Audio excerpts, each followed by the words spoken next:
All right, shalom everyone, and peace of the Lord to all of you.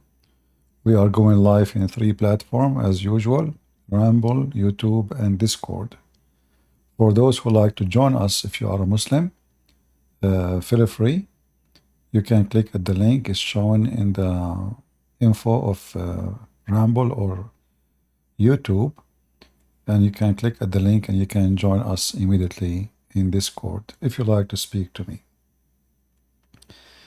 Now, for sure, you know, Muslims are very powerful religious people, and my experience with them that they are very powerful. Like they can answer you in a second, sometimes even less than a second.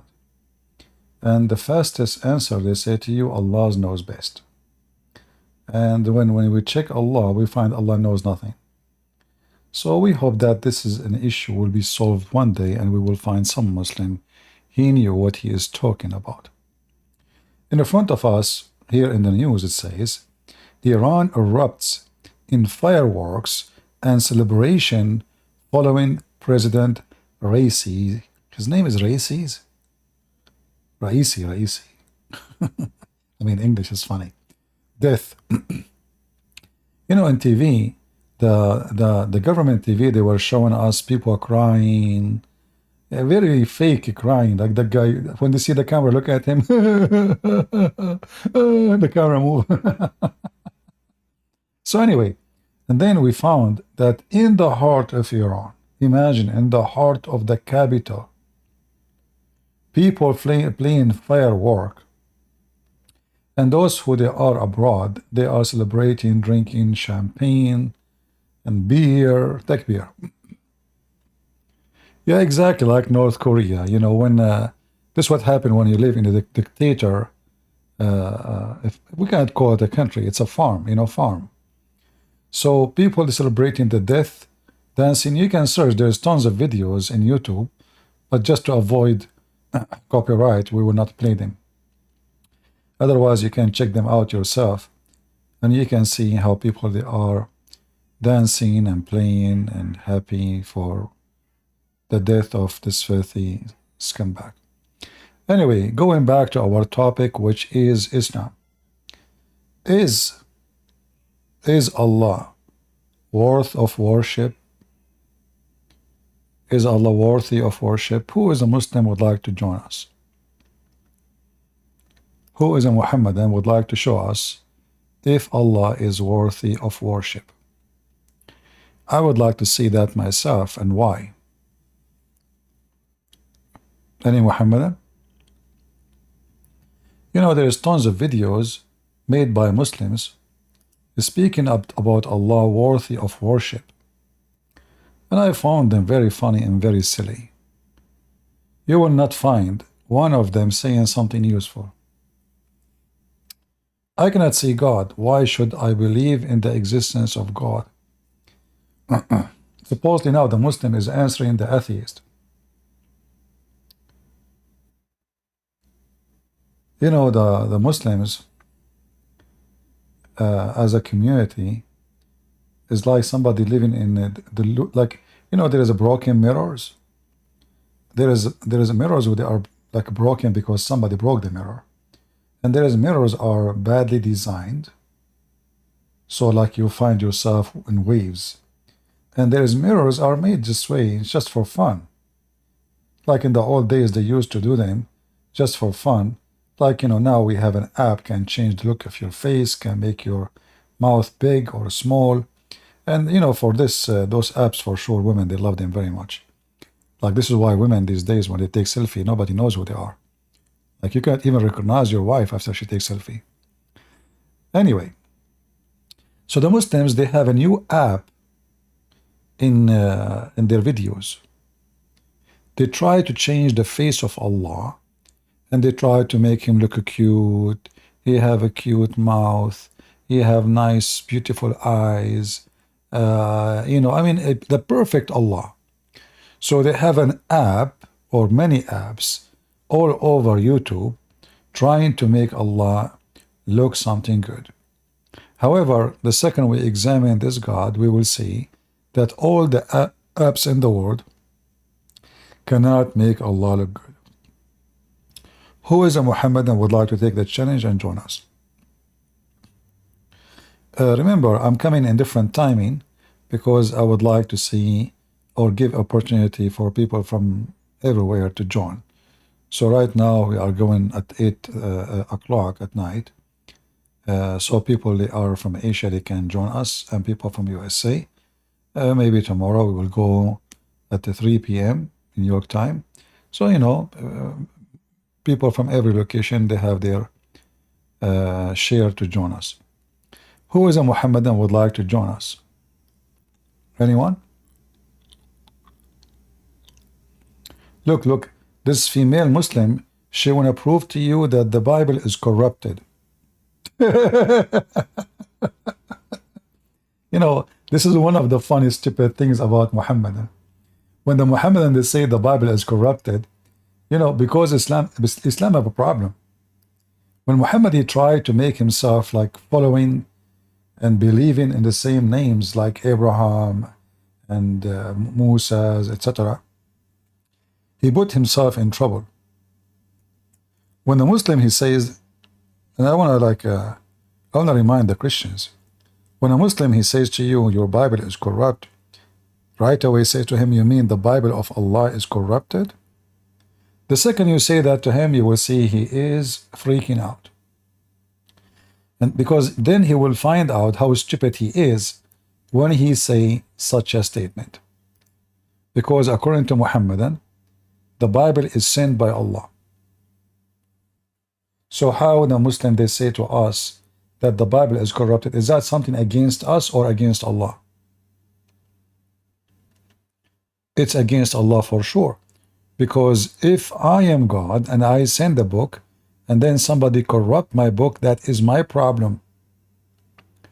I am the God who could not protect my book.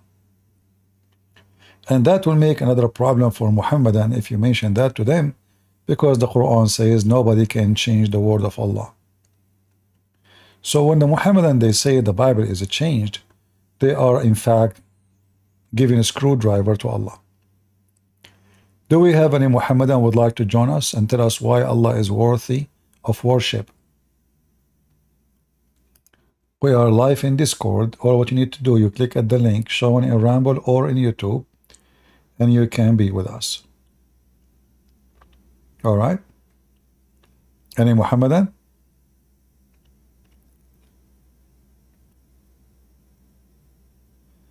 Always we know when you see Muslim making those statements should be laughable for us, because those people, they are accusing their God that he could not protect his book.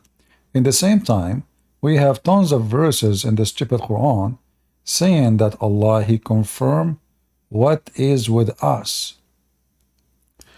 So those silly, you know, like this woman you see in YouTube, they are just, you know, ignorant, low IQ, no education, right? Because, you know, I mean, this is against you, not against us. And if the Christians, you know, and then the Muslim, they say to you that they found the name of Muhammad in the Bible. So why the Christian don't take it? As long as it's easy to take the, you know, let us take this verse out. I mean, do you see how silly, how stupid they are? And then we check who is this guy Muhammad. It turned to be he is the Holy Spirit. It turned to be Muhammad is a spirit, and he will abide with us forever. Very silly, very stupid people. Do we have any Muhammadan from those who worship the God who provide virgins for sex? I am really interested to know more about this very hot sexual God. Any Muhammadan? What the reason Muslim worship Allah? I challenge you to find me a good reason. Anyone? And by the way, I noticed that some people, they say things which is insulting and offending to Islam. Please don't do that. I mean, it's not nice for us as a Christian to insult, especially the most trustworthy Prophet Muhammad, who've been accused by his followers that he's stolen underwear. I mean, his followers, they can accuse him because they knew him better than you. But you have no right. So it makes me upset to see people doing that. Show respect. Do you want what happened to me to happen to you? I mean, Daniel, are you a Muslim, my friend? Hey CP, can you hear me? I do hear you. Thanks for inviting me. I'm ex-Muslim. I talked to you like I guess it was 2 years ago, and I was listening to your live yesterday about Iranian president. I know it's not related to your topic. I'm sorry. Okay, no I'm problem. Iranian to begin with. I'm ex-Muslim, like I said, and your interpretation of the event is so true. There's a lot of discrepancy. There's a lot of contradiction based on what you describe it, and people are so suspicious that this is like a full play. Yeah, And by the way, we celebrate it. To be honest, in some neighborhood, we did some firework. We are so happy, honestly, because this guy, as you mentioned it rightly so, is he was famous as Butcher of Evin. right. Evin is a notorious jail that he keeps so many opposition. Yeah. Well, we saw the videos, actually. There's many videos on YouTube of firework in the heart of Tehran. So this is not something made up. I mean, it's obviously people Oh, celebrating. exactly. Yeah, Even in World Cup, look, Iranian, let's say we are the weirdest people because we are so alienated from our government. Anything that happens to our government, we are celebrating. And anything that happened to Iranian people makes Iranian regime also happy. So what happened was in the World Cup, when Iranian soccer team was defeated by US team, people went to a street and celebrated. I've never seen it anywhere else. yeah, That because people are because so, uh, yeah. because the team is not presenting Iran as people; it's presenting the government. Yes, exactly. Yeah, yeah, I understand. And you mentioned it. I remember you said there was a Christian gathering in one of the states in United States, and when you went there, you realized they're Iranian. And there is a lot of underground churches in Iran, and I guess I can't see any country like Iran which despise Islam in Middle East. Iranian, they hate it. I'm not saying all of it, but majority of people. They hate Islam, and I believe, maybe I'm wrong, Iranian is gonna be the first country in Middle East that completely threw out the Islam out of the country. You know, the issue is if Iran is free from Islam, Iran is going to be a great country again because the Persian in their history they were a great nation. They were advanced in many ways and many things, and they went back and they went down since Islam came to them. Since Islam came, everything went wrong, and now Islam is a business in Iran, and they use the religion of Islam to subdue and to control. Otherwise, I believe that even the mullahs themselves, they don't believe. You know, today I was watching the news and I saw those who they are crying, how funny. I wish I can play the videos. I mean, it was hilarious how fake it is. You know, like even the one who became the president now. I mean, this is not. Yeah. I mean, this is silly, so stupid. I mean, like, look, when my father he passed away, I was live on air. Honest to God, I did not even make a noise. I acted normally. I finished my life as if nothing happened. So imagine, I mean, this is my father. Those people, they are crying for whom? I mean, how fake, how silly, how stupid, how obvious it is. So, They're so pretentious. Like yeah, you if know, you you can't go to any office in Iran, and you can't find anyone as a boss or manager in the office. They don't have a sign of the, when they do ruku in namaz in salah, Hmm. they have a sign in their forehead, like a black sign, Yeah. blistering sign. Hmm. And then I'm not sure how hard they press their forehead to this piece of a stone on the ground to make this sign that makes them look like they're worshiping a lot. They're very good people Yeah. because they're so pretentious. Yeah. You see this stone. Even Sunni they do the same, but the Sunni do it differently. When I was a kid, I used to visit a kid in my age in his house. He come to my house, I go to his house. So his father was sitting in the couch and he had a little rock and he was hitting his forehead with it. So I said to Mhm. him, why your dad is doing that? Sounds weird. He told me because he want to make a dark spot in his head. I said, why? He said, later, I will tell you. So later, I said, why your dad was doing that? He said, because then people will know that he was praying a lot to Allah. Yeah, when you put your head in the floor, that sign will appear because it's a skin damage. It's a skin damage. So when you put your head on the floor, it caused your head skin into damage. So it's going to make a dark spot. So this guy now, he want to make himself a religious. He don't pray really. He don't even fast. And remember, once we were leaving, after we ate all the cookies his mom she did, he said, wait, wait, wait. So what? He went to the kitchen. He put some salt in his hand, and he wet his mouth, his lips, and he put salt in his lips. And I was talking to him, but he could not answer because he cannot talk. If he talk, the salt will fall down. So Uh, I waited a little bit. Yeah, I told him, what are you doing?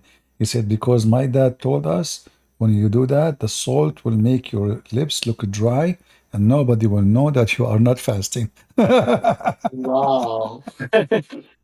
Yeah, so I And the know question is, yeah, but the question is why their wives they don't have this sign? Aren't they worshiping Allah? that the men, only the women who care for Yeah, them. exactly. The men, the women who care, the women they have 10 kilograms of makeup. You know, and one of the things about Muslim women, for some reason, I don't know why they are obsessed with makeup, they will put a makeup to the point they damage their skin. So if you see a woman, she is 30 years old and she is a Muslim Sunni, but without makeup, she will look like she is 60 because they use a very bad kind of makeup which will make their skin very smooth, have zinc in it, that the makeup is stretch your skin, it make it really really smooth like a baby face, but that will destroy your skin. So they use a lot of this makeup, which is a cheap makeup, and then by in a few years, yes, it make you look now good, but in a few years you will look so bad.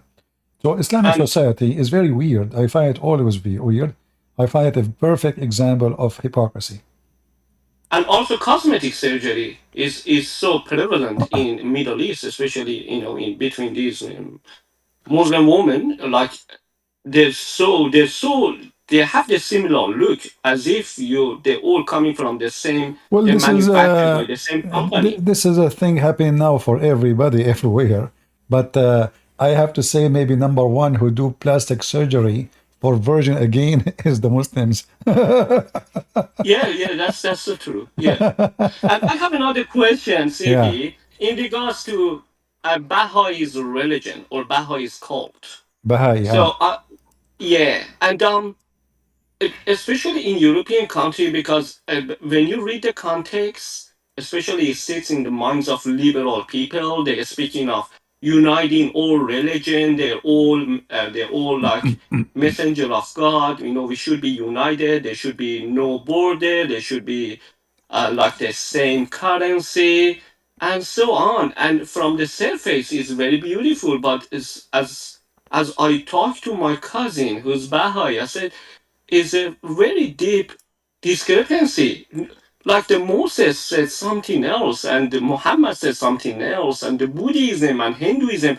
How can you say all are manifestation of the God?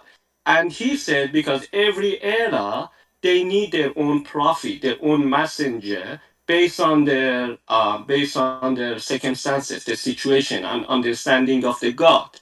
And the manifestation of the God is like a mirror, which reflects God on people. I said, okay, if it is mirror, so why every mirror they have the different reflection? And again, same answer based on the situation, based on the era. Now, in this era, we need Baha'i with the manifestation of Baha'u'llah. So, Mhm. what is your comment about that? Well, it's just it's a kind, like what is your comment about hippies? What is your comment about feminist? What is your comment about yeah, LGBT community? So through history, human being he look for a place for him, especially if he find himself lost. So Baha'i is like the religion of no religion. It's nothing. I mean, there's no. So like it's like Muhammad in his time when he was weak, and he have no soldiers, he have no fighters, he have no killers. So he meet the Christian. He say, I believe. Yeah, Isa was a messenger. He see the Jews. He say, yeah, I believe. I believe in Abraham. I believe in Moses. He see the Sabian who believe in Satan and stars. He says, yeah, Sabian, they will go to heaven. So Baha'i is the same as Islam as a beginning, but then when Islam gets strong, Islam became the butcher. Baha'i, they might get into the butcher if they get big in population. Always those false cults, when they are little and tiny, they try to creep into your skin by being so friendly, like hippie thing. The same Yeah, as that's true. socialist. Socialist, the idea of socialist, it sounds good. Like why somebody is so rich and why somebody is so poor. Where is justice? Why somebody like Elon Musk he own hundred of billions and there's why there's somebody he work all day to make maybe $5. It doesn't sound fair. And they use that argument in order to creep into your mind and convince you that they are the one who can make the change to fix the society. But as soon as they take over, they fix the society to make the one who in charge in the office rich and the one who they are not in the office poor, so nothing changed. So we took the money from the billionaire, we give it to the one who they are in the office. Like now in Iran, the Islamic Republic is based on what? In the beginning, in fact, those who helped the Islamists to take over, it was the stupid socialist. Yes, This, so true. yes, the stupid socialist in Iran, they thought if we bring those people, we will fix it and we get rid of the king. But as soon as the socialists, they supported the Islamist, then the Islamists, they killed the socialist and finished him. And now nowhere Yes, they so can find true. him. Yeah. Some lefty, some communism. I remembering, I saw some videos that even the like some communists stood next to the Muslim and pray in mosque. And I said, wow, how can you unite these two different ideology, communism and Islam, No, just to throw no, they out the are the king? same because both of them, it's a control freak. Both of them, they share one thing: dictatorship.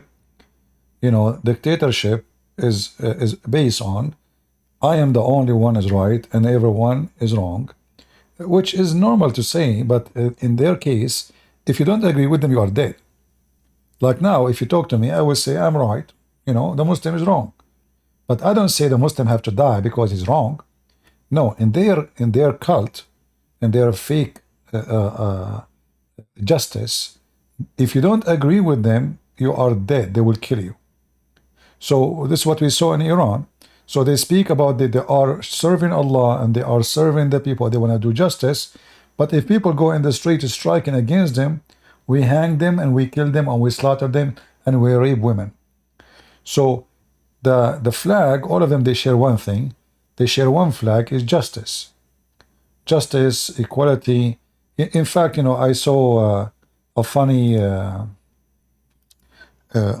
image in a video, short video, made by gays or homosexual, and the sign it says Allah love equality. And here you see how how a human being can be stupid and silly. We are in the year 2024, and there is some stupid people who they really believe in such a stupid thing.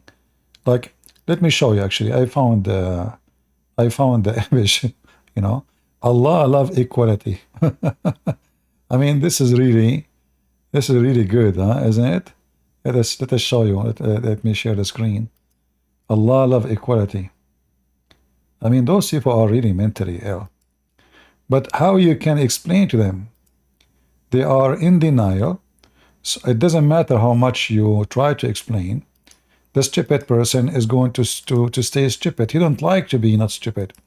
It I hurt. guess CP, I guess Elon Musk said it rightly that we have to send them to Gaza or to Palestine to live there for a while and to see how life looks like to live under Sharia law. Yeah, Allah, look, Allah love equality. Do you see it?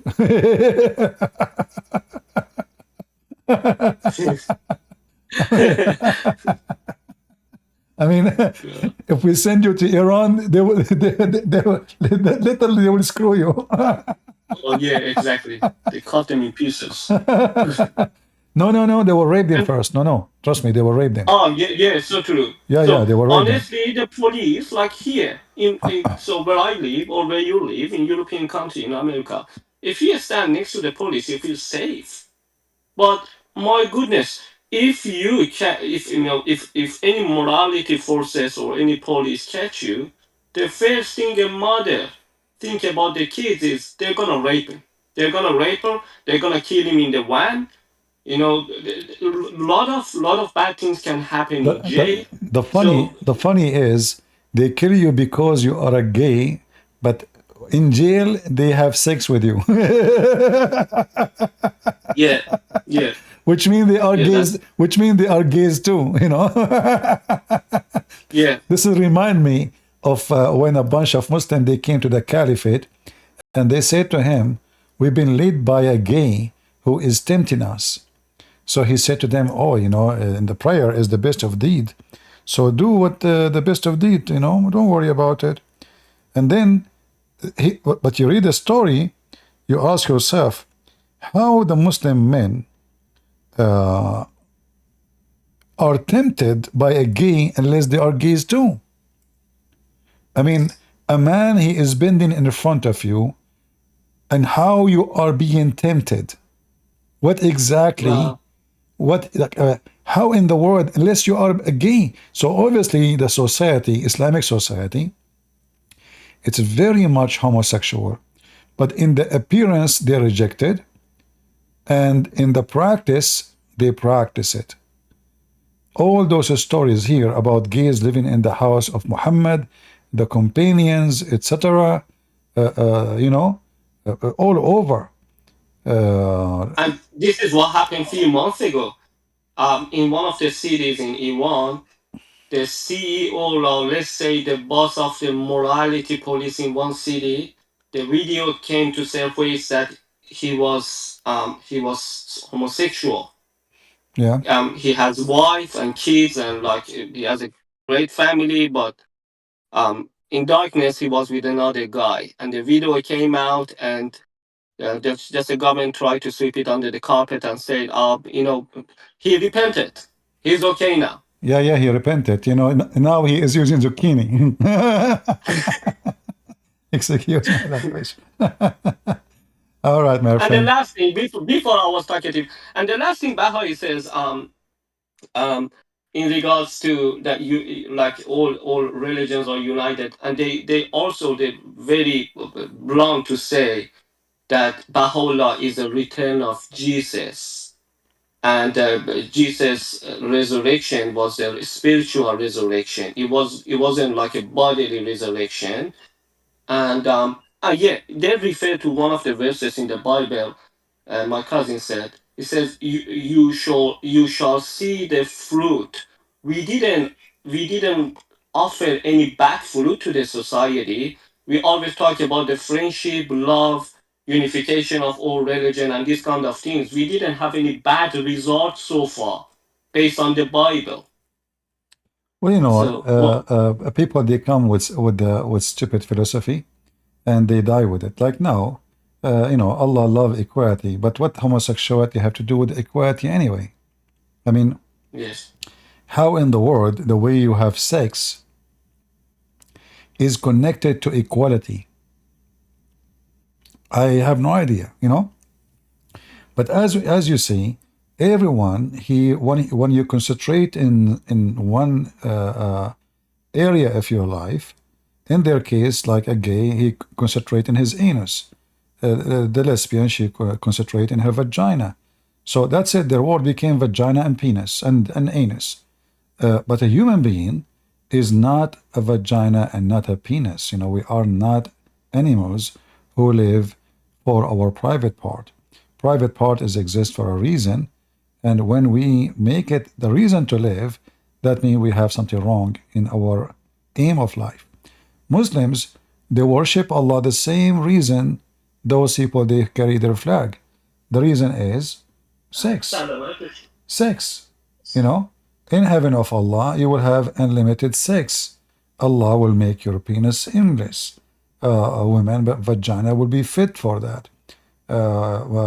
In heaven of Allah, men, they can have sex.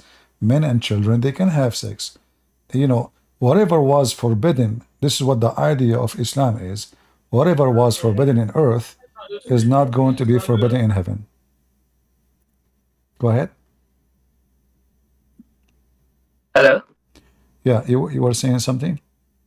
Oh no, no. I just want to thank you, CP. God bless you, and hope you have a long, long life with full health, and then we can, benefit from your knowledge. And I can't thank you enough.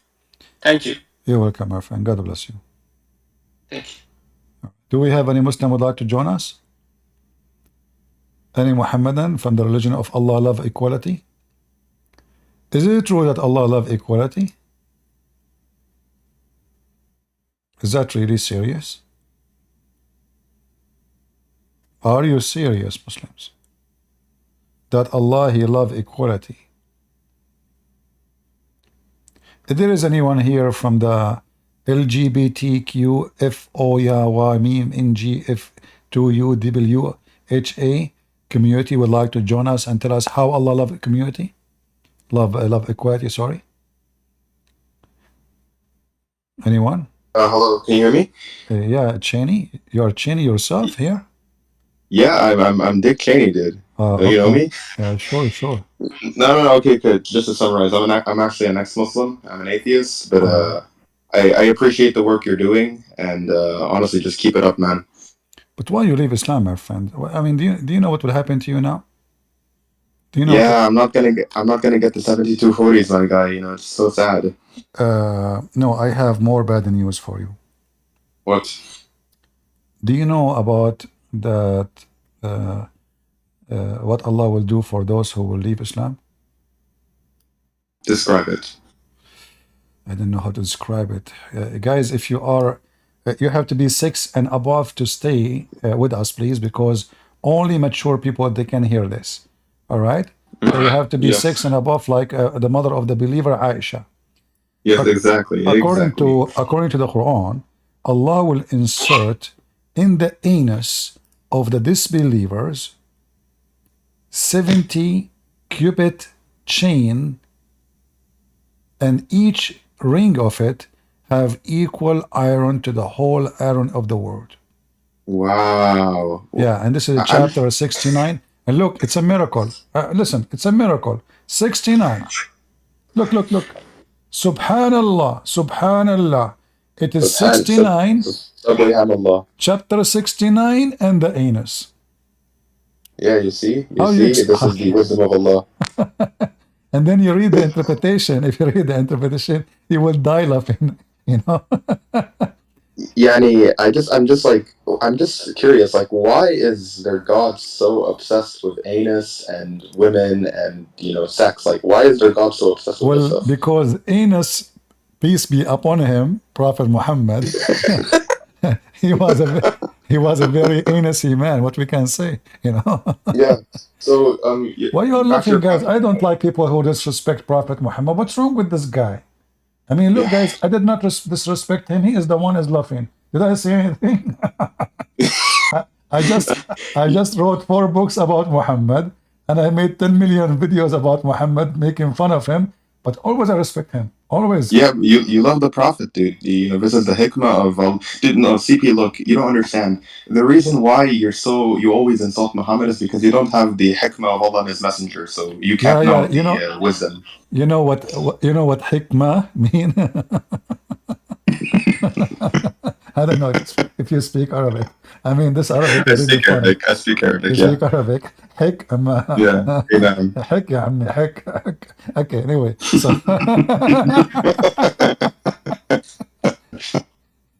thank God I don't go live in Arabic. If I go live in Arabic, people would die laughing, honestly, because then No, I will be yeah. in my full strength of language. In English, I'm limited, but in Arabic, it's a disaster.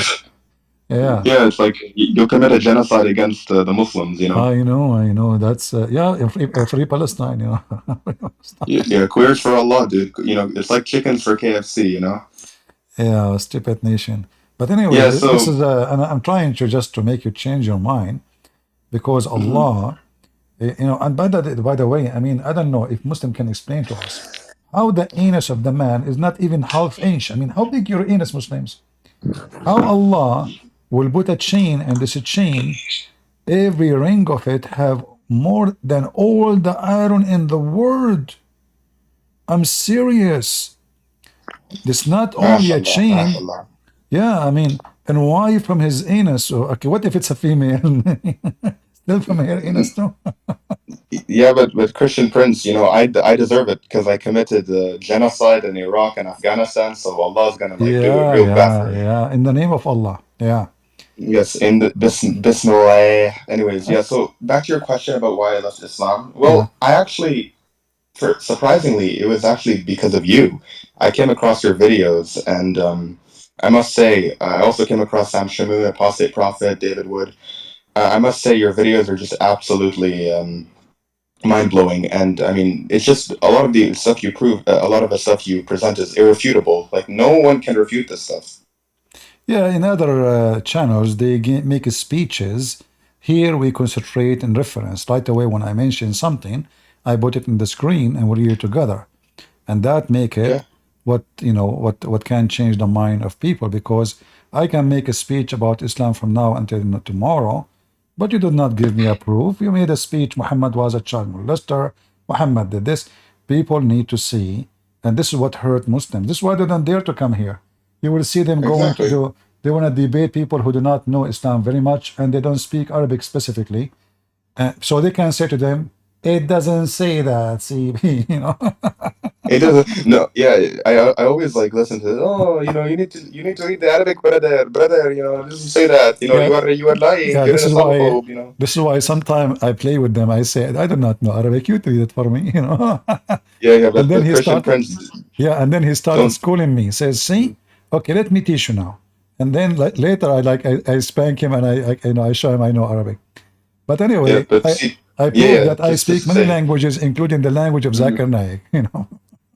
Yeah. Don't you know Allah? Don't you know the angels created everything? It wasn't Allah did. Exactly. I mean, this sheikh from Senegal, he got us busted, man. I mean, this potato, he didn't, I mean, he fabricated his story is hilarious. But they are My gold, brother, Allah create the angels. Allah, He- the angels do everything for Allah. The yeah, angels sending the and prophet. are you sure? Ultimate part, yes, I insist and I persist. Let me prove it to you. Telling to me the angel created everything. So what Allah? And then they ask the Muslims who is the creator. They say Allah. Like what the heck, Yeah, Allah hates farming as well, dude. Yeah, well, it is very funny. Let us see. Maybe we have a Muslim. I don't know. We have Yeah, Azuz. yeah. Anyways, yeah, thank you very much, and you know, God bless you. Thank you very much. God bless you, sir. Azuz, are you a Muslim? No. Are you a Muslim, Azuz? Well, I was a Muslim. I don't want to say my religion now because I'm afraid I'll get like recognized. But I just have one question for you, Uh, Christian Prince. but why you left Islam as Uh, yours? I mean, why everybody leaving Islam? What's wrong? well, I think the main reason that I'm questioning my religion is I've been watching a lot of these YouTube videos, and especially I started with Nabi Asli, if you know that channel. Uh-huh. It made me basically completely leave Islam. I educated myself in these surahs, Okay. um, and I basically left the religion. I couldn't bear to continue because lies. They taught me lies. They didn't tell me the truth about Islam. They sugarcoat their religion as if it's like how do I say this? Sorry, my English is not my language, but they sugarcoat the good ayahs and leave the bad ayahs alone, so that Muslims don't have knowledge of enough knowledge of their religion. They stay locked with their religion.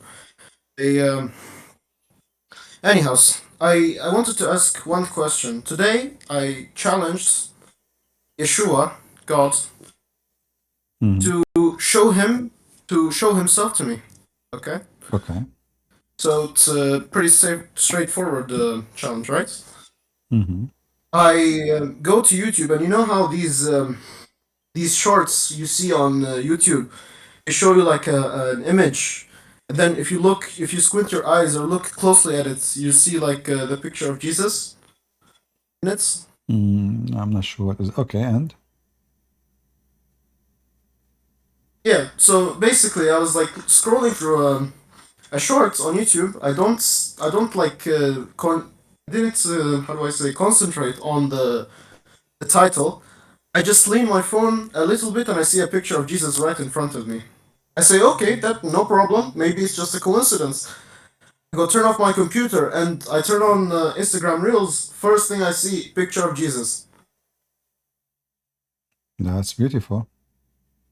And I've been like, it's not just that. I go dream, I see Jesus in my dreams. I say, oh, okay, maybe I'm just involved in this situation. Maybe I'm just involved in this stuff. I've been having a lot of stuff thinking about Christianity, and maybe I'm just dreaming about it, but it's not stopping. Hmm. I slept twice today, and I'm still dreaming about Jesus. So my main question is, what sources do you recommend for me to understand the main idea of Christianity? Because I'm not I'm currently an atheist. So I don't really believe in the idea of the Trinity. I don't like really believe in it.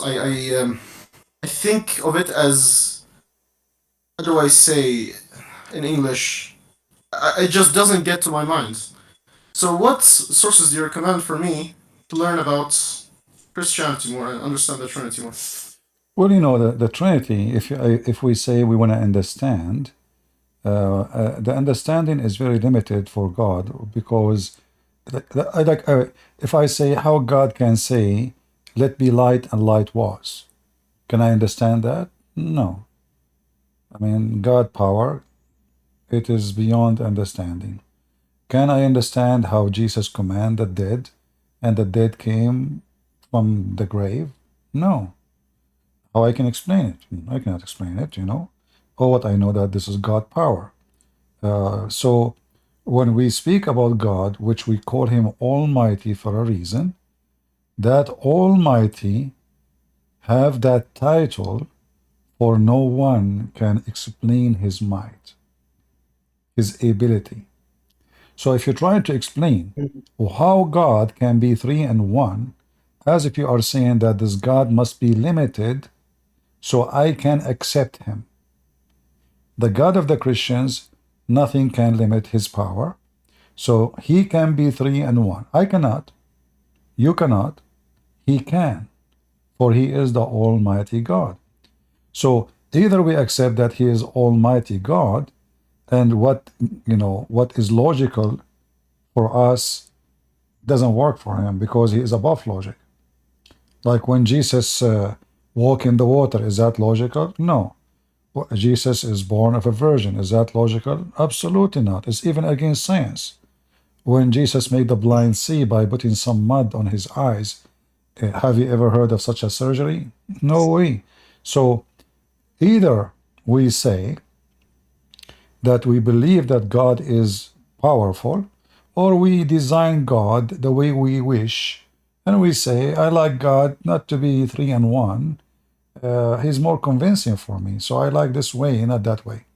However, if you look around you, you will see that everything around you is based on those three. As an example, you yourself, you have a flesh, correct? Mm-hmm. Do you have a soul? Yes. Do you believe you have a soul? I do. Do you believe that if your brain stop, your heart will stop and the rest of your body will stop? I do. Well, your conscious, your flesh, your soul, three, but all of them is you. Three of them, they make you as a person. If one of them is gone, you are gone. And this goes for you as a human. So God who created us, he left his fingerprint in everything around us. The golden ratio or the beauty ratio, which is 1 to 2, number 3. The water, H2O, 3. The sun, the light, the air. I mean, everything around us. Life is based on number 3 in everything. So God don't leave himself without, let us say, witnesses. Nature witness to God. You know, like you know, there's a false cult sect. It's called they do modalism. We Christian, we don't believe in that, but some Christian, if you use for them some example of nature, they will say, oh, he is using modalism. No, we don't believe in that. But just to make it simple for those who don't believe in Jesus yet, if you look at the sun, you will see the star. But then you will receive the light. But then when the light comes to you, you will feel the heat. Now, the sun is there, is a star. It's a physical being, exist, or object. And then light is a moving physical transmission, if we can say. I'm using my limited English. And then the heat, which we cannot see, it is invisible. So the easiest way to explain God, the Father, he sent his begotten Son as a light for the world.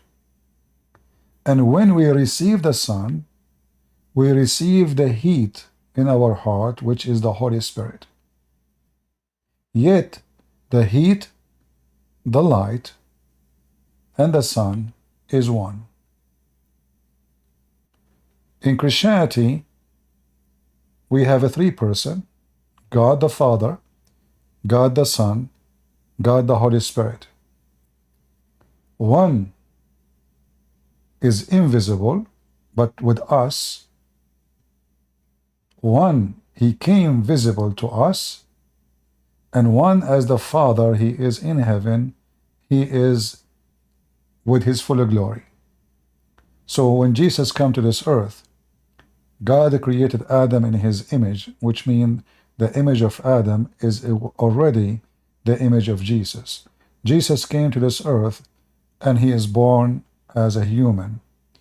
He humbled himself so he can be between us. God's glory is impossible for man to handle it.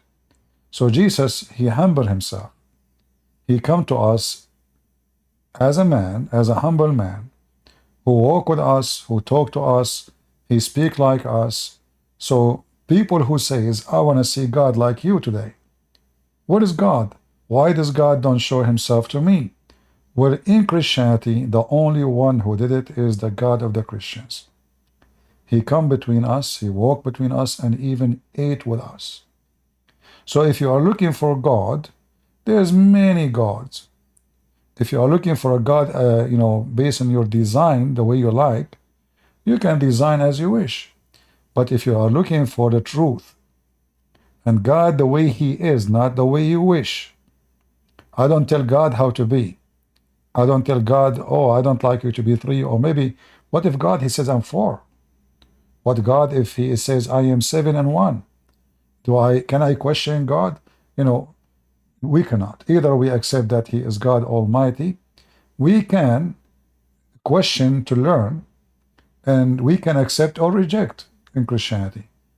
But if you're really a person who believes that God exists, then you should not be kind of a hypocrite who fool himself and say, I'm going to accept a God who makes sense to me. Because what makes sense when it's come to God? Nothing. Does it make sense that God can create everything so easy in a few days? It doesn't make sense. To build a house, it takes you maybe a year or two. To study the eye, to be a eye doctor, it takes you 5-6 years. So just to study the eye, not to make an eye. So what makes sense to me as a human, when it's come to God, either we accept that everything is possible with him, or we say, I am going to accept God, who there's things is impossible for him. Like it's impossible to be 3 and 1. But if it is impossible for him to be 3 and 1, then he cannot be God. He lost his qualification right away to be God. The Bible makes it clear that nothing is impossible with God.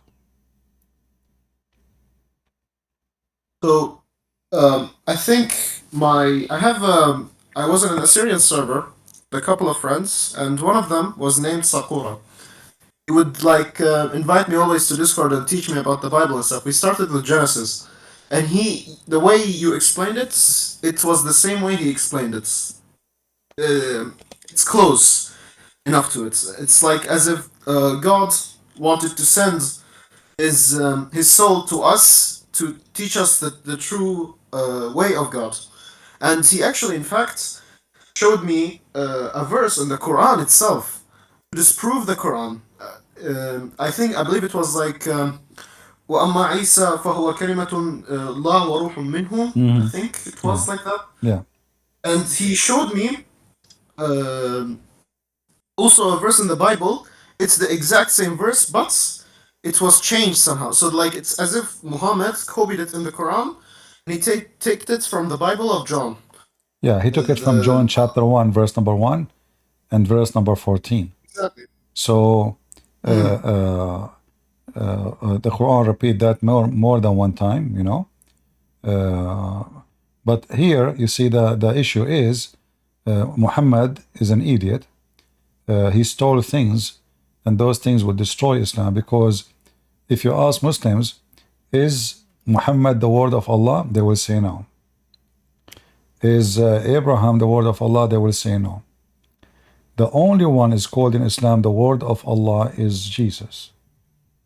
And God and his word is one. We cannot separate God from his words, because the will of God is his word.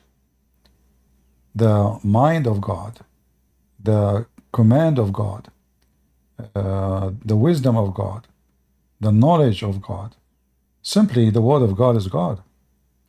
So if Jesus is the word of God, that means he is the might of God. In the New Testament, in the book of John, the word there is used as logos. And logos not only just a word. Logos means the will of God, the mind of God, the plan of God is God. Logos is way more than just a word. So Muhammad, he took the word, he took the logos, he put it in his Quran,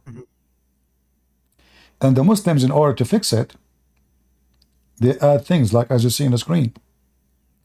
They says he is a word, and then he said be.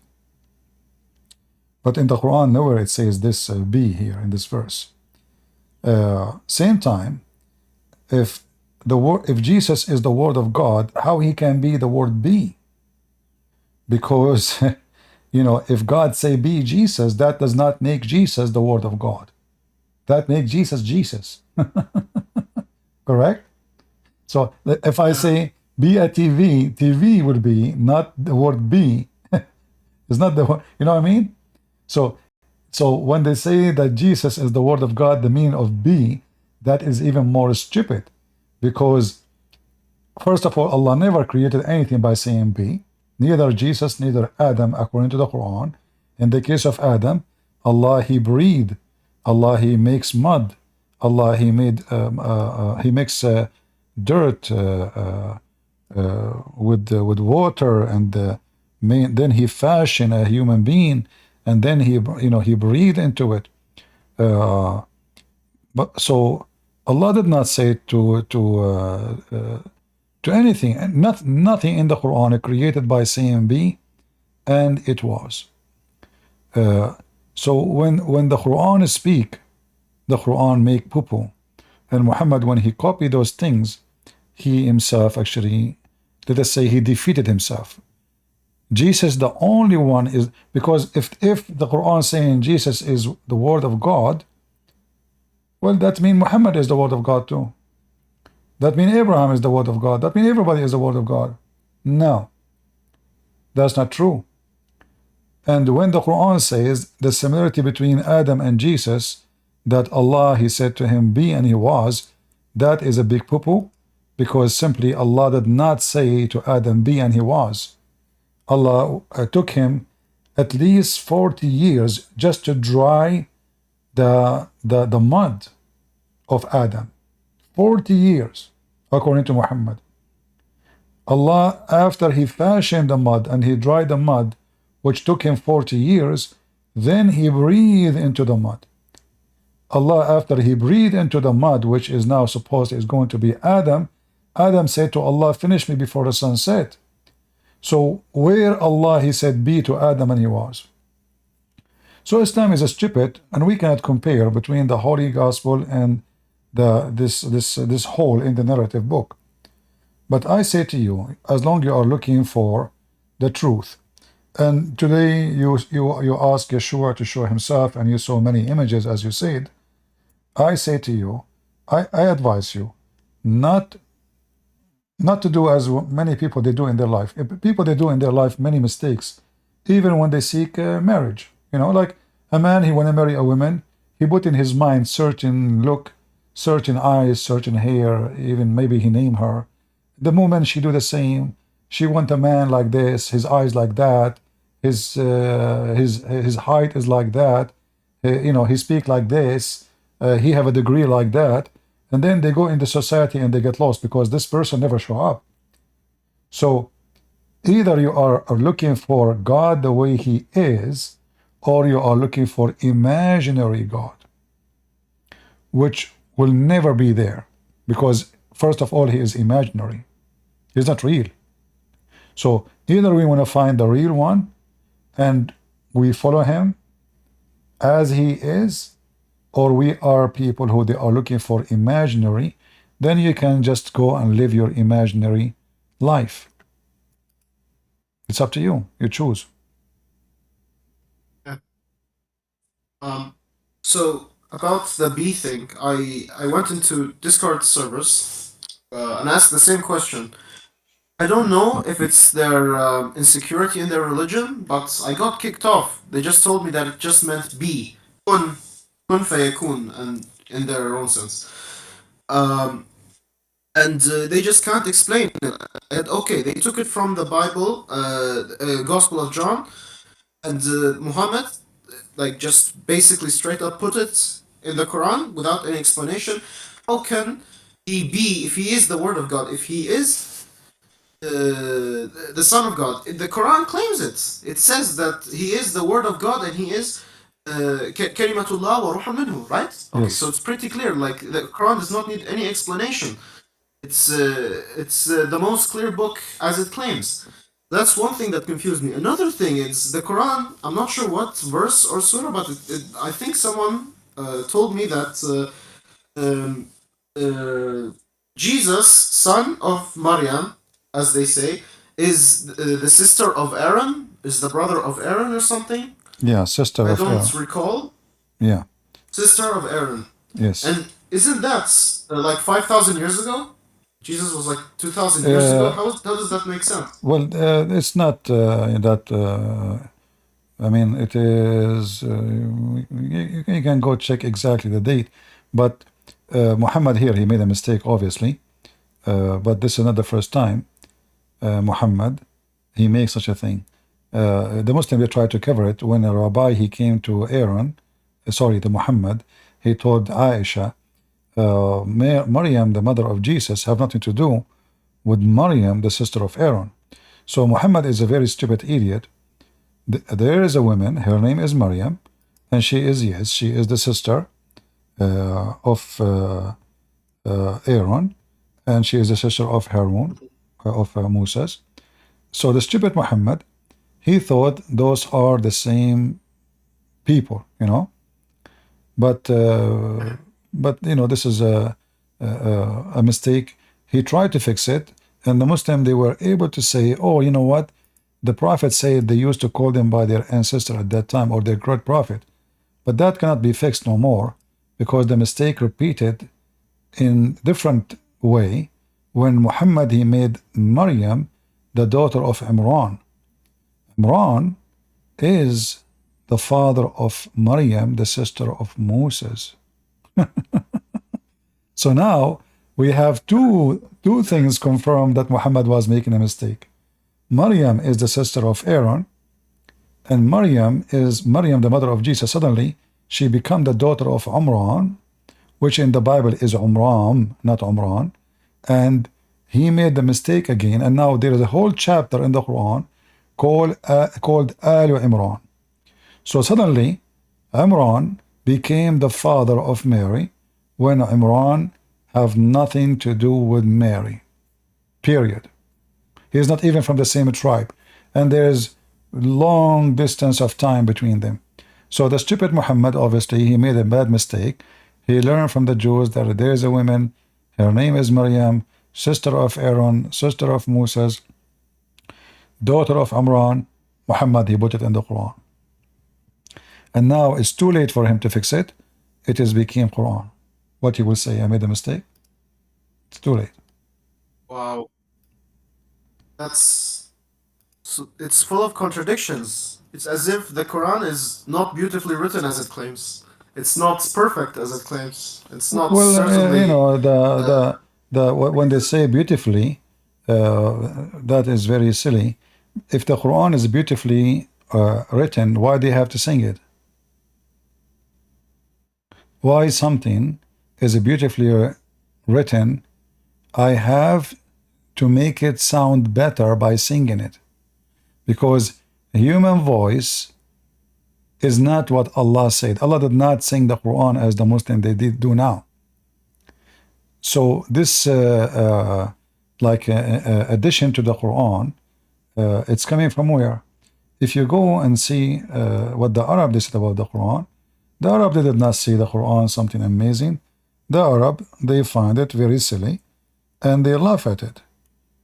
The Muslim, when they say to us, nobody can make Quran like this, and it was astonished, and the Arab they were astonished with it. But look, all of those verses saying, the Arab they say this is nothing but fairy tales of the ancient.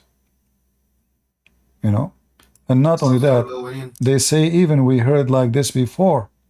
So there is obviously Muhammad was copying somebody else who's making Quran or something like that, and Muhammad copying it and put it in the Quran. They said clearly, we heard something like this and we can speak like this. We have heard before, and if we wish, we can speak like this. This is nothing but the fables of men of old. So the Arab, they were not amazed what the Muslim called the amazing Quran. The Arab, they were laughing at it. And this is why we are asking Muslims to join us, but nobody dared to join. I mean, what is amazing in the Quran? Look at this Quran. One verse, the verse before it does not fit with the verse before it. Does not fit with the verse before it. There's nothing. I mean, the Quran is a stupid book. Like, look at this as an example. Lu, the worst of beasts in Allah's sight, are the deaf, the dumb, and who have no sense. Okay. It's just full of insults. It has nothing logical in it. It's okay, insult, no problem. But isn't it Allah is the one who says He is the one who made them dumb? and he is the one who deceived them, and he is the one who made them deaf. So how they are the worst and how they are the victim in the same time? If Allah is the one who made them deaf, then I cannot complain that they are deaf. So here you will see the Quran saying this.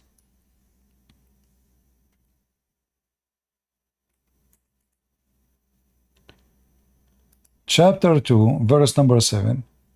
Allah has set a seal on their heart, on their hearing, and on their eyes is a veil. Okay. But then how he say the worst are the one who they are deaf? You see, in the Old Testament there is a phrase in the Bible about God, he sealed their heart. This is when they are done. That's it. There's no salvation for them, which means they cannot come back. That's it. Like the day when you die, you cannot fool God. You cannot pretend. You cannot say, hey God, you know, now I know that I'm going to go to hell. I'm going to repent. Here, God is the one who sealed their heart from before even he created you, before even he make you, before you are exist. He seal your heart. He deceive you. He make you deaf. He make you dumb. And then he will punish you for the same reason he did to you. If we Allah's the best of deceivers. Exactly. So if Allah, here we go, look at this. In their heart is a disease, and Allah has increased their disease. Okay.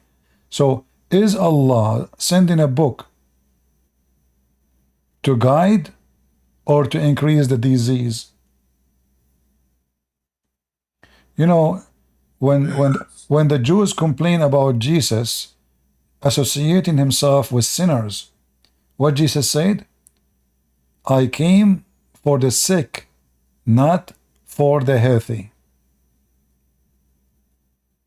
And this is why the Messiah is the Savior. Allah here saying that if you are sick, he will make you more sick. So where is the guidance of Islam? So okay, if somebody now, how the Muslim they say that somebody he was making fun of Muhammad and now he converted to Islam. Okay, when he was making fun of Muhammad, was he sick? They will say yes. But isn't it the Quran says Allah will increase his disease? Which means will make him make more fun of Muhammad? How he convert to Islam? So this verse have many contradictions. Either Allah, as they claim he guide, or Allah do misguide and increase the disease in their heart. And you know, the Quran make it so clear that Allah guide not who he misguided.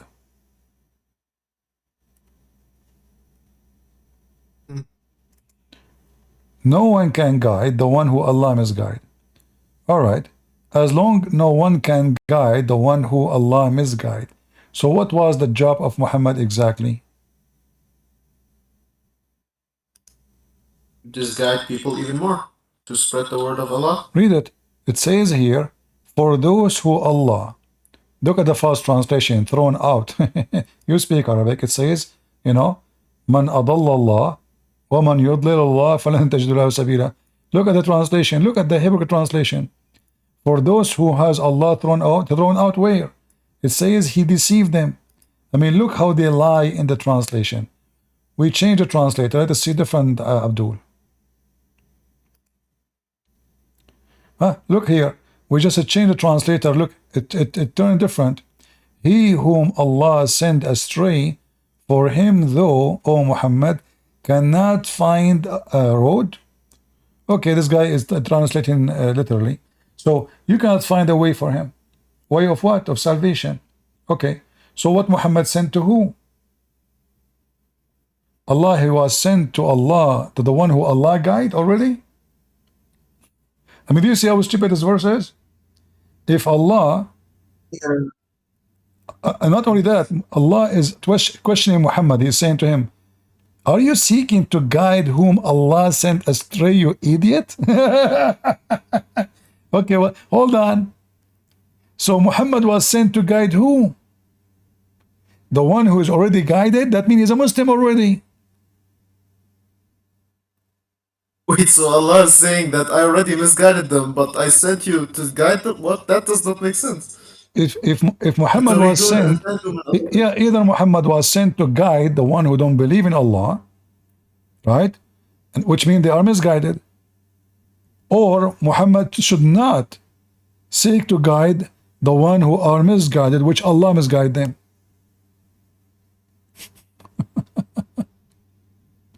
That's funny. Stupid religion. Anyway, I hope I explained to you about the Trinity, and I hope I was able to help you in that part. Yes. Do you have another question about the Trinity? I will. Honestly, I'm trying to look more and further into it, but your explanation really helped. It's I'm trying to get more ideas and more explanations from people, and I think the more I get, the more I'll understand it. But thank you for this, and Make it simple. Before you go, just think about it in a simple way. If God is Almighty, and He is the one, I want to believe in Him that He is the creator of everything. I cannot question why He is 3 and 1, because if I question that, I'm questioning His ability. So either I accept that He is Almighty, which means He can be 3 and 1, He can be 4 and 1 if you want, He can be 1,000,000 and 1. This is Him. Who is He? This is who I cannot decide to God how to be. So either, we as a Christian, we don't say, okay, I will accept God only if He is a 3 and 1. No, this is not the reason. We accept God as He is. God, He said, I am 3 and 1. That's it. If Allah, the God of the Muslim, He said to them, I am 7 and 1, do you think they would dare to question? No. They are hypocrite. they can't even question. So for us, it's a matter of belief, but we can question, we can reject. But to be Christian is the simple explanation for the Trinity is God is Almighty, and He is always the one and the only one who can do what is impossible. If it's impossible for me to be human and flying, well, it's not impossible for God to come as a man, and yet He can fly, and yet He can walk in water. Yet He is a man, but yet He can command the nature. Yet He is a man, but yet He can make the blind see. He is a man, but He can command death. He can command life. He can command demon. So how come the Muslim, they don't question? They question how God can be a man, but they don't question how man can be God. How Jesus suddenly can resurrect people from death. This is the act of God and God only. How Jesus in the Quran can create from the mother bird. This is the act of God only, for God only is the creator. How Jesus can tell you what you hide in your houses, as the Quran says, well, this is only the act of God, for nobody can see what is behind doors save God. He is the one who can see what you did in your past, what you will do in the future. So the Muslims are hypocrite. They question how God can be Jesus, but they don't question how Jesus is doing the act of God, yet he is a human. So they are a hypocrite nation, and they don't want to see the truth, for the truth is going to hurt them. And this is why Muslims, as soon they notice that Islam is stupid in the logic, and Islam is a religion trying to be logical when it's come to Jesus. The second you ask them about the Quran, they say logic is not acceptable. For us, we say logic is acceptable only when it should be acceptable. As an example, like the verse we see in front of us, either God wanna guide us or God don't wanna guide us. But I don't question if God can be in heaven, but He can. If He's God, He can. I don't question if God can be here and there at the same time. Well, God, He can be everywhere, because nothing is impossible for God. But even this one doesn't work with Islam. According to Muhammad, Allah, He come every third part of the night down to the earth, asking who is going to worship me, who is praying for me. So if Allah is Almighty, why he need to move from point A to point B to find out who is praying for him. And here, this story here, showing many stupid mistakes, because if Allah come every third part of the night, that means there's only 1/3 part of the night in the whole world. And that means Muhammad obviously believed the earth is flat. Plus, Allah is not almighty, for he cannot hear the prayer of Muslims unless he gets closer down to earth. His reception is limited. Number 3, Allah not all-knowing. Allah, What? huh? He cannot hear. Wait, I never heard of this. As you see here in the I've screen, never heard. do you see my screen? Yes, I see it. Allah come down every third part of the night to the lowest heaven in the night, in the third night of the remainder of the night, and he says, who is calling me so I can answer him? So Allah, he come every third part of the night for what purpose? So he can hear those who they are praying. And this is a physically movement between point A and point B. Wow. So the first mistake here, what third part of the night? I mean, every few hundred kilometers there is different time zone, you know. What do you mean third part of the night? Same time, the earth isn't flat. Same time, if Allah is all-knowing, all this drama is not needed, because Allah, he should be able to hear us from his throne, and he do not need to come down to listen to what we are saying. This is an act of a limited creature who have a limitation of his hearing and ability of knowing. In the case of Jesus, if we go in the Bible, we will see the Jews, they were saying in their mind, they did not say in their lips, who is this person who forgives sin? How he can do that? This is only what God do. Jesus, he read their mind, and he said, which one is easier to say or to do? Carry your bed and walk, or you go and your sin is forgiven.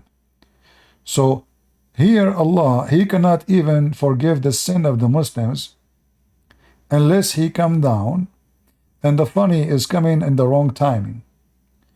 Why? Because Allah, he asked the Muslim to pray 5 times a day, and this time is not one of them. So now what the Muslim will do?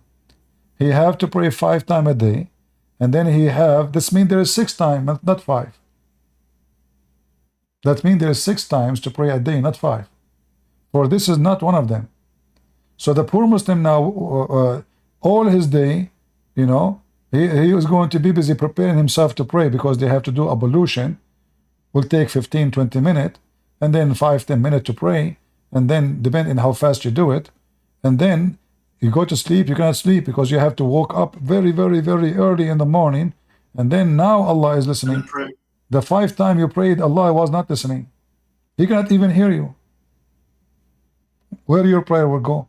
So all of this showing us how stupid Islam is. Jesus said, every 2 of you mention my name, I will be between them, which means I will be the third. It will be the third. That is the act of God, where he can hear you. Jesus said, when you pray, go to your closet.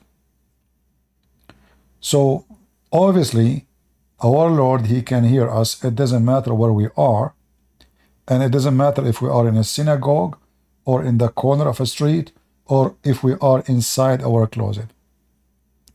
But as you see, Islam does not make sense in any way. All right, my friend. Wow, that's very okay. One last thing before I leave. I think I made a mistake at first. I was too nervous, but I'm not an atheist. I don't know what the English word for it, but I believe in God, but I don't believe in a religion. Well, I'm not sure what the English word for that. Christianity is not a religion. God is not a religion. Our God is the truth. So we don't believe in religion. We believe in the true God, and we don't. Religion is just a word. people use it as definition for a group of people who believe in something. But Christianity is not a religion. Christianity is a Christ, and Christ is real. Christ is the truth. So we believe in the true God, not in an idea. We don't believe in idea.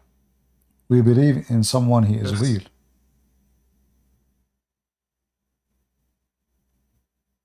All right? That's beautiful. All right. Well, anytime you have any question, feel free. I will be happy to help you. And I hope soon Thank you for your you will be able to find the answer. But if I am you already, I mean, there's many things, I find them amazing. They happen to you, as you said. So I think you were seeking Jesus. Jesus, he gave you the sign. So now it's your move. Yes, I will look into it. What's the word for inshallah in Christianity? I'm not sure. God is willing. We always say, we don't believe in Allah. Allah is a wrong word to use. Sadly, many Arab Christians until now they use it.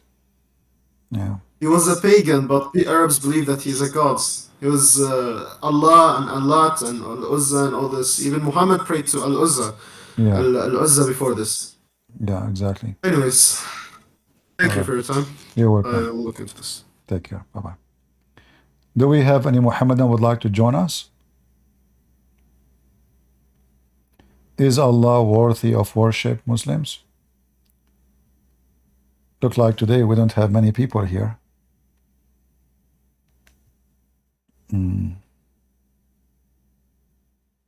Not many people. Should we? Okay, guys, if you invite your friends, we will give out some versions. Hello. Hey, hello. Hi, CP. I'm not a Muslim, but I want to talk about the topic, if you may. It's not related, maybe.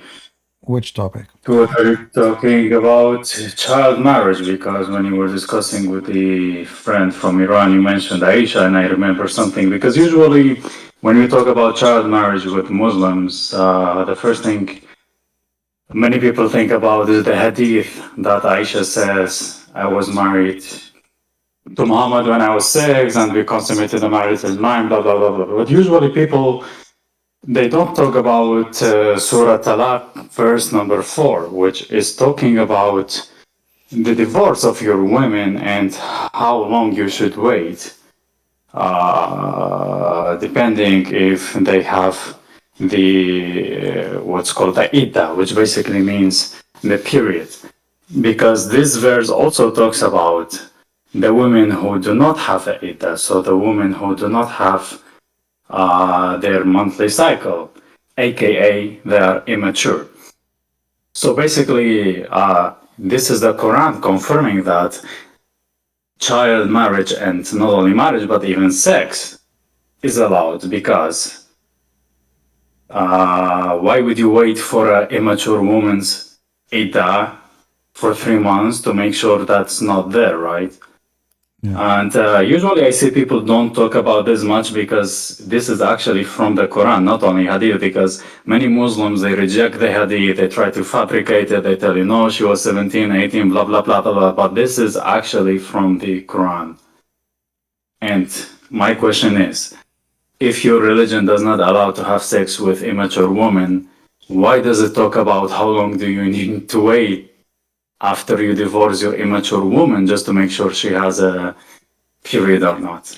The Muslim who say Islam does not allow, they are obviously being liars, hypocrite. But the majority of Muslims, they say yes, Islam allow it, and there's no age limit of marriage in Islam, never mentioned. You can marry even an infant, but you cannot. Yeah. But they say that based on what the Prophet did, we follow. So they say, obviously, Aisha, when she was able to handle sex, she was 9. So this is based on the child. So if the child can handle it, then you do intercourse. Otherwise, you have to wait. But during that time, you can fondle. However, there is no penalty if a man he marry a 1-year-old and he rape her. There's no penalty in Islam for such a thing because she is his wife. Even like we are talking about Iran, Al-Khomeini, the founder of the Islamic regime in Iran, he have a book, it's called Tahrir al-Wasila. If you go to issue number 12, you will find he said that having all sexual enjoyment with a female, even if she is infant, is allowed as long there is no intercourse. And he mentioned like what? He mentioned like to fondle, to hug, and to touch, even with the infant. So those who claim those things, just those YouTube liars, and Western who they are ignorant, do not know much. They can fool them, they can lie to them. Yeah. But we know that Yeah. this is absolutely false, and we know that the Quran, as you said, and even the interpretation as we see here in front of us, it says they did not have their period because they are too young. This is the interpretation of the Muslims, and this is the official government website of the Kingdom of Jordan. So why they cannot, why they don't have their menstruation? Because they are too young, not young, too young. There's a huge difference between young and too young. Because young, maybe she is a teenage, almost there. Yeah, no, it says it clearly. They are too young. And here, by the way, you will see how stupid even this God in Islam. Why is it is a 3 period? Yeah, exactly. That's another issue, actually. No, in Islam, everything is 3. If a Muslim man he divorces his wife 3 times, she cannot come back to him unless she go and marry a new husband. Mary, she fasted for 3 days. Zachariah, he was mute for 3 days. Muslim, they fast for 3 days. Muslim, they do ablution. They do every move in their hand, in their feet, in their face, in their nose, in their ears 3 times. If you go in the hadith and you type 3 words, the word 3 times, you will find amazing answer. So Muhammad, he is against the Trinity, but he is a Trinitarian in every act. All of Islam is based on number 3. Look how many times the word number 3 appear, in just one section. So a Muslim, when he practices 3 times a day, what exactly he is accomplishing? Why it have to be 3? Can't Allah accept if Allah is 1? So you say, I wash my hands in the name of Allah, and that's it. Are you washing your hands 3 times in the name of the Father, the Son, the Holy Spirit? What is this? And the number 3 goes for everything in the Islamic ritual. Supplication. Allahu Akbar.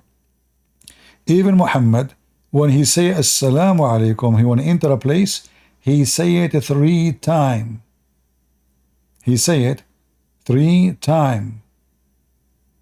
Even when Muhammad, he tell a story, like as an example, the story of Adam and Moses. The prophet, he repeat the result 3 times.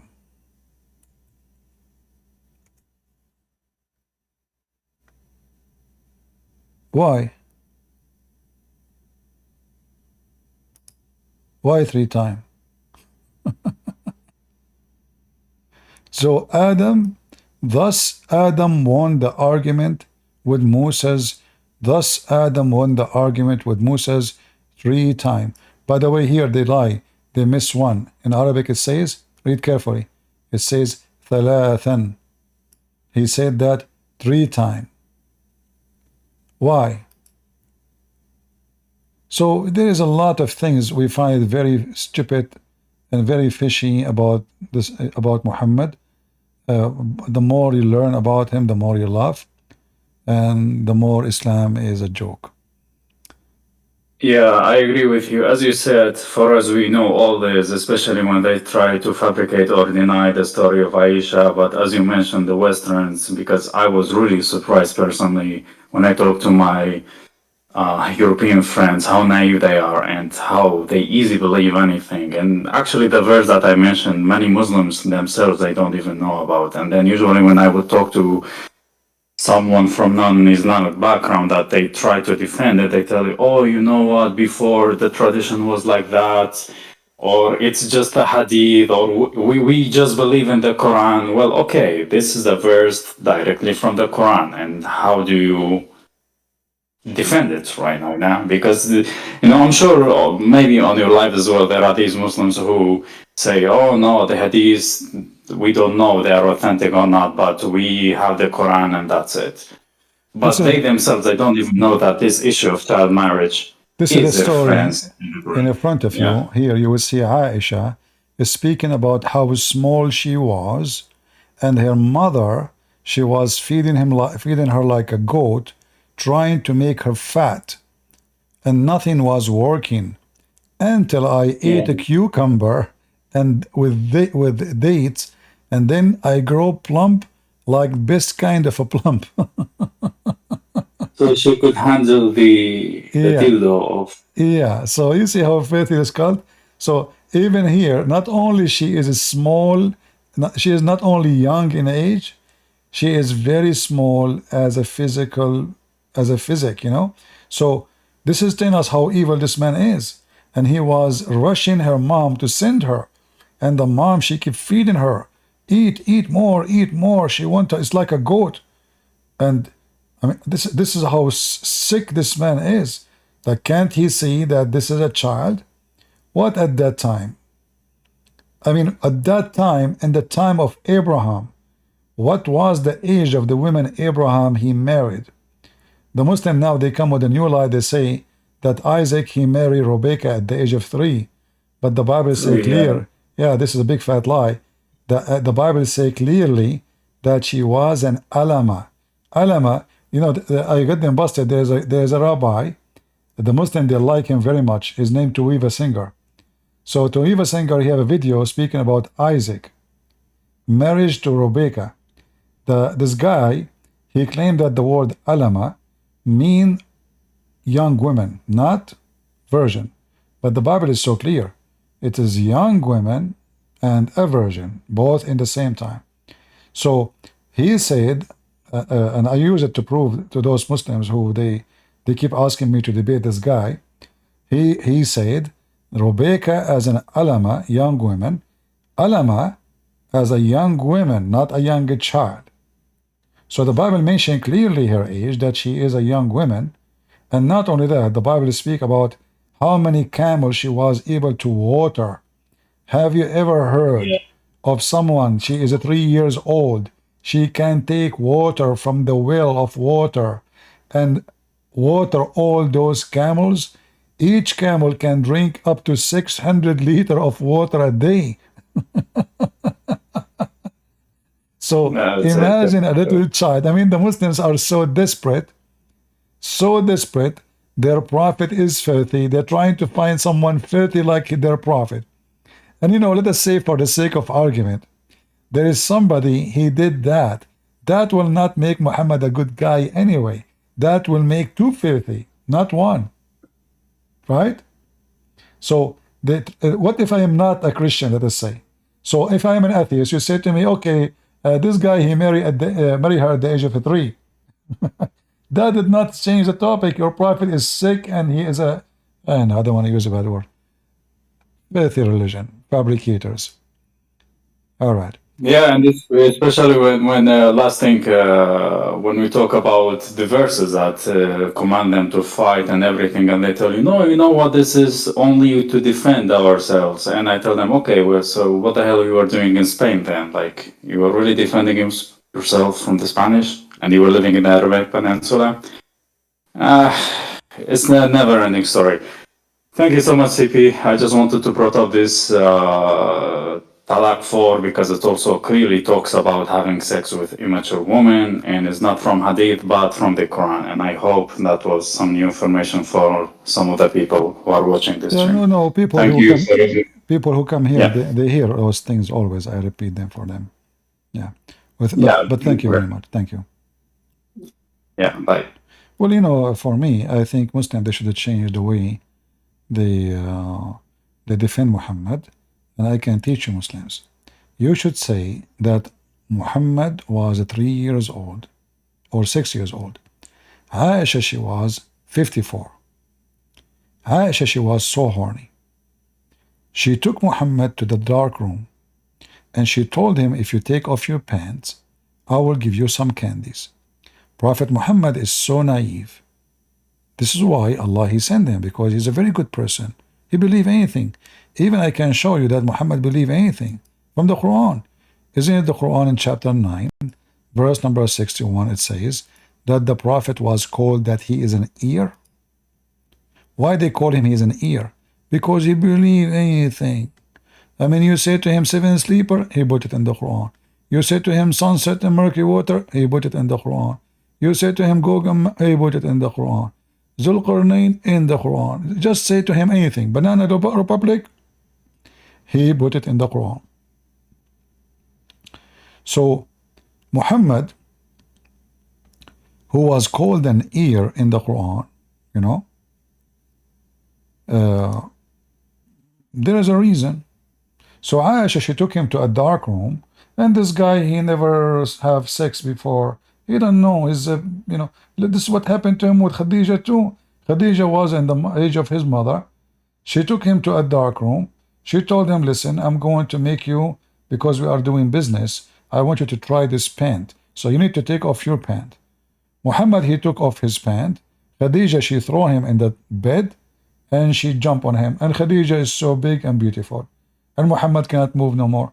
In fact, I can show you a story which is very similar about what I just said. According to Khadija,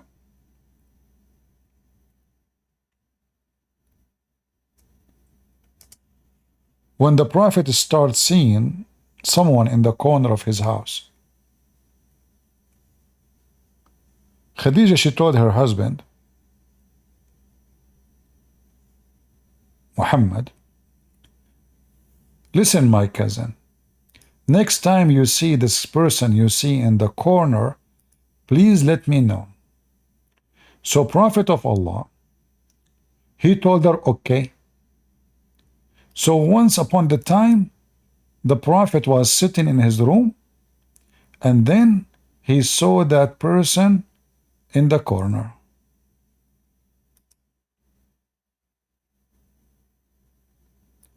And the story was fabulous. Shiriru, are you a Muslim, my friend? Shiruru? The one, his name is Shiruru. Are you a Muslim?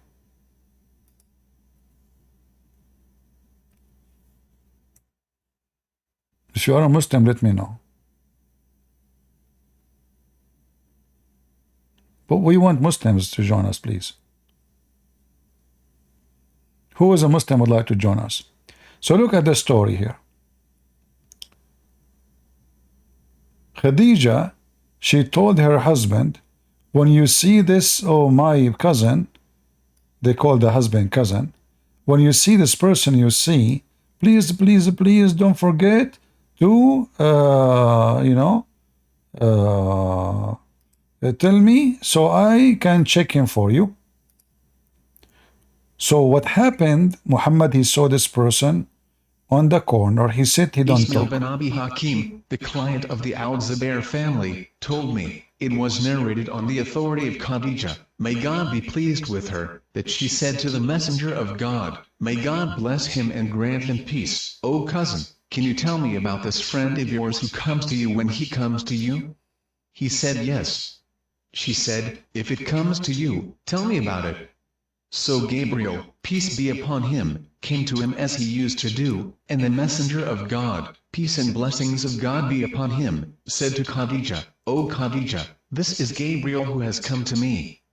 She said, "Get up, cousin, and sit on my left thigh." He said, "So the messenger of God, may God bless him and grant him peace, got up and sat on her." She said, "Do you see him?" He said, "Yes." She said, "Then turn around and sit on my right thigh." She said, "So the messenger of God, may God bless him and grant him peace, turned and sat on her right thigh." She said, "Do you see him?" He said, "Yes." She said, "Then turn around and sit on my lap." She said, "Then the messenger of God, may God bless him and grant him peace, turned around and sat on her lap." She said, "Do you see him?" He said, "Yes." He said, "So she was sad and put." See? Hello? Who is talking? Shigeru. Oh, Shiharu. Okay, Shiharu. yeah. Nice to meet you, Christian Prince. I always wanted to talk to you. All right. Are you I need to ask you something. are you Christian? Yes, and I'm currently talking to a few Muslims from Saudi Arabia who were my friends here in the university here in the US. Okay. And since we were talking about trying to share the gospel with them, and they're very stubborn as usual, which is fine. I understand that, but when I came up with this topic, I think it's in the hadith that says about how the last they will kill the last of the Jews in the last hour. I don't know. I don't remember by now. I'm a little nervous right now. But just relax. It's okay. Yeah, sorry. In the last days, they will kill the Jews, and the Jews will hide behind the stone. I mean, the tree, and the tree will talk. Yeah. So I told them like, hey, this is really serious. You're Allah or whatever is demanding you guys to fight the Jews, and don't tell me that's okay. And then they told me and explained that this is apparently because when the Dajjal is gonna come, they are the ones who are gonna fight the Muslims, and the Jews and the Christians will be with the Dajjal, the Antichrist followers. So therefore, they need to fight each other. And that's according to an imam that they talked and they listened to. That's what explained that hadith, and I didn't understand. Like, I don't think that's true, or maybe confused. No, this is all, when a Muslim, he give you an answer, always ask him to give you reference, and then you will see right away he start making poo-poo.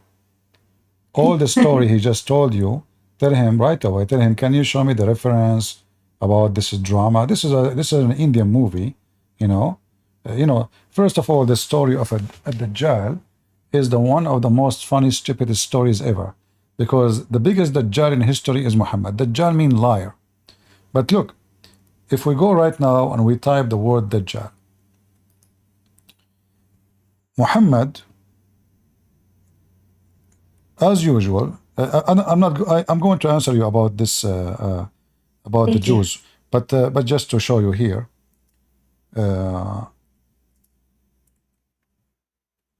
if we ask the Muslims, is Allah is a man? They will say no. Okay, is Allah is the Messiah? They will say no. But look what Muhammad he just said. Muhammad he made it clear that Allah he look exactly like the Messiah. So all those hadith we see in the front of us, Muhammad is talking about what? You should know that your God is not one-eyed. At Dajjal, the Muslim they speak of, he is supposedly the false Messiah. So his name is not a Dajjal. His name is Al-Masih Dajjal, which means the Messiah, the liar. Oh. The Messiah, the liar. All right? So, but the Messiah, the liar, is someone who pretend to be the Messiah, which means he is a man. Correct? Yep. All right. So look here what it says. The Prophet said, I have told you so much about the Dajjal, between two brackets the Antichrist, that I am afraid that you might not understand. The Antichrist is short, hinted, woolly-haired, one-eyed, and eye sightless, neither protruding nor deep-seated, if you are confused about him, know that your Lord is not one-eyed. So what we understand from this, there's the only difference between the look between the false Messiah and the true God is what? Is one eye. Correct? Yeah. But who is now the Messiah that Dajjal is pretending to be? He is pretending to be the true Messiah, correct? Yes. Okay. As long he is pretending to be the true Messiah, so why Muhammad saying, you should know that your Lord is not one-eyed? Oh, you're I mean, the guy is saying, I am the Messiah, so why the Muslim will think he's God? The Dajjal, you see in Arabic here the translation is not accurate. In Arabic it says, Inna Masih ad-Dajjal. You will notice here in Arabic, they don't say Al-Masih. They say Masih ad-Dajjal. Because Al-Masih, there's only one person, he is the Christ in Arabic. Al is a definition, and that is given to God. So the stupid Muhammad, again, he took the word Al-Masih, he gave it to Jesus. The false Messiah, they call him Masih, they don't call him Al-Masih, for he is the false one. So the Masih, the Dajjal, he is short, he is fat, he have curly hair, he have what he have, and then Muhammad, he is warning the Muslims saying, if you are confused about what? About how Allah look like. But the Messiah, this false Messiah here, he is pretending to be the true Messiah. So why the Muslim will think that he is Allah? If the guy saying, I am the Messiah, believe me, why Muhammad is confused about the Lord look? He said, you should know that your Lord is not one-eyed. So obviously here, there's a story. In certain point, Muhammad was an idiot, and he made it clear that the Messiah is God. The false Messiah is the false God, because now the compare is between who? Between the Lord and the false Messiah. So this story here should be saying, you should know that the true Messiah is not one-eyed. Correct? correct. So why he's saying Allah, your Lord? So Muhammad is an idiot. Now going back to Ad-Dajjal, when the Muslims they speak about the Jews, they will fight with the Dajjal. That is other story. We laugh at it because simply according to the story of Muhammad, the one who will fight with the Dajjal or the army of the Dajjal, Yes. there are a certain group of people, but he do not even need them, because the one who will destroy a Dajjal anyway is the Messiah. When the Dajjal he see the Messiah, let me show you.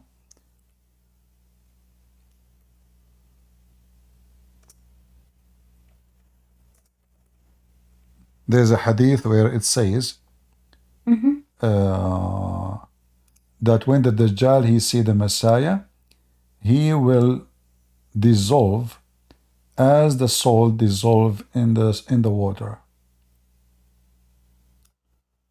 Let's see, maybe I'll show you this one.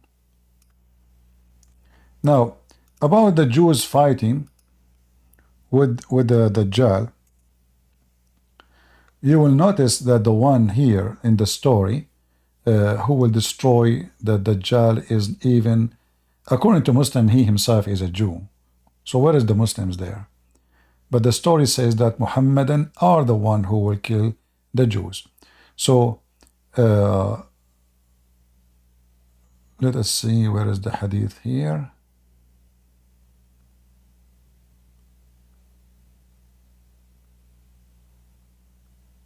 Here we go. So when the Dajjal he see the Messiah, you can see my screen? Yes. All right. So here you will see the story about the fight. This is the story about the fighting between the army the Muslim they are talking about. So Muhammad here is a prophesying about what will happen next, and then we will see that the Dajjal he will come, and then he will meet with the Messiah. There is no Jews, there is nobody, there is only the Dajjal, and there is only the Messiah. And when they met together, the Dajjal, who is supposedly Satan, when he see Jesus, then he would dissolve like salt in water.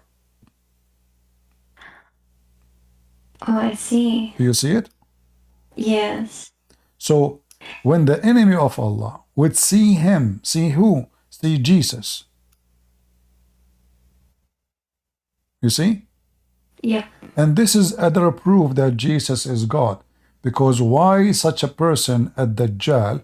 According to Muslim, at Dajjal, he can even split a man to pieces and he can put him together again.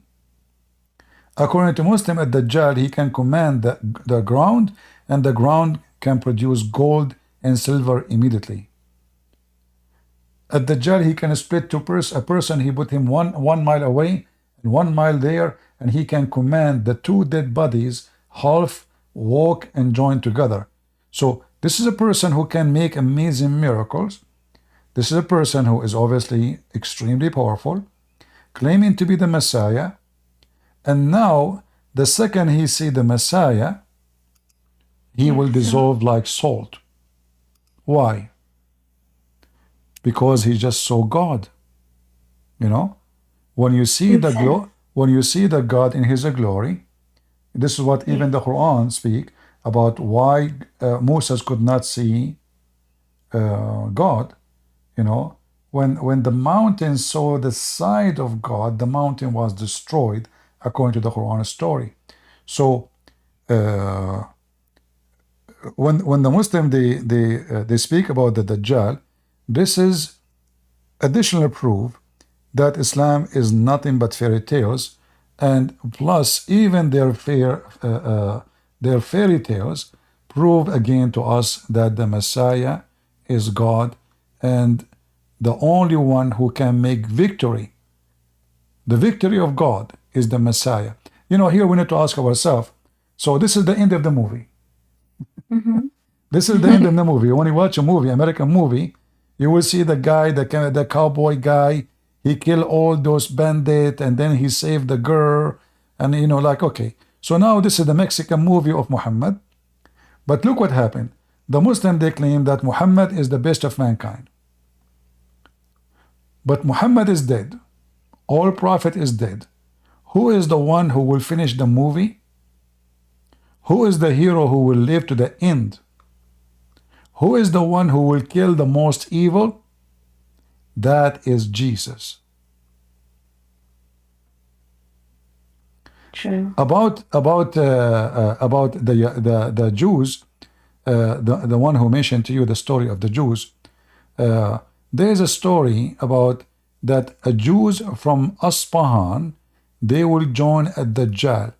But you see the hadith about killing all the Jews in the world. Yes. It says, okay, let me show you how stupid the one who mentioned that to you. Give me a second. Yeah, exactly. When he told me that, I was confused. Like, no, there's no way that that's an explanation. All right.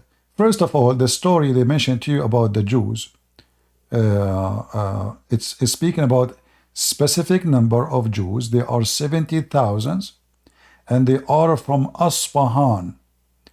If we go and check right now, how many Jews exist in Iran? Guys, can somebody find me the number? How many Jews exist in Iran right now? Maybe 10? Let us see. How many Jews? Very few. In Iran? Let us see now. Okay. There's around 8,500 Jews according to internet. All right? But Muhammad is saying that there is 70,000 Jews from one city in Iran. They will come out and they will fight in the side of the Dajjal. So why you want to kill all the Jews? You should kill only those 70,000 who will fight with the Dajjal, if this is true. But we know that there's no such a thing. This is not even exist. There is no 70,000 left in Iran. So if this should happen, it should happen long time ago when the Jews used to exist in Iran. There's no Jews right now in Iran in such a number, and there's no Jews at all. Maybe if somebody can search for me the city of Asfahan, Asbahan, even Muhammad cannot even pronounce the name correctly. Let us see if I can find this hadith in English.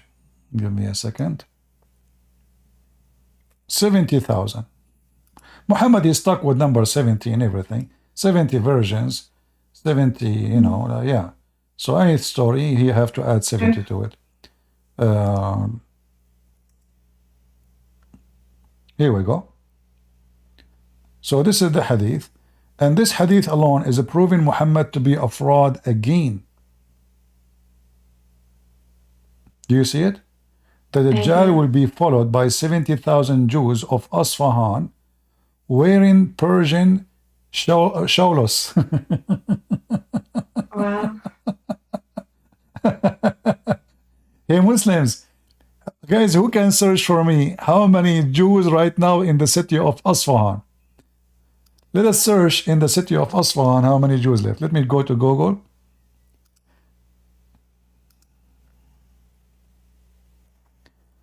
How many Jews in Asfahan?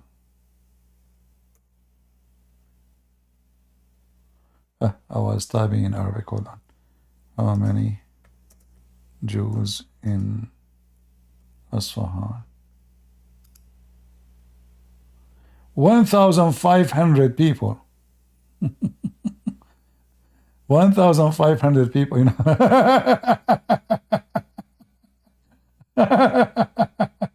So according, you know, hey Muhammad, you are a true prophet. There's now 1,500 Jew in the city of Asfahan, and yet Muhammad predicting that 70,000 from the Jews of Asfahan, they will go and follow the Dajjal. And not only that, they will be wearing clothes of the Persian. Do you see it? Yes. Yeah. So if the Muslim, they want to say, oh, this is about killing the Jews, well, those are only 70,000, not all the Jews. The hadith says you will kill all the Jews. Exactly. Plus, this hadith prove again that Muhammad is a fraud, because there is no such a number exist in Iran totally, not only in Asfahan. Asfahan have 1,500 now. Total Jews in Iran is 8,500. So where the 70,000 they will come from? And as you see, they cannot say they are going to be from around the world. No, those are coming from Asfahan, and even they are wearing Persian clothes. I have a bad news for Muhammad. In Persia right now, nobody wear Persian clothes no more. True. Either they wear Arabian clothes like Muhammad, correct? Or they dress suit like the Western. Nobody wear Persian clothes no more. Nobody. Persian clothes is not practiced at all in Iran. Nobody wear it. So what this guy is talking about, so again this one, proving Muhammad to be a fraud. I'll show that to that person and let him know. Well, that. why you don't invite him? I was thinking that actually, because I did show some of your videos, and he wants to learn the truth, like he really wants to, but I feel like he's indoctrinated to Islam. That's why I think it's hard for him. First, I want to advise you, you are a Christian, right? Yes. We as a Christians, we should not associate with Muslim men. I'm talking about you as a female.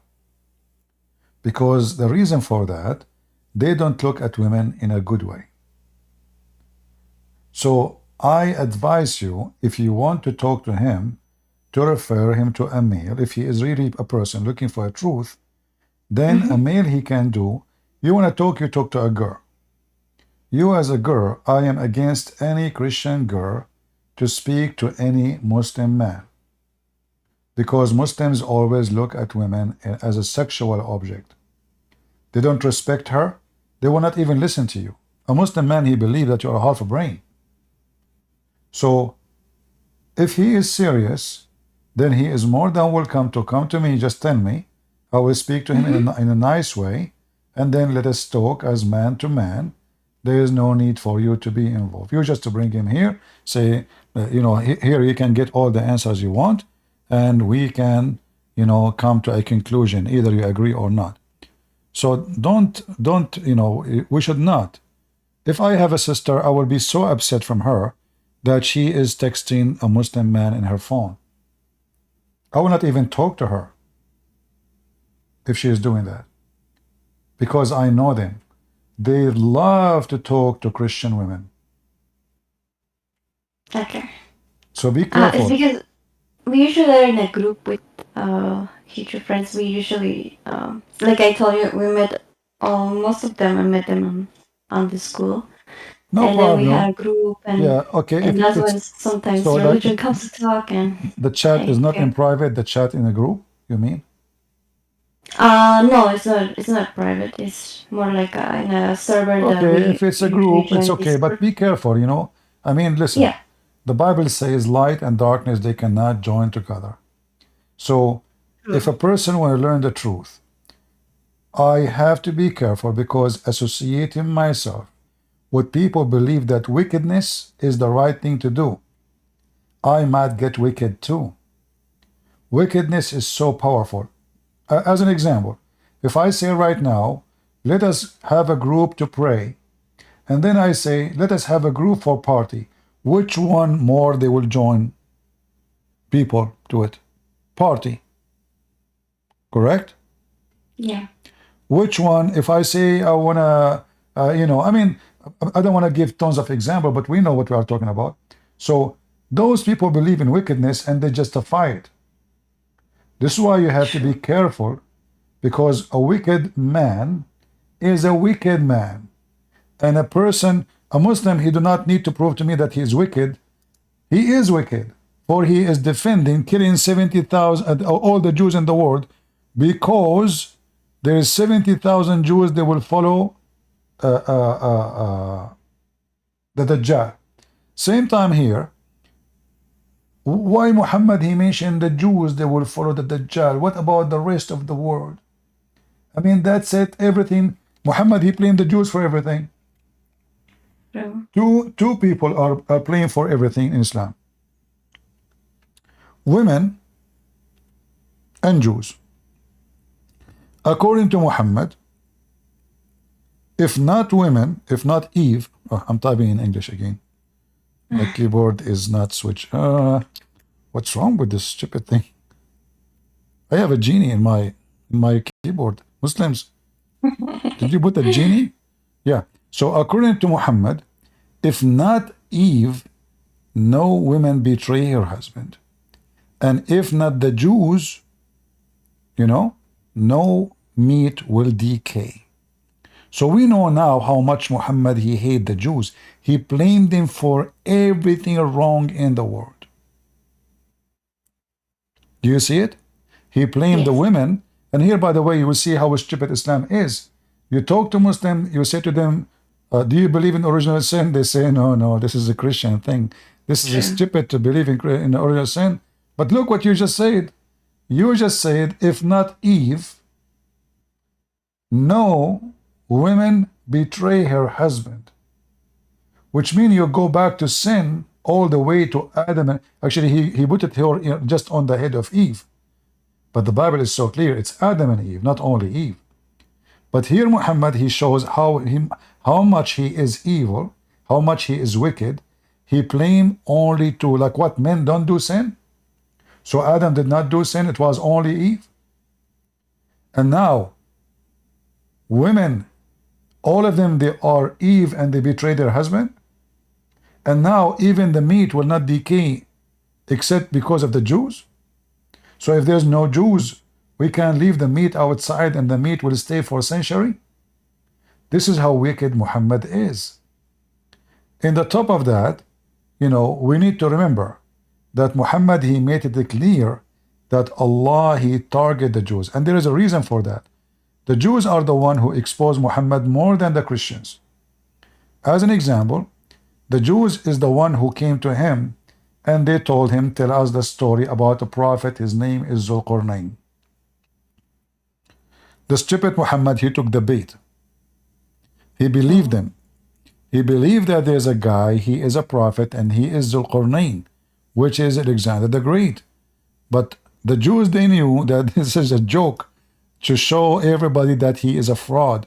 Muhammad, as the Quran chapter 9 verse number 61 says, he is an ear. So now Muhammad, he took what the Jews said, and now he searched about Zulqarnain. He found the stories about him. He put it in the Quran, and he told the Jews, listen, they are asking you about Zulqarnain. Here we go. Allah told me his story.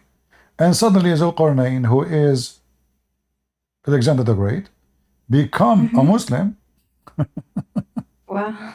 He found, he's a prophet too. He found the sun sitting in a muddy spring of water. And then he found where the sun set and he found where the sun rise, as you see in the Quran here.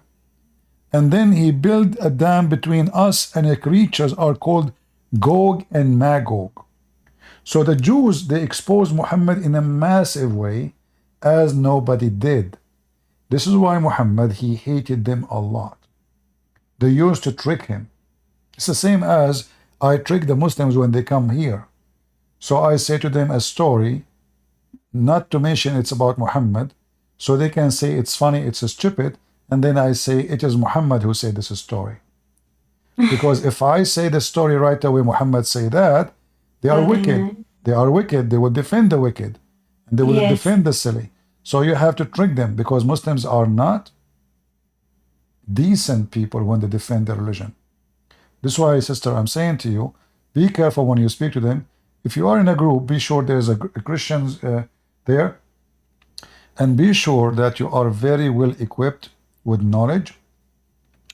Otherwise, one bad apple can destroy a box of good apples. Correct? Correct. Anything else? That would be it. I'm definitely gonna keep your advice and Watch him run now. I'm a Muslim now. Run. That's good fart. This guy's name is Ultimate Fart from Senegal. oh Yeah. yeah, I really want. I have from all my friends, I think only 3, which is 2 guys and 1 girl, who are very open to talk about. Listen, I'm not against speaking to Muslims. No. That's what I do. And But you as a lady, speak to girls, speak to girls, because then the interest is interest between about religion. It's not about anything else, because they try to, the Muslim, they love to target Christian girls. The first person I made him leave Islam, become a Christian, he was a Saudi prince. This is the first person myself, I made him leave Islam. I was 19 years old. Not even 19, actually, at 19. So this is the first person I made him leave Islam and become a Christian. He was way older than me. He was like in his 40 something. I was not even 18 or 19. I forgot the age. And he asked me about Christianity. He liked the way I talk, even though I'm so young. And he did not even ask the old ones. So we start talking, we start discussion, and we start listening. There was a radio station. It's Monte Carlo. I advised him to listen to it. So he listened to the radio, which is a program after 10 o'clock in the Middle East, start speaking about Jesus in Arabic. So I told him to listen to them, and any question he have, bring it to me. So he listen at night. We talk in daytime. We talk in person, not like we know each other. So first time I encounter Islam actually as a challenge, it was because of him. He invited a bunch of sheiks. He's a prince. So they brought a video of Didat, and they put it in the VCR at that time, the VCR. So they played the video for me, and they were trying to convince me, and there is a subtitle in Arabic. So they were trying to convince me that Islam is the true religion. Look how your priests, they could not refute that. And then I told him to stop after they finished the video. I told him, if you, he said, what do you think? I said, there's something wrong with this video. He said, what? He said, the translation either is not accurate, like my English was not, I mean, until now it's not good, But anyway, at that time it was horrible. So, so I told him there's nothing that doesn't make sense. The question the guy asked, like the dad, he asked question, the answer of the Christian guy doesn't fit with it. So this prince, he called the library where he got the video, and he told them, I listened carefully to the video. He speaks English too, and I found that there is some like cutting in the video, like somebody play with it. So who is the one who made this video? They said, sir, they were scared. They said, it's not our business. We get them from the vendor.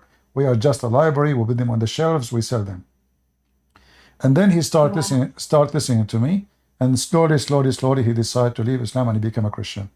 So, but for me, I will not speak to a Saudi woman in private, and I am a man. Yeah. And I will tell you what they did to me as a man. Once I was in Paltok, and there was a woman, she came and she said, CP, I want to talk to you. I'm thinking to convert to Islam, in the chat. And she said she is from Latino countries, from South America. I said, so I even like now, I closed everything. She said, I'm going to take Shahada tomorrow if you don't help me. So I said, okay, guys, I'm going to talk to her. All right. So I went in Skype, and then she opened the camera. I told her, no need to open the camera, There's no need for the camera. Please close it. She said, I don't know how to close it. It's keep coming by itself. And then she said, if you want, I can hang up and I will take Shahada. I said, okay, just take it easy. Okay, keep the camera. And then she started pulling down her shirt. I'm not a fool, She started pulling down to show me more skin. I said, are you okay? What's happening there? Focus with me, So, and then I asked her, do you know anything about Arabic? She said to me, no, I told you I'm from South America. And then I look all the way in the back of the room. I found big sign in the Quran in her house in Arabic. Wow. The same moment I noticed that, somebody opened the door and he spoke to her in a Moroccan accent. So they were plotting against me, trying to deceive me and to tempt me. So they can tempt me, maybe record me. Oh, this guy, the woman, she will take off her clothes. He will get tempted. We record him. We post it online. We destroy him. People will not listen to him. So this is how low they go. They are willing to send their own sister. They send it to do that to me. So what they will do to you? I'm not saying that the one you are talking to them is the same equality, but I know, I have my experience with them. So you better be careful. If they do that with the man, what they will do with the women. Exactly. I'm gonna tell you just a short story about it. It's not the same, but I had my friend who came from another country, and she was a very close friend to me. And then she started to get involved with a Muslim guy, also from Saudi. He was not part of my group of friends, but I didn't knew him. That's the reason why I'm also became more passionate about to learn about their religion and my own religion, because at that time, this was like 3 years ago, I was not as more knowledgeable, let's say. He tricked her, and she was more religious than me. He tricked her and made her convert to Islam in order to get married. And see, that's the reason why I started to, okay, this is not right. And I even talked to her, but she was convinced to become a Muslim, and I could not stop that. But that's when I decided, okay, I need to learn their religion and my religion, because he would also come and attack my religion, say like, oh, the Bible is corrupted. And at that time, I didn't know much, but I would tell him like, no, it's not corrupted. But we would not get in deep because I told him that, hey, I'm not knowledgeable in my religion. So that's the reason why I started to learn more. I did watch your videos, Sam Shimon, David Wood, and I wanted to share that with you. You know, the Muslim who married that woman, he will use her until she get a little bit older, and then he will throw her, dump her like garbage, and he will replace her with someone newer. So Actually, his mom was not okay with that, and he made her convert. Not only him, another girl too. At the end of the day, they never. we lost you.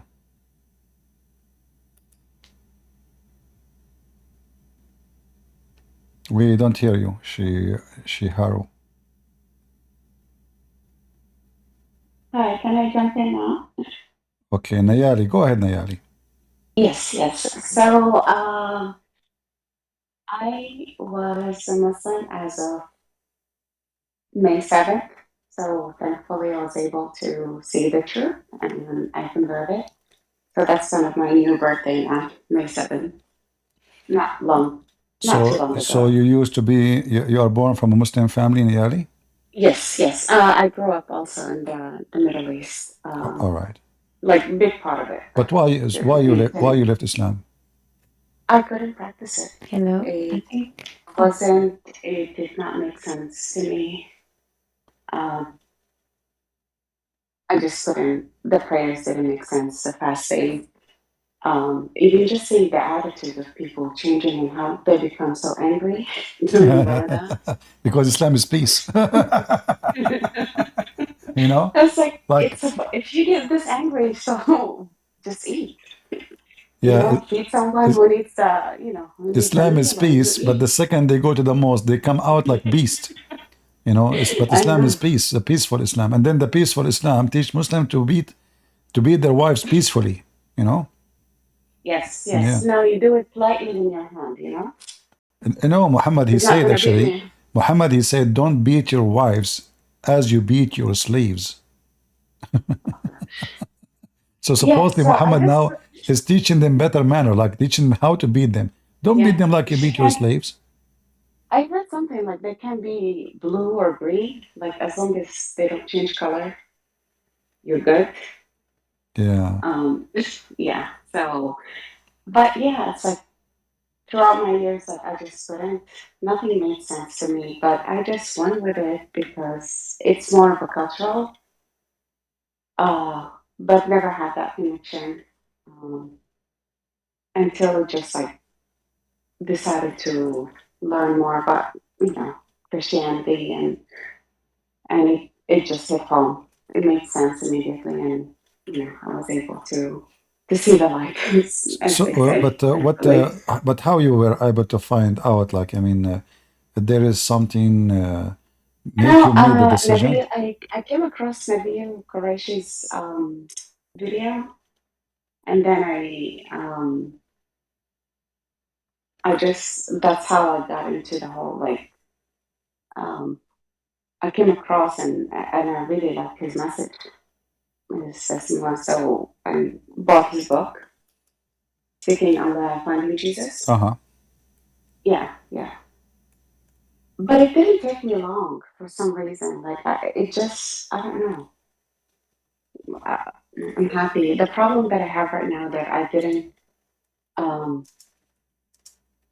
tell my family yet, and that's kind of.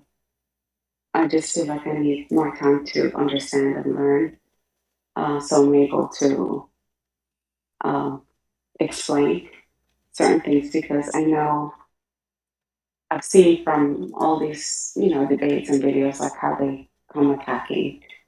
So I Yeah. just want to be in a good place. But I did have a couple of questions related to um, the Sahih, Bukhari, and Tafsir, all the Hadith Uh-huh. stuff. They they always say like, well, this is not correct. This is not trusted. This is there like a more modern? hadith other than Bukhari and Muslim. Well, you know, Like I want to look at the most moderate hadith just to see if it makes any difference. Because there's every nothing. time you It cannot be read, exist. It it's cannot be exist. wrong. The word moderate, like you know, is there is a new Muhammad? No. So the hadith it have to come all the way back to the time of Muhammad. So the word moderate can be exist if there is Muhammad number one, Muhammad number two, Muhammad number three. It's like you know software we updating, right? So there's a moderate software. But this is Muhammad the dumb, the same person who used to take shower with dead dogs and women blood from period. So those hadith are exist always, and Muslims they approve them. But since now the internet become a problem because Muslims, you know, the hadith was okay all the time because nobody dare to question. So people they read, people they listen, people they say, mashallah, right? But Yes. but the Muslim now, yeah, amazing, so beautiful, you know. The Quran is a preserved, brother, and then we find the goat eating the Quran. But they are reading this hadith all the time, but nobody dare to question how in the world the goat ate the Quran and the Quran is gone. And but they keep saying the Quran is a preserved. So and they said like if the house is burning, it will not burn. yeah, I mean All these things. all kind of hadith. So what now? What the Muslims they do? This is the moderate Muslims, not the moderate hadith. The moderate Muslims they are trying to find a moderate way to dodge all the stupid stories about Muhammad. So all the scandals, all the stupid things Muhammad he said, they try to you know hide it. You know the Muslim today is like a cat. You know the cat she do poo poo and then she you know with her yeah with her feet you know she is funny and then she lick her butt with her tongue. And this is what the Muslim today they are doing. They lick their butt with their tongue. Thinking sorry for the you know I apologize. This is the way I talk. You know I don't mean to. No, I get it. No, I get it. People know me. Sorry, I cannot fix it. It's fun, but this is why he's so relatable. Like you can, you know. Yeah. So they act like a cat, and they act actually even the biggest reporters of hadith. His name is Abu Huraira. You know what Abu Huraira mean, right? Yeah. The father of the cat. So even the one who report the hadith for them is the father of the cat. But the second you read for them, I mean, look at this. Breastfeeding for adult. Are you serious? Oh, yes. I heard that in Egypt. I was actually in Egypt around that time. It's crazy. There is the dean of the Azhar University, he made a fatwa that every woman she go in the bus, she have to do breastfeeding for everybody. Yeah, that's why I'm trying to find a neighbor who is a Muslim these days. No one will dare to come near you. But look, I mean, look at this stupidity. You keep looking for them, but no one is going to come to you. But can you believe it? There is somebody. One hand they say the women she have to wear burqa, and you think like Muslims are conservative. But then when you go inside the Islamic society and you are coming from Islamic background, you know how much corruption is involved behind the scenery. So breastfeeding for adult, zawaj muta, zawaj friend, urfi, zawaj misyar, zawaj. Yeah, the society is messed up. It's really, really messed up. Yeah. That's why I stayed away, because from a morality point of view, it's like you really can't apply it. And they claim that they are the one who have the best moral in the world. Yeah. This is why in the Middle East, and I understand you are Middle Eastern like me, so in the Middle East we have to put bars, thick bars of steel on our windows, because we have a lot of morality there, to the point if you don't have bars you will lose all your furniture one day. I mean, do you see, yourself, and if you're a woman, honestly, do you see how much morality? And if a woman walk alone in the street, she is a lady, she can tell you. If a woman she walk alone in the street, honest to God, they will shower her with sexual words, filthy language, if they don't even try to touch her. No, it's insane.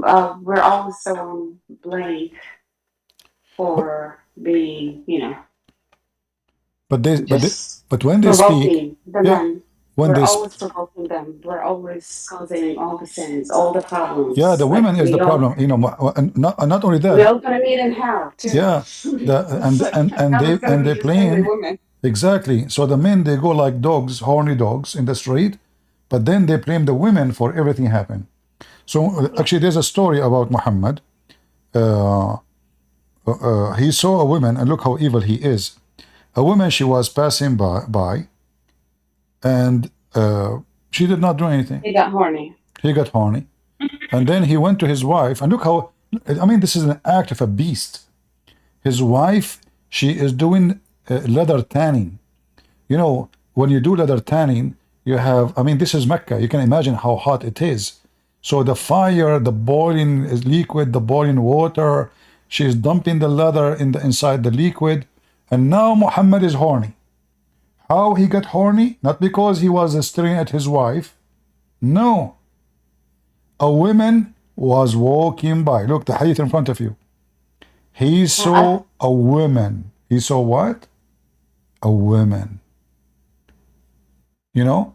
What about but the mother, which is you're supposed to look down? Exactly. So they tell you, oh, brother, you have not to look, brother. But the Prophet, obviously, I mean, how the man will get horny unless he is looking extremely in a sexual way? He's like X-ray. He's Like, X-ray. don't talk. You see, I say to Muslims, if you mention to me anything, I will give you a hadith. Guys, did she mention X-ray? Do you know that Prophet Muhammad, he mentioned X-ray in the hadith? Did he? Oh, yeah. Let me show you. Oh. Yeah. According to Muhammad, women in the heaven, the Huri, not you, the Muslim man, will be able to see the marrow of their bones. Do you see it? I would be scared. Huh? I would be scared. Yeah, but I mean, this is X-ray. Yeah, Oh my gosh. I mean, you will see a woman. Okay. I mean, imagine your wife became a jellyfish suddenly, and now you see the bones. So how in the world this is supposed to be beautiful? So Muhammad, he knew the Arab are obsessed with white women. Yes. Oh, that was another problem for me because I'm black. Here we go. See? Oh, so yeah. Yeah. So you can imagine the amount of racism. They talk about racism here in the US. They have no idea. Yeah, I mean, that's additional issue. And we have tons of hadith it's about a really big. we have it's a really big issue. Everything bad is black. So. exactly. And you know, but don't worry, when you go to heaven, Allah will make you white. I'll become a jellyfish too. You know what I'll do? I'll sting them. I'll sting them all. Yeah. According to the Quran, according to the Hadith too, when the Muslim they enter heaven, there is two angels waiting for them. One they will give you two drink. One will make you white and look like so white and bright, and one will make you tall. The woman, she will be 30 mile tall. The man will be 90 mile tall. But I'm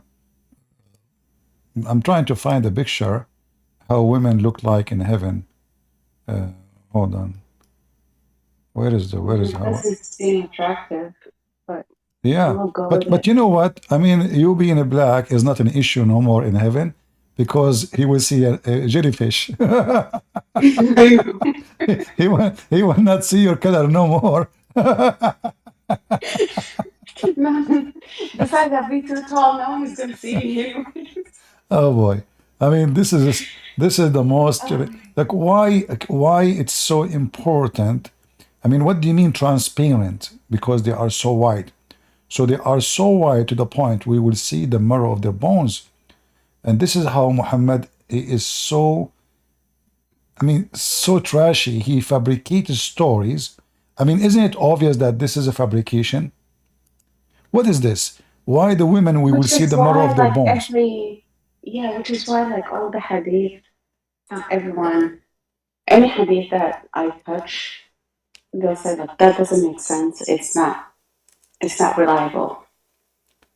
Oh, you know, it's reliable as long the one they speak to is a foolish person. The second, he is a person of knowledge.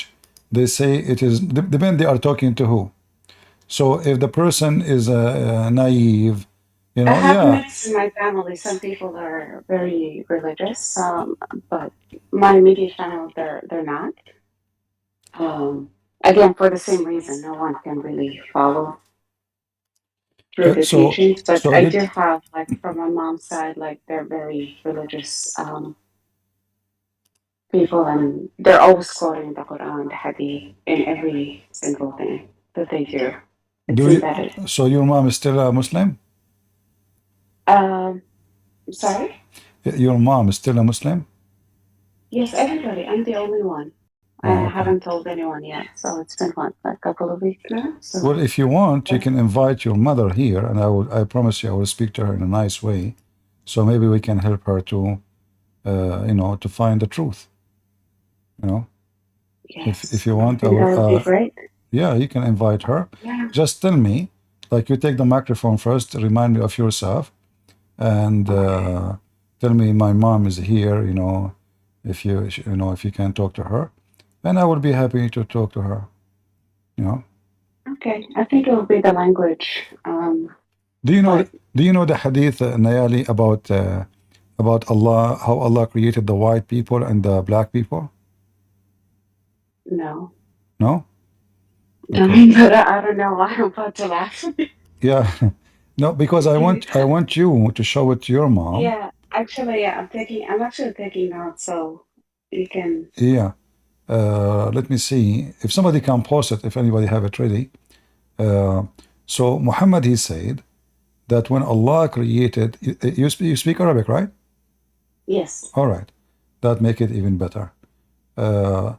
So when Allah, he created Adam, he hit Adam in his right shoulder, and here we go. All right.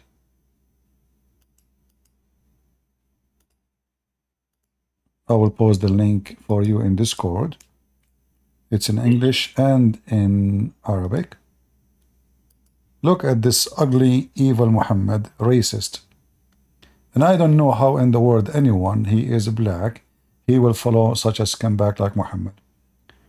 Abu Darda reported Allah the Messenger saying, when God created Adam, when Allah created Adam, he created him, and he struck his right shoulder, and he brought forth his offspring white like small ants. And he struck his left shoulder, and he brought forth offspring black as though they were charcoal. Then he said to the party in the right side, which means the white, you go to paradise and I don't care.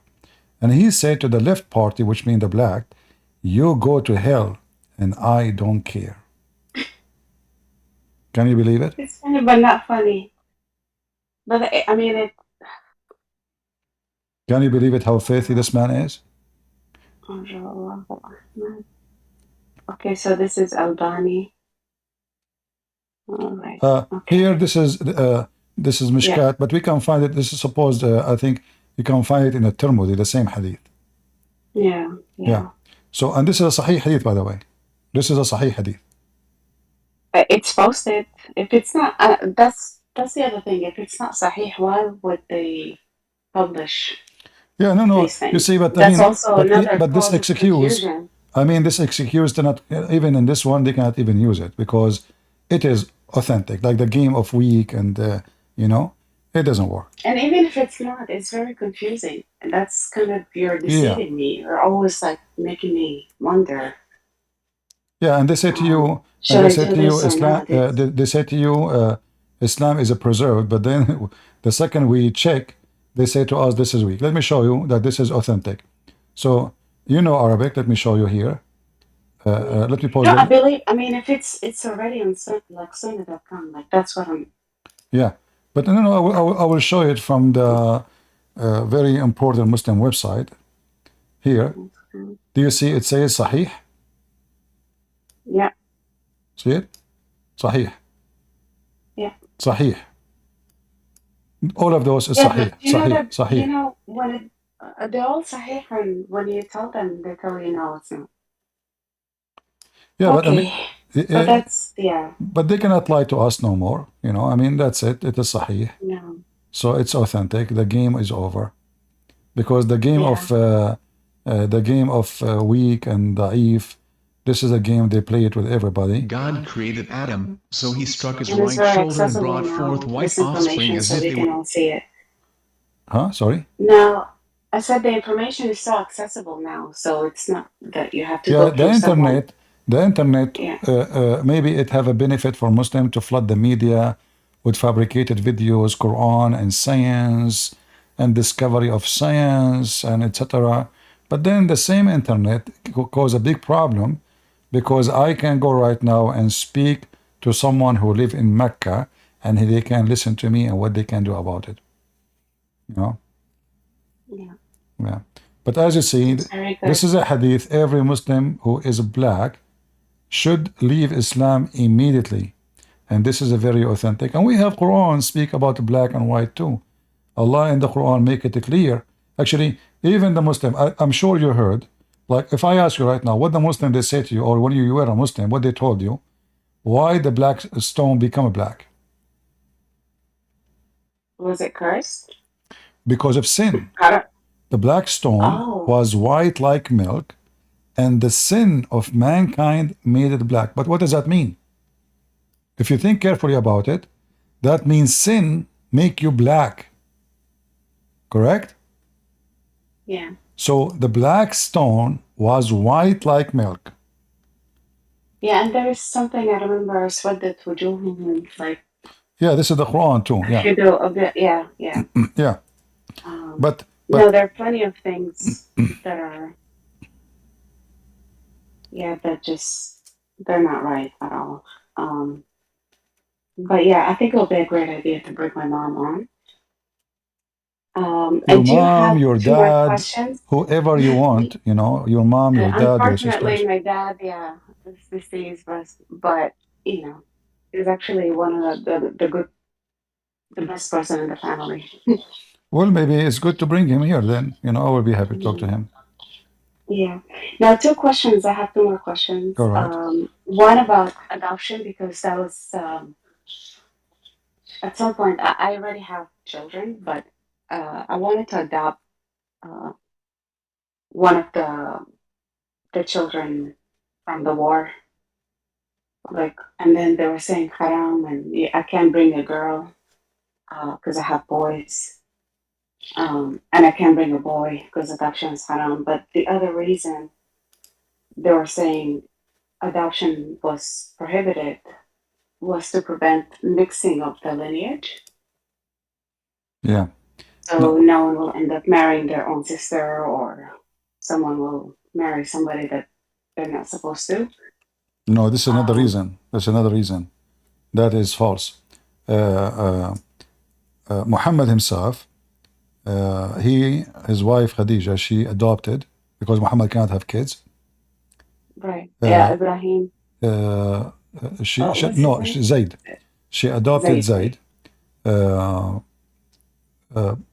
And because Muhammad want to have sex with the wife of his son, then he forbid adoption. Look how evil he is. So adoption was okay and even practiced by Muhammad, because adoption is a very noble act of a human being to adopt a child he is not yours and to take care of him, right? So why it's bad? And what do you mean, like, lineage? I mean, okay. Like to not give them your last name. Okay, but still you can adopt and don't give him your last name, whatever last name he have. But what does have to do with this? So the excuse is because Muhammad wanted to have sex with this woman, Zainab, which the story says clearly what happened. He went to her house.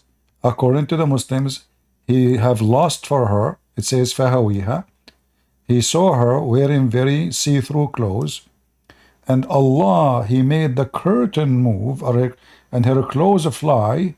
Allah, he made it happen, So Muhammad, he saw her. That's not pimping. Huh? That's not pimping. I'm sorry. That's like Allah pimping for him. Yeah, exactly. Allah is a pimp. Allah is a pimp. You know, I don't know why Allah is not doing this to me. I mean, I see women every day in the street. Allah never moved the curtain. Because you're not Muslim, you should be. Even I drove 7 hours to go to the beach. I saw it was rainy day and all women wearing clothes and it was cold. And Allah did not remove any curtain. That's your punishment, being Muslim. Yeah, you know, and look, even the Quran says, and Allah, why you are telling the husband to keep his wife? Allah says to Muhammad, why you are telling the husband to keep his wife? Why? Oh gosh, I'm reading this. This is bad. If you read this story in chapter 33, verse number 37, and you read the interpretation of Al-Qurtubi, and you know Arabic, you can show it to your mom, you will see it's privilege number 11. Muhammad have 16 privilege, most of them about sex. But privilege number 11, if the Prophet eyes fall into a woman, her husband must divorce her immediately so the Prophet can do boom boom to her. Can you believe how filthy, trashy this garbage cult is? If his eyes... And they let him? Huh? And they let him do that? Marry? So Well, this is what he did. He did that. Who dare? Who dare to question? Who dare? You know? Nobody dare. Yeah. Yeah. Oh, I see. So when the Muslim, they say this is a privilege, like in the other day, like just last week, the Muslim, he said to me, so what? It was a girl actually. Remember, guys? A Muslim girl, she called me. She said, so what? It's a privilege. This is not a fornication. He's a prophet. So if he is a prophet, he can fornicate and they call it a privilege. If he is a prophet, he can steal the wife of somebody and it's a privilege. Then how come the other prophets didn't do that?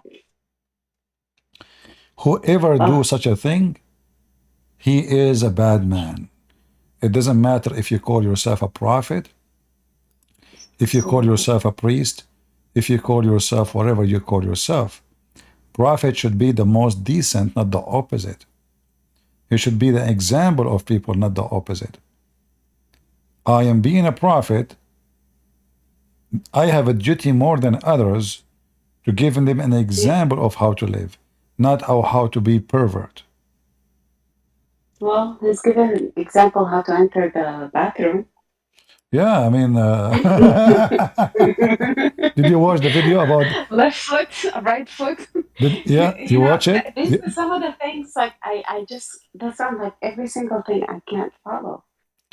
Did you watch the video about the bathroom? No. No, you missed your life. I mean, that's it. You missed 10 years of your life. Let me find it for you. Hold on. Okay. There's a video for everything. I'm new to this. That's why I'm not in social media or like. I am afraid. A lot of things up until recently. That's why a lot of things I may not. I'm afraid if I showed you this video, you might convert to Islam back. I don't know. I'm not sure if I should show it to you or not, guys. Should I show her to her? I don't know. I'm not sure really, because she might convert to Islam again if I play the video. I'm not making this. Hold on. I will show it to you, and you know what? Let us try our luck. Either you become a Muslim, and you might become an imam too. Oh, I forgot you are a female. You cannot. I can't do anything. Yeah, you can't be. Besides, you can't even be what? A witness in the court. Okay, here we go. So watch this video and let us see if you will stay as a. You will not come back to Islam. I'm just trying to help you. The shaitan, he not only runs, but the hadith says lahu only runs. The shaitan, when you give the adhan, the shaitan, he not only runs, but the hadith says lahu durat. Wow. You know what durat is? No. Durat is He runs, and as he's running, yeah, his fart comes out. There he is. Lahu durat. I'm not making this in the hadith. It's a hadith, So hadith. that shaitan made me do sin. Really? Get up. Yeah, just get up. Uh-huh. Just give the adhan. Allahu Akbar. That shaitan, you're gonna make him leak some serious gas. Oh boy. Serious gas. So you go into the toilet, Bismillah, Allahumma inni a'udhu bika min al-khubuthi wal khaba'is. So Allah protect me from these devils. You go in there with your left foot. The left foot you went in, you get a reward for that. The dua you said, shaitan will not see you. It's invisible. Toilet, shaitan can't see you anymore. That's in a hadith. That's it, right? that's it.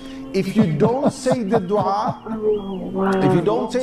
what happens is the shaitan not only comes inside, but the hadith of Tirmidhi says he plays with your bowels.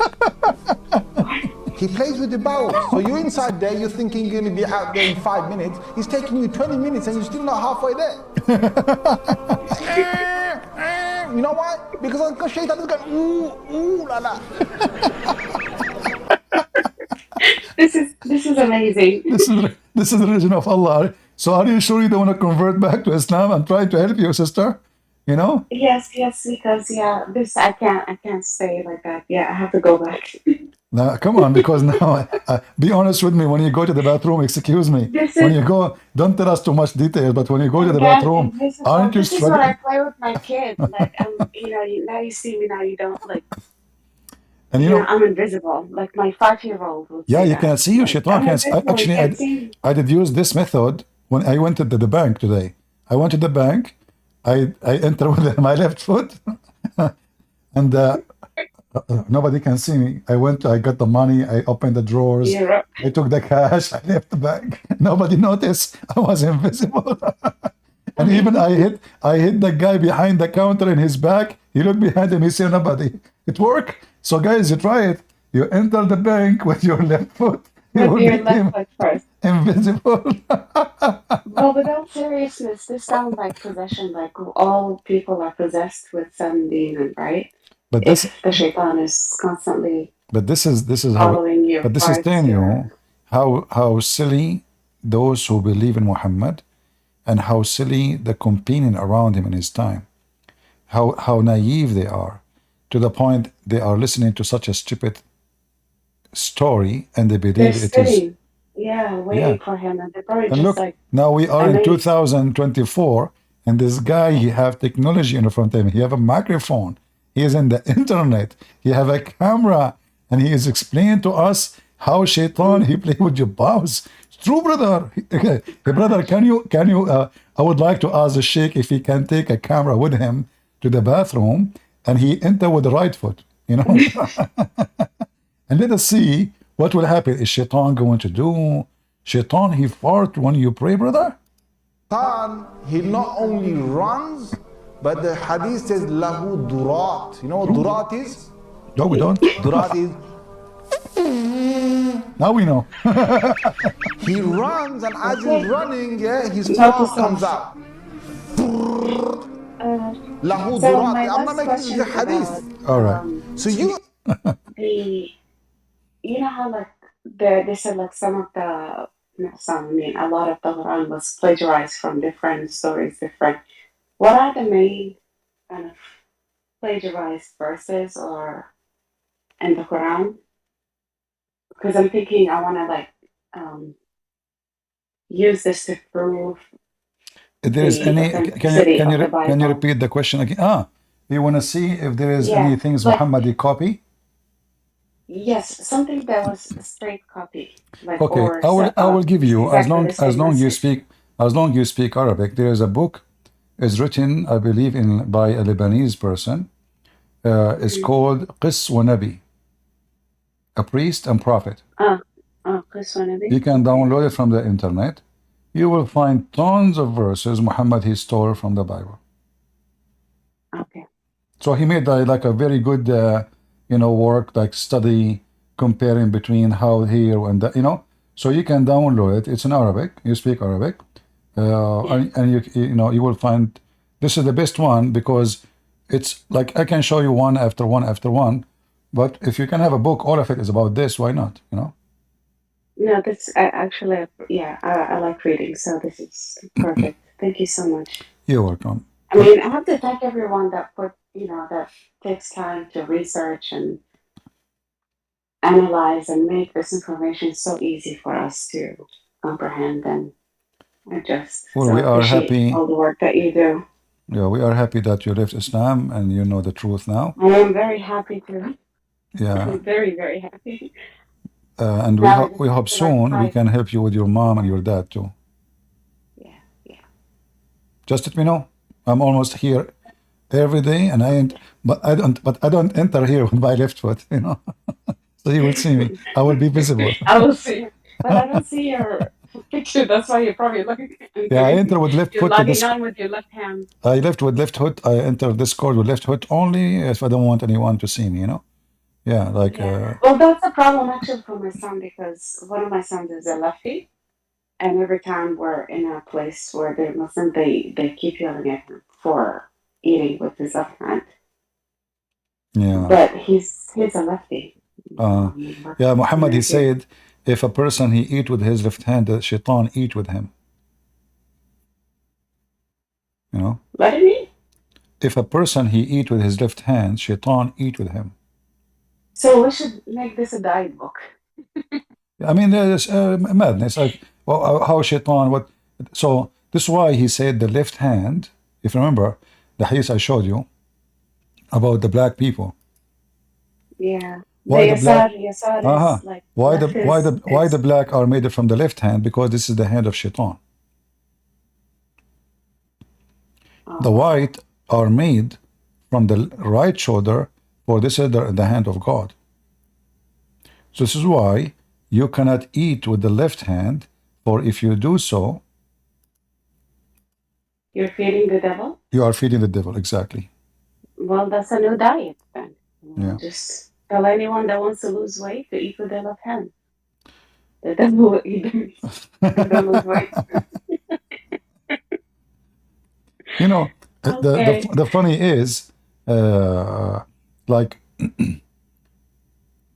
what if, what if somebody, let us say, he uses two hands at the same time? Oh, yeah, that will be confusing. You know, Shaitan will not who's know which eating? way to go. I will join Allah with shaitan eating the same together, you know?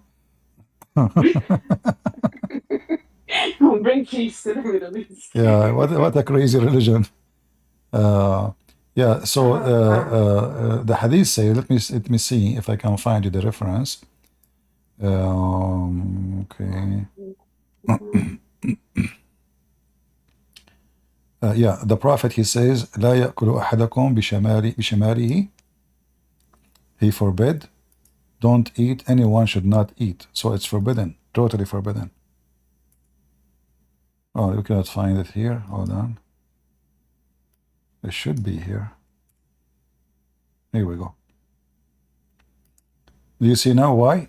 It says, the Messenger of Allah says, no person should eat and drink with his left hand, for Satan's eats with his left hand and drink with his left hand. So what does this have to do with that? I have no idea. Hey, but my first time, like he's struggling, like he doesn't like to eat. But look how stupid Muhammad, hold on. Look how stupid Muhammad is. As long he said, shaitan he eat with his left hand, that means shaitan he have a right hand too. So these are the teachings, like this is insane. No, if the left is bad, but by saying he eat with his left hand, that means he have a right hand. So is shaitan half good, half bad like us? Yeah, or he's a lefty like my son. Oh boy. What a crazy garbage. Oh my God. Yeah. I'm glad I'm able to see this clearly right now. Like it's superstition, religion, very and thankful. fiction and stupidity. Yeah. Yeah. You know, since I learned this, I stopped using my hands at all. You know. Yeah, we should have had one hand. No. Everything. No, you don't understand. Look what I did. I will show you what I did. You can see my screen, right? Yes. Yeah. I will show you what I do. Here we go. I listen to the advice of a Prophet Muhammad. He says, Ibn Abbas reported the Prophet saying, when one of you eats, he must not wipe his hands till he lick it or give it to someone else to lick it. Oh, A is slave? that during famine? Huh? Were they hungry? I mean, Was can you that during believe it? famine? So you should what? You should lick it or give it to someone to lick it. You know? Recommended to lick one finger and wipe the bowl, and to eat piece of the food that drop after removing any dirt in it. It disliked to wipe one hand before licking it, because it is possible that the blessing of the food is there. Maybe in the, oh my God. So now, Yeah, that didn't work during COVID. and listen, no, you don't, and now not only this, Muhammad is an Orthodox Christian. He used 3 fingers. To eat with The 3 sunnah fingers? is to eat with the 3 fingers. Hey, what? You know what the 3 fingers? Is that why pork has 3? You cannot eat with the 5 fingers. Remember, the right hand and 3 fingers in the name of the Father, the Son, the Holy Spirit. Oh, wow. This is all new to me. I've never heard about this.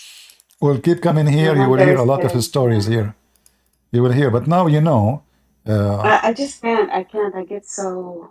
I don't have patience for it. And the only reason I want to just know a little bit about it, just to speak with my family. But other than that, it's like I really don't have the patience. Naila, Or like when I read these things, it just. listen, Naila. Yeah. From now on, I want you to promise me.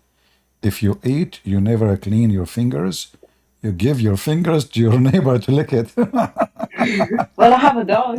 That's A another dog. thing. A dog, exactly. The dog would do it. I have a When dog. one of you He likes finish, my look. look at the serious teaching of the Prophet. When one of you finishes eating, he should not wipe his fingers until he has licked them himself or given it to someone else to lick it. Hey, wife, come here. Lick my fingers. That's embarrassing. I mean, not only saying lick it, he's saying give it to some. I mean, what do you mean give it to someone to lick it? Oh wow. Oh boy. Yeah.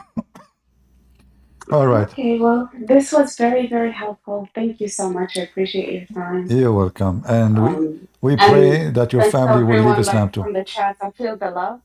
You know, the love. I love everyone. Yeah, well, we are happy to have you, sister. God bless you. Yes.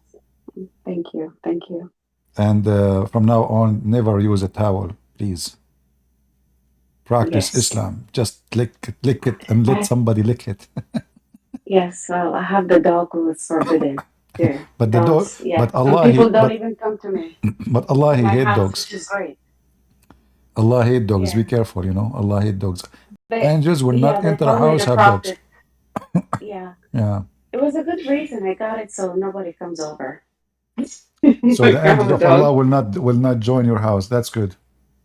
Yeah, I You don't know, have angels. no, hold on. If the angels of Allah don't enter a house, have a dog. So how the angel of death will take your life? You will live forever. Good for you.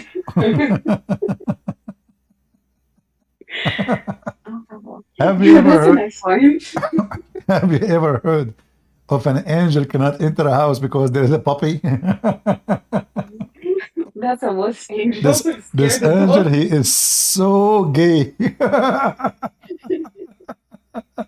Sorry, I cannot enter the house. There is a.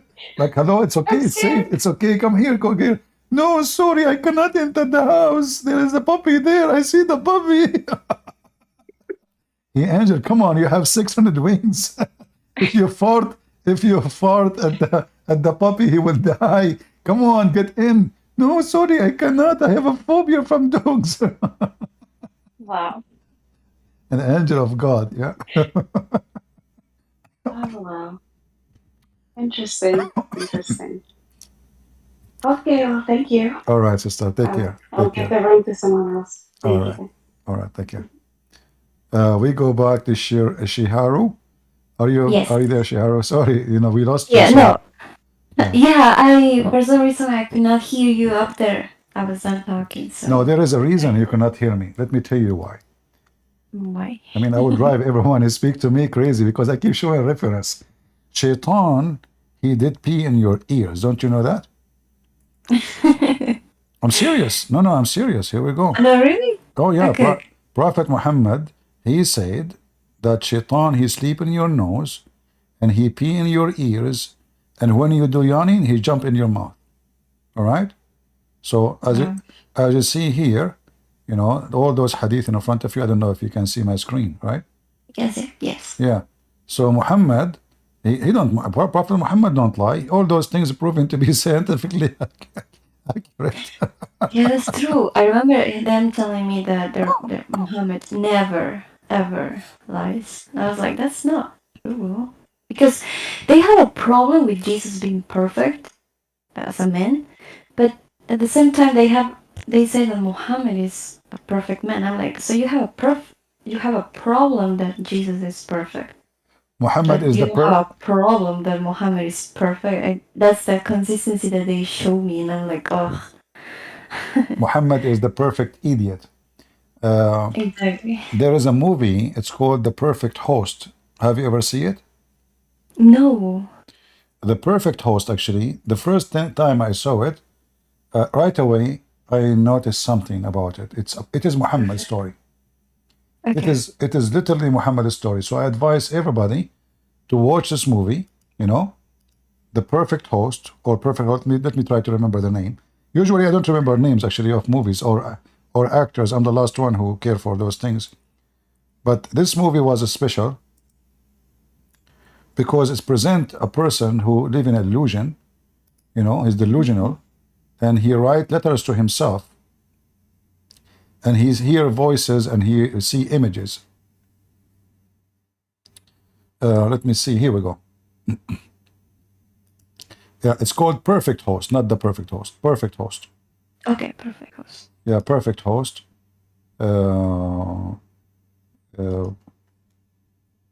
The second you watch the story, you will know right away why I say this is a story about Muhammad. Immediately you will see it. This guy, he speak to people, he see them in his table, he invite them to dinners, he even have sex with them, but there's nobody there. Totally nobody. Totally, it's an illusion. He write letters to himself as from his girlfriend. You know, imagine he write letters.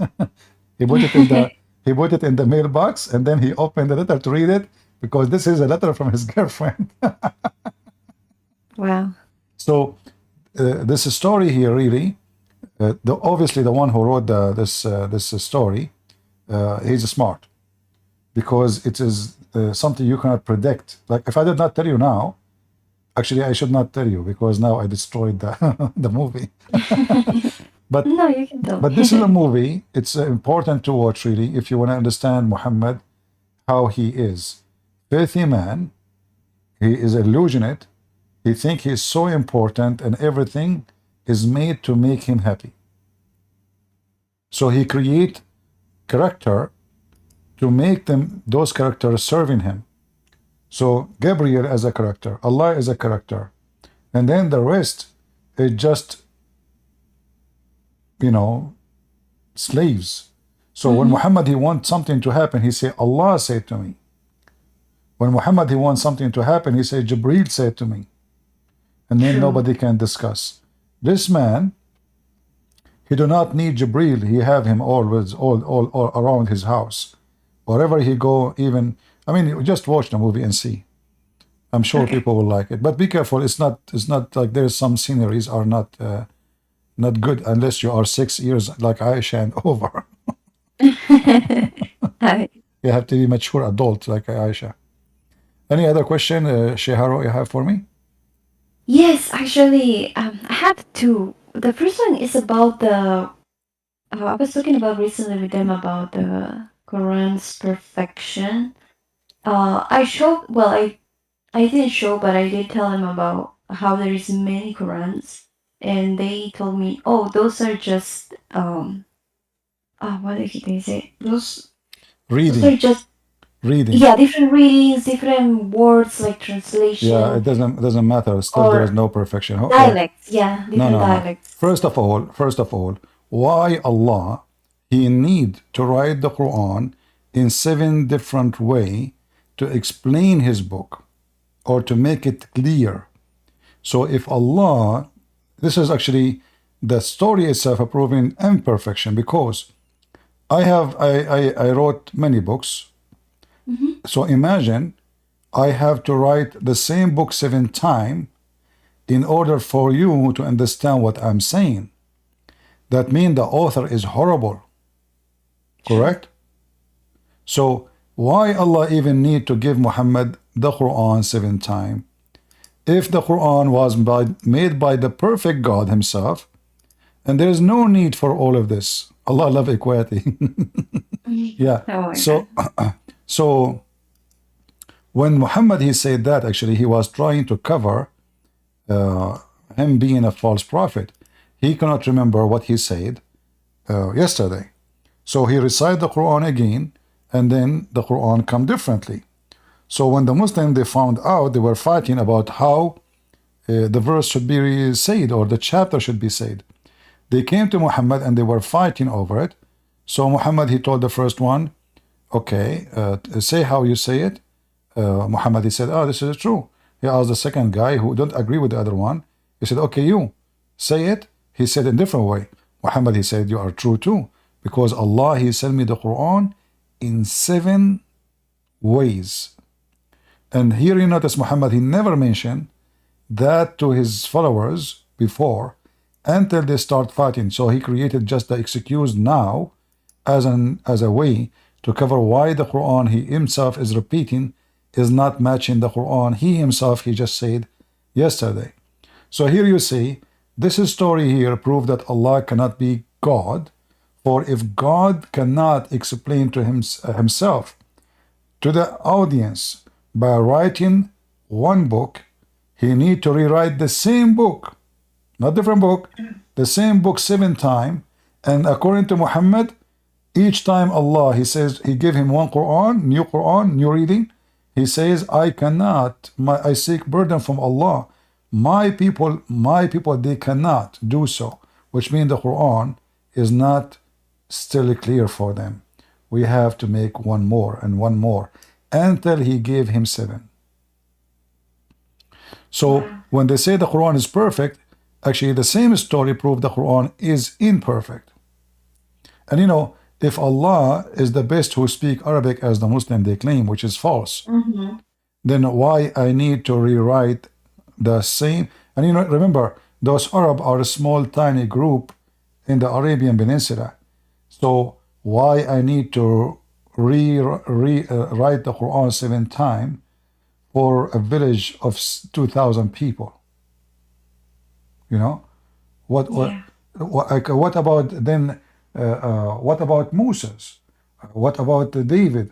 According to Muslims, the army of David, army alone, not the nation, they used to be all the way from Jerusalem all the way to the city of Isfahan in Iran. A massive millions of soldiers.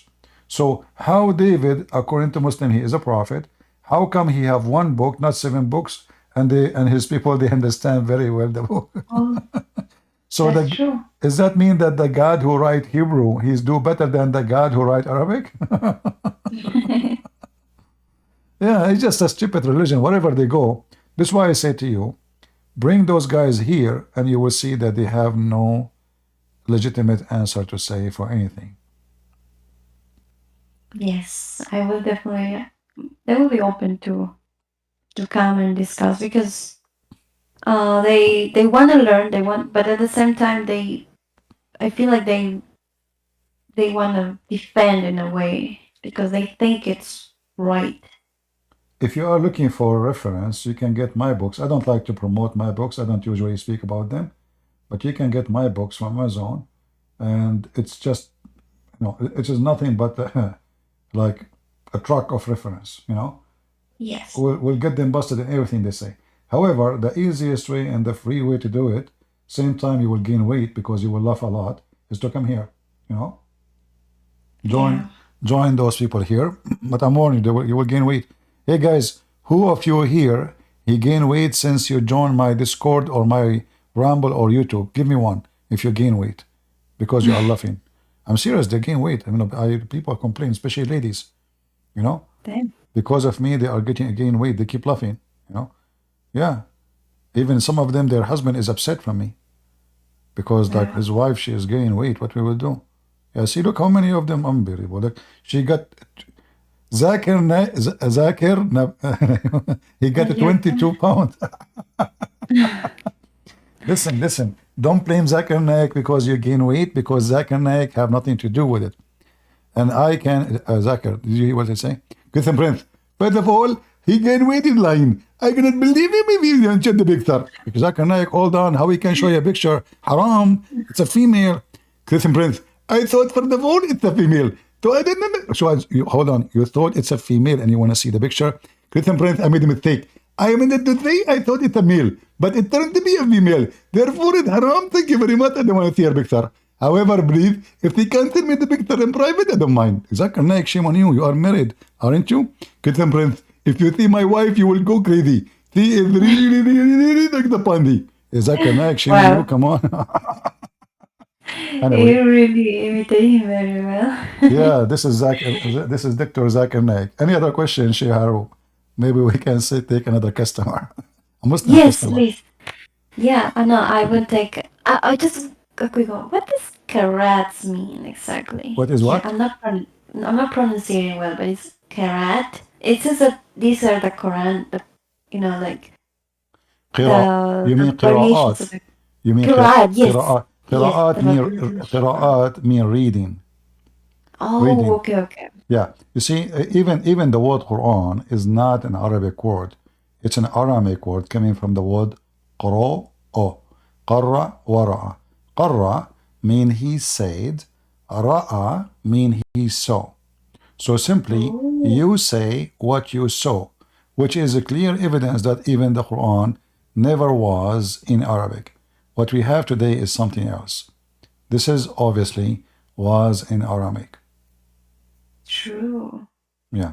All right. And there is tons of things in the Quran actually prove to us that the Quran is, the origin of it is Aramaic. As an example, if you go to chapter 36, verse number 1, you will see that verse 1, it says, Yasin. Actually, this is the name of the chapter. This is the name of the whole chapter in the Quran. Yasin. Do you see my screen? Yes. Ya is a word meaning God. Sin is the name of the God. If you read here, you will see, even the Muslim, they say that this is a word coming from the Syriac language. Do you see it? Yeah, Syriac. Syriac, which means the Syrian, Aramaic. Yep. So even the Muslim acknowledge that the Quran have Aramaic. But then here you need to ask yourself, okay, what is this mean? Muslim, they say, Allah knows best what this Allah mean by this verse. Wow. It's a miracle. It's a miracle. Very good translation. It's a miracle. This is why we cannot understand. What a stupid miracle. Yeah. So Yasin, simply, this is God's sin. God's sin is a very well-known God, which is the moon God. Yeah? Is a word meaning God. Sin is the name of the God, and that is the moon God. So it's just another name of Allah. That's true. Makes sense. And the Muslim do not know. If you go right now, type in Google, all of you, type in Google, God sin. In fact, in English now, you say this is sin. Why? Because when the European, they become a Christian, anyone who do something wrong, they use the word sin. They say this is sin, which means this is pagan. This is from the time worshipping the moon god. This is sin. So Muhammad the Silly, he took words from the Aramaic. He did not know what they mean. And as you see, even the Muslims do not know what they mean. But it is just Aramaic language speaking of the god of the moon. Wow. So come here from time to time and listen, join the group here. There's many girls like you, you know. And by the way, I want to advise everybody here, Discord, Ramble, YouTube. Don't share private information. Don't trust anyone. And the one who curse Muhammad more, they might be your enemy, your worst enemy. Because Muslims are willing to come and curse Muhammad and laugh at Muhammad in order to do jihad. So don't trust, don't share information. They call their name Johnny, Tony, all those names, they mean nothing. Wait, so be so careful. they curse at Muhammad, but they do. So they're Yeah, not. Muslims are allowed to do taqiyya. In Islam, they can lie. And Yes. this is a satanic religion. So chapter 3, verse number 28 says it clearly that a Muslim, he can lie and in the purpose to do victory for Allah. So they can say even the F word to Muhammad. He can make fun of Muhammad. He can make fun of the Quran. As long he doesn't mean it in his heart, it's okay. As long the purpose of this is to protect Islam, it is okay. So be careful. Don't like you see somebody making fun of Muhammad, you believe he's a Christian. No. And just to let you know, all the admins I have, I do not know them. I do not know them. Which means it might be there's one of them is a Muslim. How do I know? He cursed Muhammad, he laughed at Muhammad. I don't know. So this is internet. And that's why I'm warning you. So don't think if somebody is an admin, that means he's a trustworthy. I do not know them. I never met them. They never met me. All right? All right. Thank you. Because I recently, well, not recently, but I made a friend. Well, this is through Instagram. He started telling me like, oh, Jesus and everything, and then yeah, F Muhammad. I was like, wait, are you an ex-Muslim or what's going on? And he started telling me I'm an ex-Muslim, I'm a Christian. That he's a Pakistani that lives in Dubai now. And now I'm concerned. Now, you see, first of all, I don't know who is he, but I'm not saying everyone who do that, but be careful, you know, be careful, don't trust, Yes. don't keep, internet is internet, you know? Yeah. I mean, like now, if I ever ask you any private information, you should ask me why you are asking me, who are you? If I say I'm a Christian prince, you should say, so what? Why you need to know more about me? What's your business? So True. you are in the internet, you should not share your private information. Never send your pictures, your address, etc. None of the business of anyone.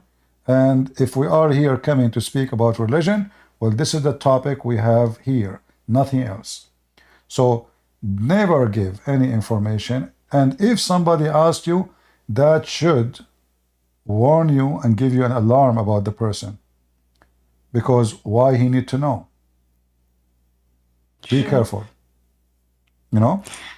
Yes. And these days, even they are fooling the police. I mean, they are calling the police, scamming them. Imagine. That's true. Honestly, they call the police. Guys, imagine they call the police. They are using the FBI number. Can you believe it? Scammers, Wow. they are making a number look like it is official number of the FBI, or they will call you at home and you will see in your phone, it says the police. You check in the internet, this is the police number in your town. You will believe it.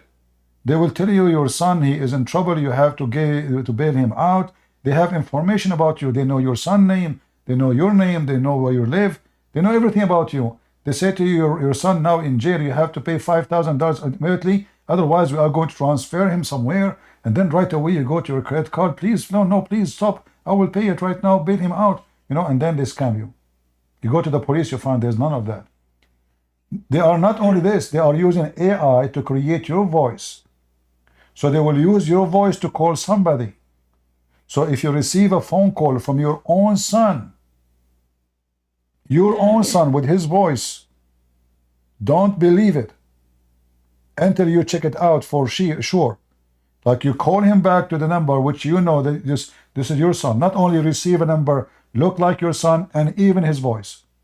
So they are getting very evil. Like I saw actually today in the news, somebody, he scammed people. I forgot the name of the article, but I can search for it again. He made the voice of Sean Hannity in Fox News, Laura Ingraham, CNN anchor, all of those promoting casino game, casino, you know, casino Yeah. app. And then there's no casino. And those people, they never spoke. It was an AI video, but if you watch it, it looked real. It looked really the guy from Fox News talking about this casino. So be careful. I wanted actually to make a video about this, but good we mention it.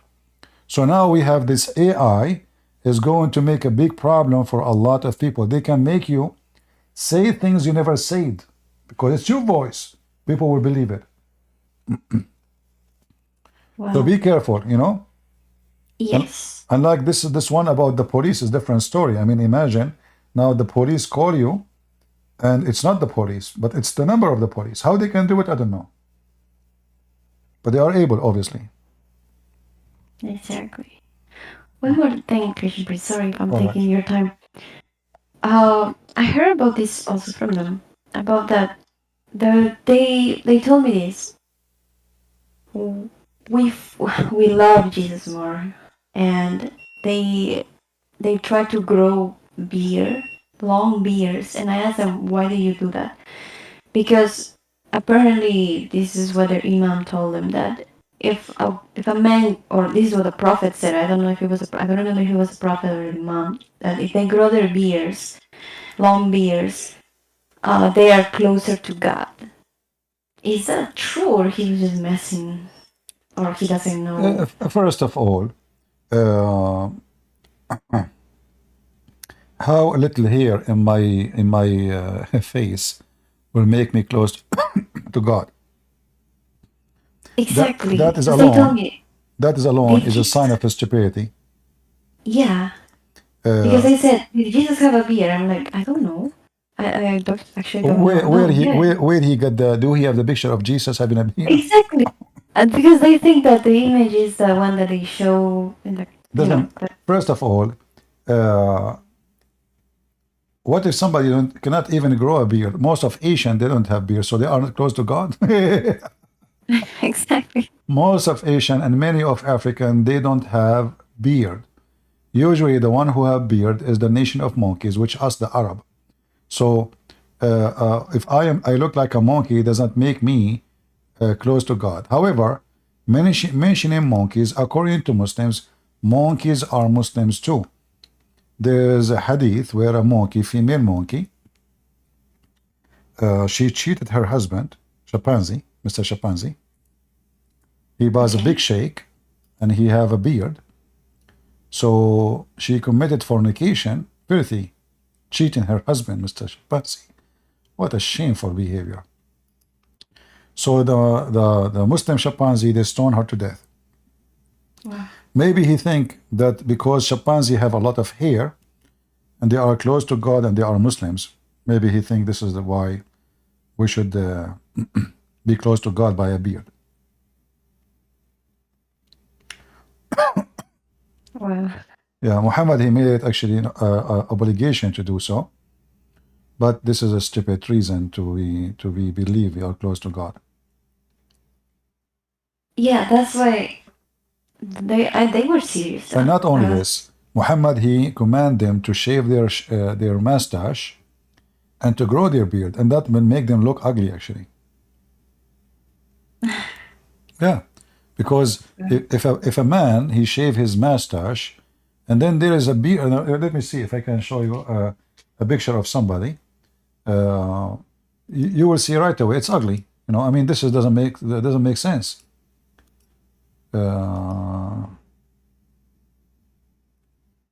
Let us see.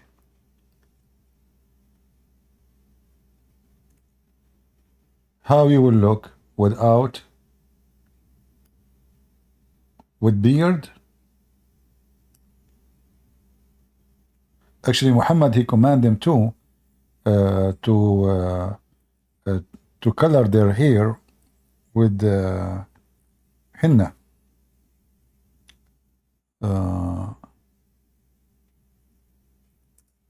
Let us see, and then you will see how ugly it is, and that how that will make me close to God, That will make me look so weird and so ugly. Let us see.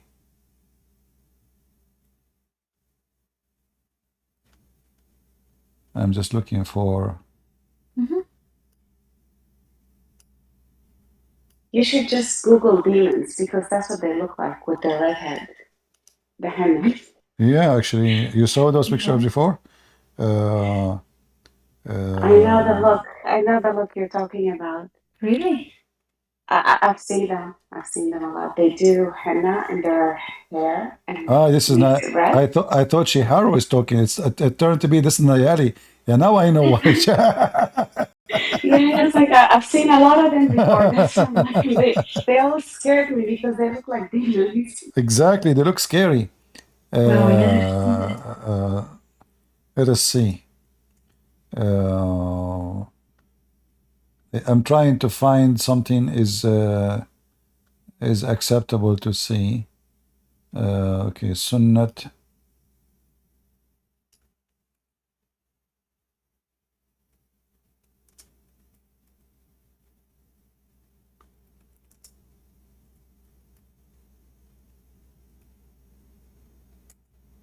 Let us see.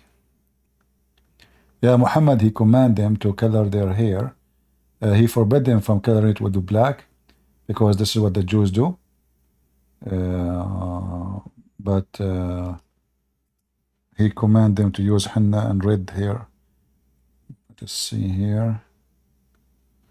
I mean, what's wrong? Now I cannot find any picture. I mean, there's tons of pictures usually, and now I cannot find them. Okay, hold it. Al-Sheikh Al-Zaid. Okay, now I remember. Yeah.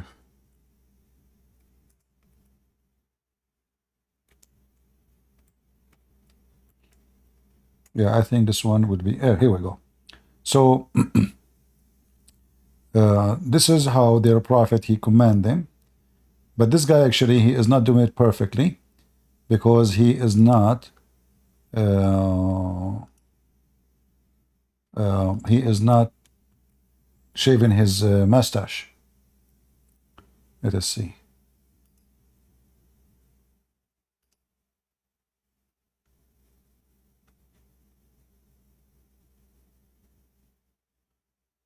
They make it so red and so stupid. Yeah, here we go. Oh, this is a video. We don't want this one. Okay, this is Al Jazeera. Yeah, this is Al Jazeera TV. So let us see what Al Jazeera TV they have here for us. All right.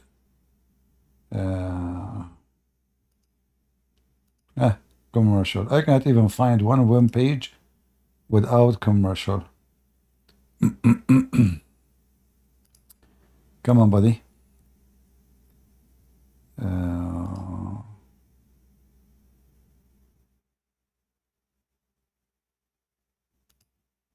All right, maybe this one will work.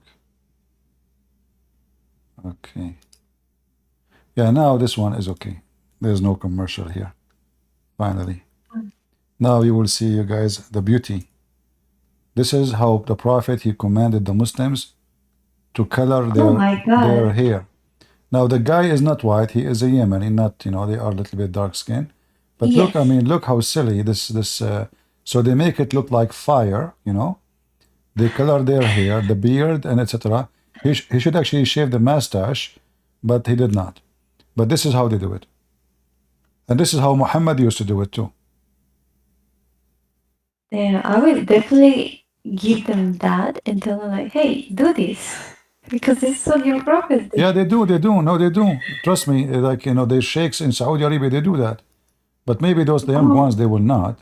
But their sheiks in Saudi Arabia, they do that. Yeah, they do. Yeah. Wow. That looks really terrifying. You will find tons of let us see if I can find you more.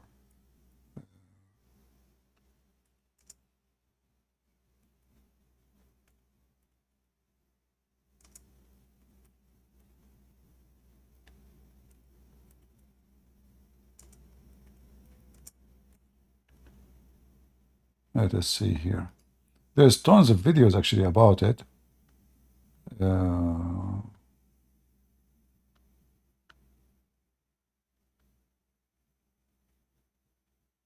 Actually, there's videos in Arabic, but I better not to play them.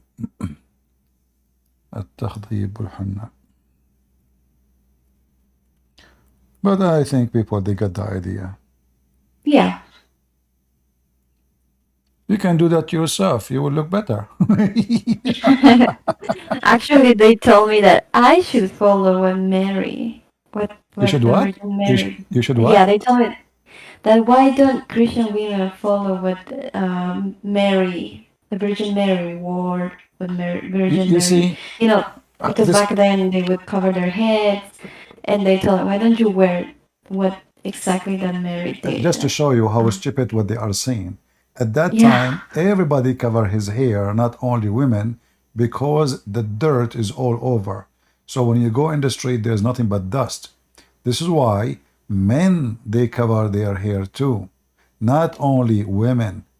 So, but what does have to do with God? What does have to do with being Exactly. decent?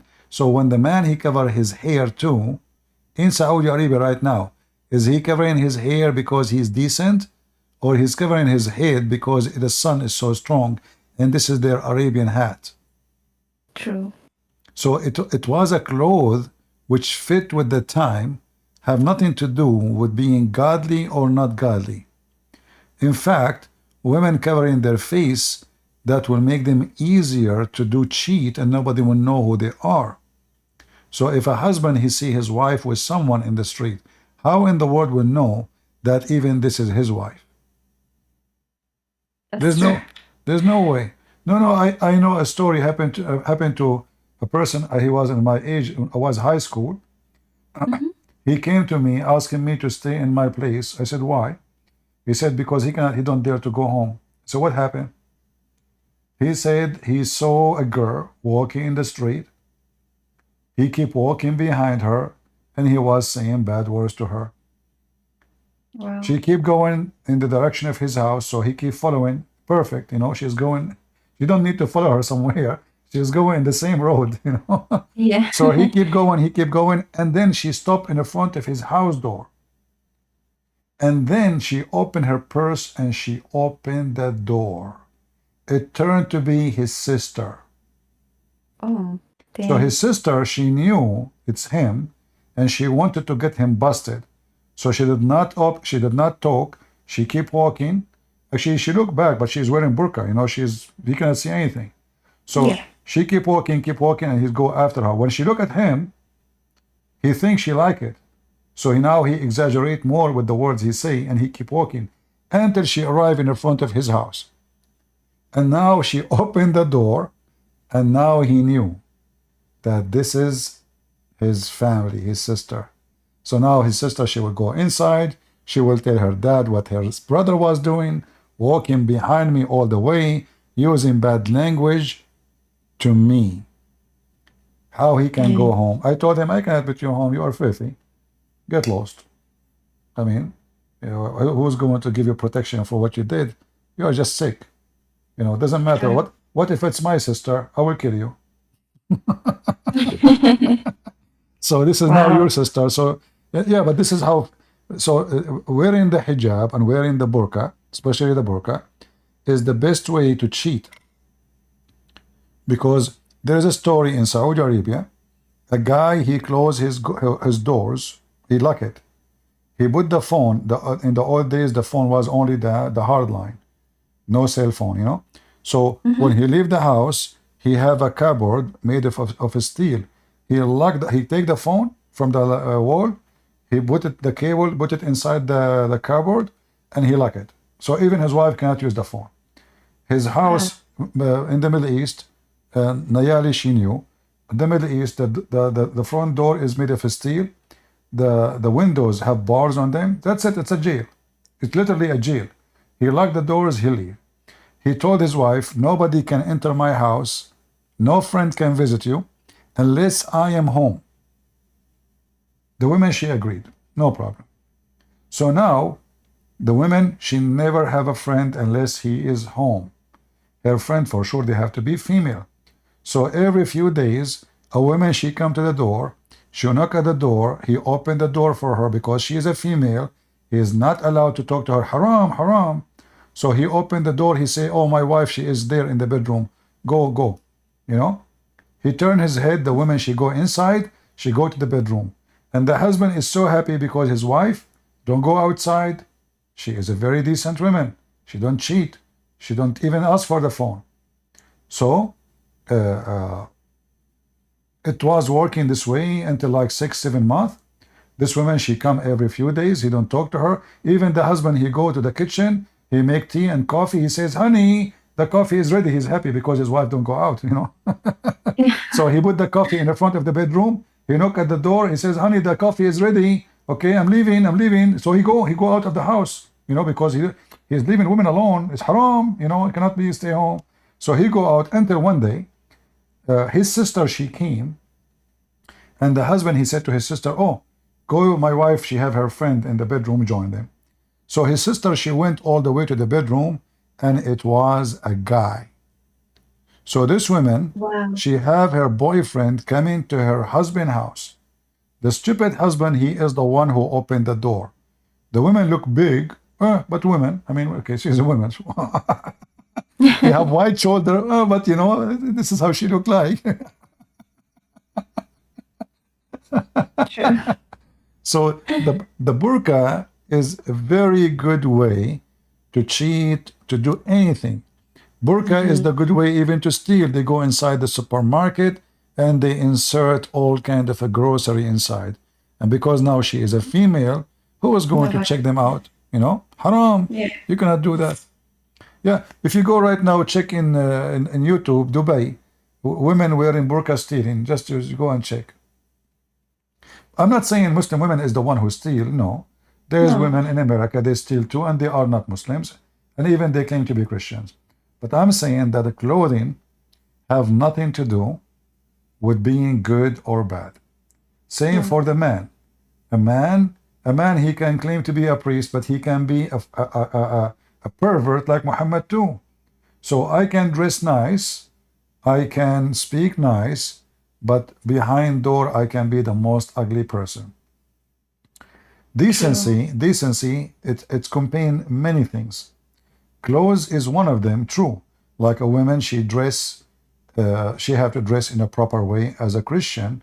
You know, if you dress, I mean, everybody right away, if you dress like a whore, people will know that you are a whore. You do not need to tell, right?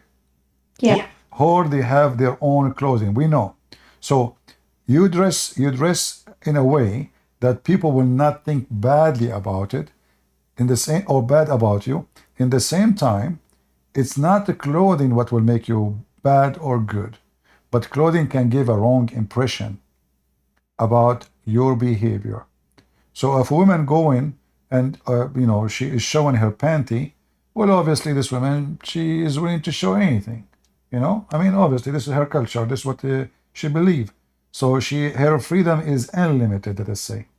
A woman, she show less, it's mean she have you know, some rules in how far she can go. Women, she dress long dress, she don't want to show, good, no problem. Nobody's saying this is a bad thing. Absolutely, actually, I support that. But it's not what make her good. Because you can dress as anything you can imagine, but you can be the most filthy person in the world. Exactly. Yeah, clothes doesn't make you good. Even like Jesus warned us, he said, don't pray like the hypocrite. They pray in the corners. That's what the Muslims do. Yeah. So they pray a lot on the street, but the second you go and involve in their life, you will see how much corrupt they are. Secret wife, secret message, homosexuality, incest inside the family. I made a video long time ago. I translated the text. The doctor from Saudi Arabia, she said, I think the percentage was about 40 to 45 of the city of Jeddah alone. They have sexual relationship, incest inside the family. Damn. And she mentioned the same about homosexual. So The society in the appearance are very conservative, but that conservative, because it is wrong conservative, they separate between male and female. So now the male, all his mind set is about how to see a female because he cannot see it normally. It's like a dog. A male dog, you keep him away from a female for a year. What he will do when he see a female, he will go crazy. Or a prisoner, a man, a human being. A human being who did not see a female for 20 years.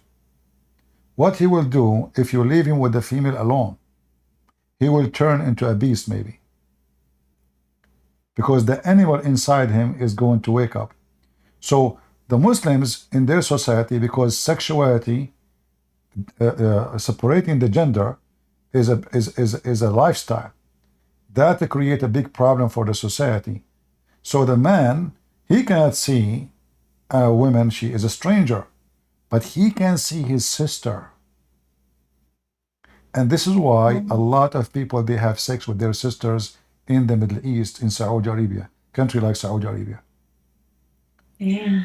Women, children's, teenage, the girl, she can invite her friend to her bedroom, but she cannot have a friend, he is a boy.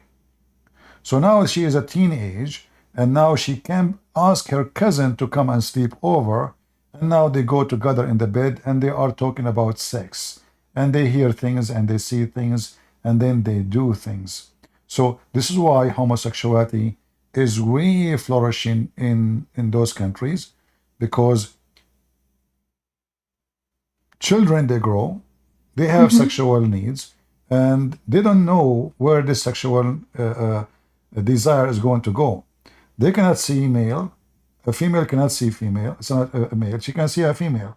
A male, he cannot see a female. He can see maybe his sister. He can see a guy, but he cannot see a female and go out with her, drink coffee somewhere. And that made this taboo a big problem in those society. So you will find a lot of incest, a brother having sex with his sister, a man, he having sex with his mother. I know a story of a guy, he's a Saudi, he gave drugs to his mother. She don't know what he's doing. He come home, he's being nice. He said to her, do you want to drink coffee with me or tea? What do you want? She said to say tea. He bought drugs for her. She sleep, he have sex with her. Yeah. This guy, he cannot get married, he is poor. He cannot see females. Where he will see them?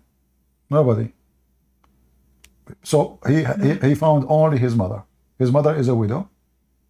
She's not too old, and he's horned like a dog. So this society, this way, they are talking about wearing hijab and those things. They don't create a healthy society. They do the opposite. That's true. Yeah. Anything is not normal is not healthy. Anything is not normal is not healthy. So if you if you have a child and you keep him home alone all day, he will never be able to be social. True. He will have difficulty in the society. And this goes for everything. So when a female, I remember when I was studying in university, I had to go to different city with a guy with me in the school, university. So we took the two seats in the front, and it's a taxi, but taxi, we did not take the whole taxi for us. So it's like, let's say, you pay for your seat, It's like, it takes 5 people, but we don't want to pay for the whole thing. Why would we do that? So the driver, he says, you wait for 3 more, or we go and you pay for everything. They said, no, we wait. So 3 girls, they went in the back seat, and we are 2 boys, we sit in the front. I do not know them. They are Muslim, wearing hijab. In the way, we stop in our way in a city, and this is where they stop. They are not going all the way to our direction. They took their bags, they left. And now we have to wait until 3 more passengers, they take their seat. right? Because they drop off. So there's an office, a station. The driver is waiting there, and then those three girls, they came back, and they came to him and they said, Abu Muhammad, we forgot a bag in your back, in the trunk. They said, you are mistaken. You did not come with me. They said, no, we came with you. He said, no, you did not. The girls who came with me, they were wearing hijab. You know? You can't even see their face, you know? So this is not you. The girls who they are talking to us, I was next to the, you know, they are so modern, short skirt, their hair is coming. He said, this is not you. You are wrong. The girls who came with me, they are wearing hijab, wearing burqa, you know, they are, you know, this is not you. They said, no, it is us. We can prove it to you. And they start telling him what he was saying to us during the drive. You know? Yeah, he told him this, you told him this, and you told him that, and you told him that. The guy, he could not believe it. And then, you know, that's it. They are, you know, it's true. Even us, we could not believe it. They did not talk at all. During the way, they did not talk. So he gave them the bag, and then he says, I swear by Allah, I will never send my daughter again to school. Look what they are doing. They are now going away from their home, going to study in university. As soon they arrive to different town, they wear short skirt, their shoulders is showing, and their face and their hair, and look what they are doing. So Muslim girls, they leave the area they are living in. As soon they arrive to a town where nobody know them, they dress totally differently, they act differently, and they live differently. Why they are doing that? Because their parents in their town and their culture, they did not live normally. So now when they are alone, they act badly. So now if they see a guy, he flirt with her, she will go with him right away. She is not really protected. She don't know much about men. Men, they can fool her so easy because she never met one, she never saw one. And now anyone, this is why they are changing right away. I mean, they just arrived. I mean, they went away for 15, 20 minutes. They came back with the new clothing, and it's totally different. So what made them do that? You need to ask yourself why. Because they are so desperate for freedom. And when a person, he reached the freedom in the wrong way, he will end in the wrong place. Wow. So everything have to have a balance. So for us, we as a Christians, you know, for me, I will never accept like the idea of a boyfriend and girlfriend. I accept a friend, you know, friend, but boyfriend in the meaning of like, you know, people sharing bed together. This is absolutely false, and this is not right. A woman, she do that. A man, he sleep with you today, he will sleep with second women today, tomorrow, the day after, and then they use you and abuse you and they throw you away. If a man really, he care for you, let us say you met a man, he tried to study you, you try to study him. Do you need really to have sex with the guy to know him? No. And if he care for you, he should do his best to stay away from being tempted to ask you for such a thing, because he care for you, he respect you, and he wants you in the right way. The most important for a man and a woman is to see, in fact, if a man, he don't have patience to be with you in the bed until you are his wife, that means he will not have patience with any women too. Any woman she offer herself, he will go with her. Do you understand what I'm saying? Yes. Because he is so easy to go to bed, any women. And the same for the women. If the woman, she is willing to take off her clothes and have sex, well, that means she don't even have patience to wait until she get married and she do it as it should be done. That means she will go too, and she have no patience. So both of them, it's a test. It's a test for you, a test for him. So if you fail, you fail, and that is a failure. So women, she can speak to men, they can go, let us say you see a guy, you like him, he like you, nothing wrong with that. God, he, you know, gave us permission to have a family. So you go, you talk, you spend time drinking coffee, public place, etc. All of this is wonderful. Anything you cannot do in public is wrong then. Which means, if you notice yourself doing something you cannot do in public, that means you should not do. And I'm not telling you like I am the perfect man who, but women, we can get tempted so easy. Like Muhammad, he says women are half a brain. I say men, they have no brain at all when they see a female. They lose their brain. So this is why you have to be very careful. Otherwise, you are very easy to be tempted, and you are very easy to fail. And women, she don't need to understand too that because the man is easy to be tempted, she should not be a reason for the man to fall into temptation. And this is why you should protect yourself. By protecting yourself, you are protecting him too. And same for him. By protecting himself from temptation, he is protecting you too. The best way to do it, if you want to meet with someone, you like each other, you are thinking about getting married, there's nothing wrong in the relationship, you meet outside, there's people around you, never go in a private place, never be alone with the person, because, you know, the second you are alone, you will be tempted. That's true. And very few men or women, they can really resist such a situation. But mostly people will fail. However, the Islamic way of life is very wrong. Because in Islam, even like now, maybe the story is different, but before even the man even don't see the wife.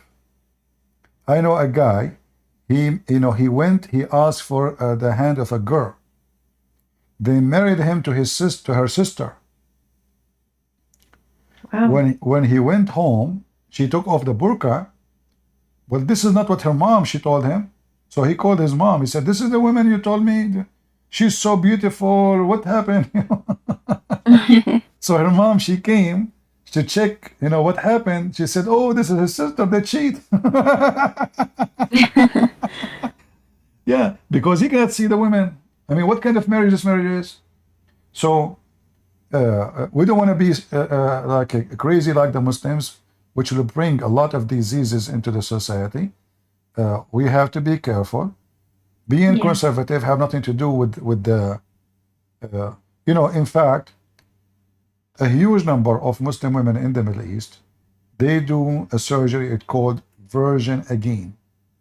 So they go have sex, they sleep around, and then when they get married, suddenly they are wearing hijab. Suddenly they are conservative.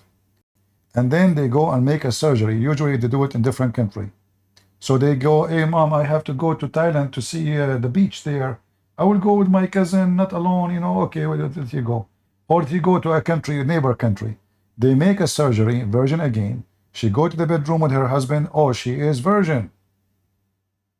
Oh. This is a very normal practice in the Middle East. So a very hypocrite nation, a very hypocrite society. And obviously, like now, we showed you the story of Muhammad. He saw a woman.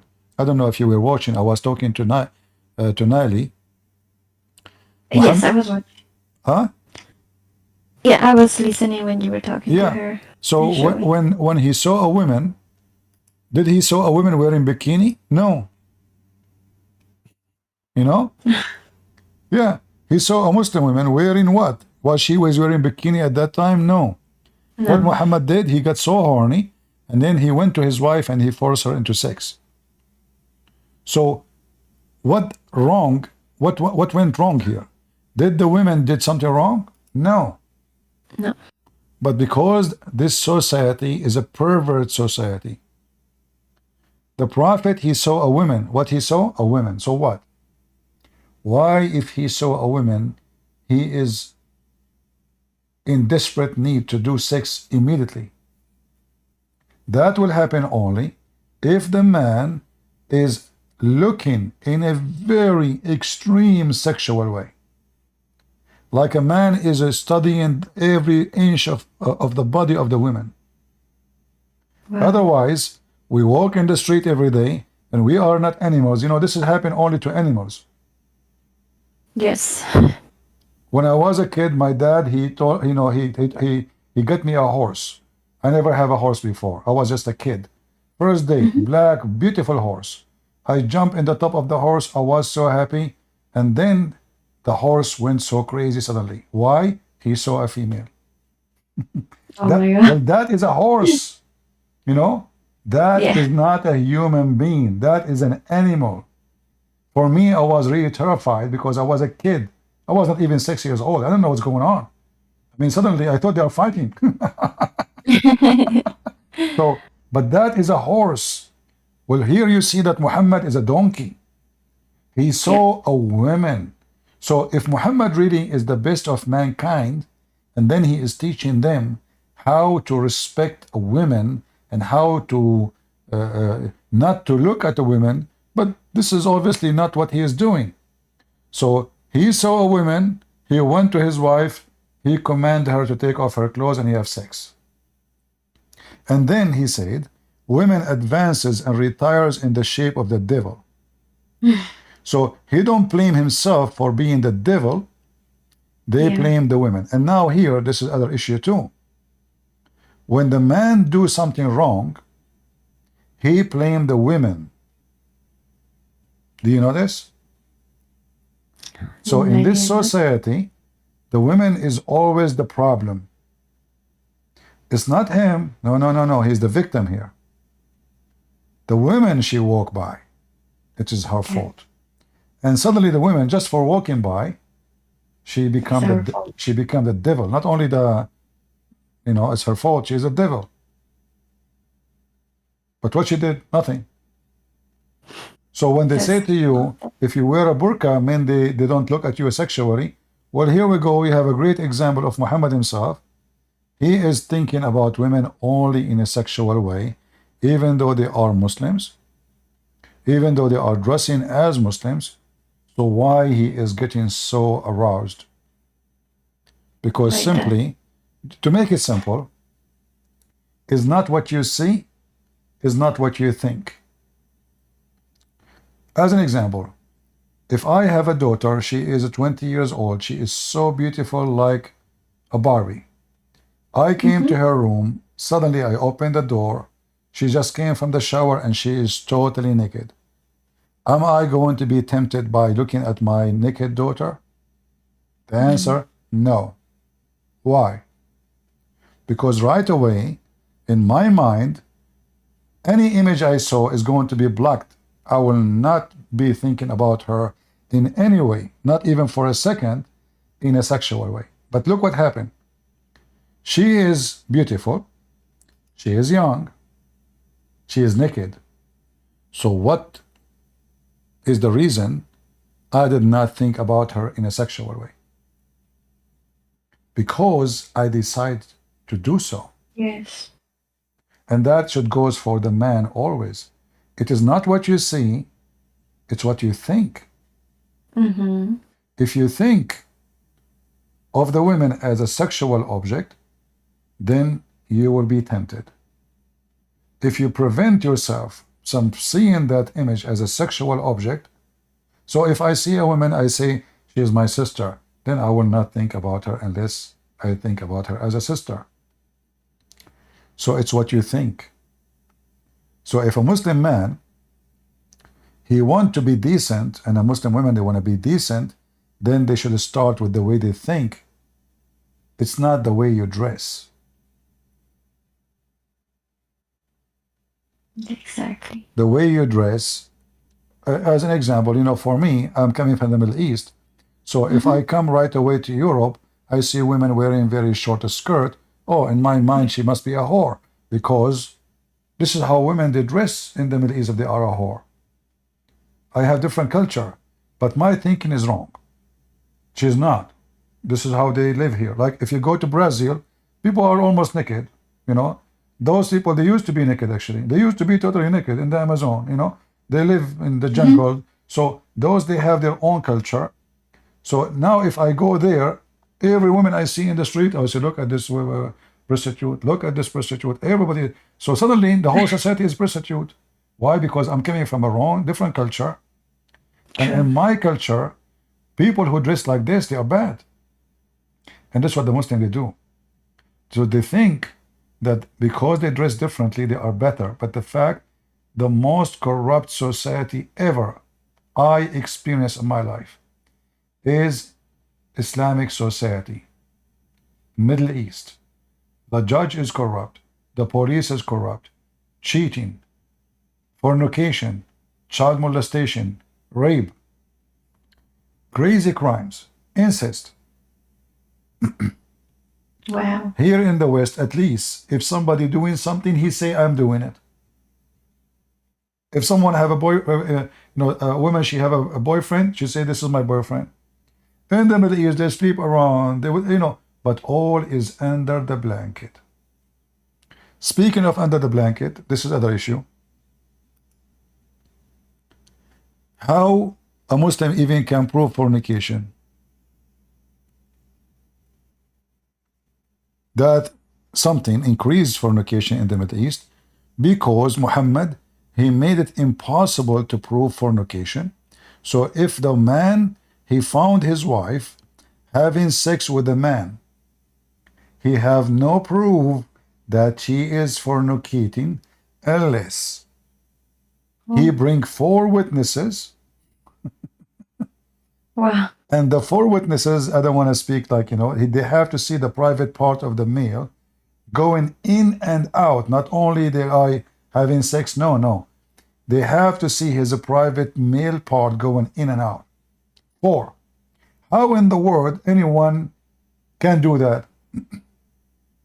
So you go to your house, you open the door, you find your wife in the bedroom in the top of somebody. She's wearing a skirt. You cannot see his private part. That's true. Then how we can prove it? Okay, what about I have 100 witness with me, and none of them they saw his private part going in and out. There's no proof. There's no fornication.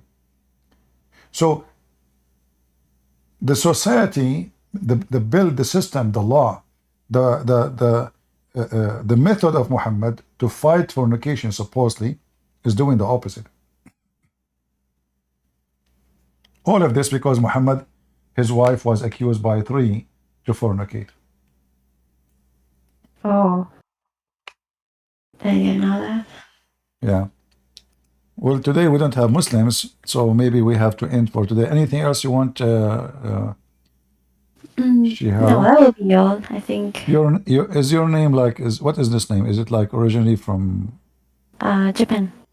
Ah, you are Japanese. You know Yeah. what? When you are talking to me, I felt like sushi, honestly. And by the way, I speak Yeah. Japanese. You want to speak Japanese to me? Oh, I actually I'm Japanese. I was born there, but then my parents brought me to the US Uh-huh. when I was little, so Well, I do know a little bit of Japanese, but your story mostly is like don't. my story, but it's a little bit different. The reason I am Oh, really? Japanese, people they ask me where are you from? Ask them, guys, what I say? I'm black, blonde, African American from Japan. Is that correct? Always I say that. The reason for this, my dad he's an Arab, as you know, so he was hijacking airplane with my mom. My mom, she's a terrorist too. So they took an airplane from Japan, and long story. So like, she was giving me birth to me all over those countries, and nobody wanted to let us land. Then, thanks to Allah, Yasser Arafat, he gave my dad a call. He said, "Come on, we are going to hijack an airplane in Paris." So I became a French at that day, like because if you, based on the Western law, if your mother she gave birth to you in any of those countries, you have passport. So by the time I landed, I became African, blonde, all those citizenships. So this is a true story. I have no witness for it, but Muhammad don't have any too. So Muslim, they have to believe in it. Oh wow. Actually, my dad is Japanese and my mom is Peruvian. So From Peru. Okay. No, my dad, he never hijacked any airplane in Peru because he didn't have airplane there. Yeah, okay. you speak Spanish? Yeah, I know how to say basura. There was a guy, he come in front of my house and he throw garbage in front of my house in the container. So I said to him, listen, why you are throwing garbage here? He don't speak English. He said to me, Senor, basura, basura. I said, Mr. Basura, listen. I thought this Oh is. my god. I thought he is saying his name is Senor Basura. I know Senor Mister, you know. So I thought he is saying his name is Basura. So I said, listen, Mr. Basura, you cannot throw your garbage here. And then he said to me, Basura, Basura. I said, I get it. I know your name now, but don't throw your garbage here. Where is your place? Go throw it in your place. Senor, Senor, Oh, Basura. What's wrong with this guy? So there's a guy is walking by. I said, do you speak Spanish? He said, tell Mr. Basura not to throw garbage here. He said to me, what, Mr. Basura? What are you talking about? So he spoke to him. He said, his name is not Basura. Basura is garbage. So he's saying to you, he's throwing garbage here. wow. Yeah, so I speak languages, as you see. Basura, you know, Japanese, sushi. Yeah, Sushi. like Prophet Muhammad. All right. Well, thank you Thank very you much. so much. And if you don't mind, invite those people and don't Yes, be I involved will too much with them definitely do because it. yeah, they will try to trick you. Thank you, sister. Thank you so much, and it was such a pleasure starting the year. It's been a while. Like I'm so excited. All right. Thank you. God bless. Take care. Thank you. Bye God bye. bless you too. Bye. Bye bye. Do we have any Muhammadan? Man, I did not eat fish for long. Those Japanese, they eat fish every day. You go to the bedroom, there's fish. You open the blanket, there's a fish. Do we have any Muslim? Only Muslim, only Muslim. Enough. Any Muslim? There are so many young men Khadija can choose from. Why Muhammad? Because nobody will marry her. She is old. She have 2 husbands before him, and she have many kids. The only scumbag he will accept to marry her is Muhammad. Arab men, they don't marry women they are older than them. They don't.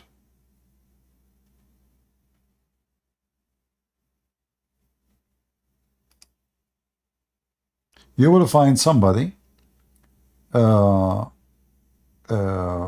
is 60 years old, and he marries someone she is 18. But you will not find a man he is 18 marrying someone she is 60 years old. Muhammad, he married her only because she is rich.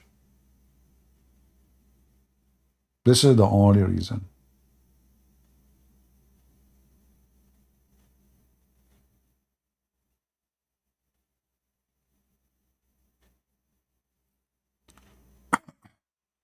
Damba, are you a Muslim, Damba? Only Muslim, guys. We took too many Christians today. If there's any Muslim?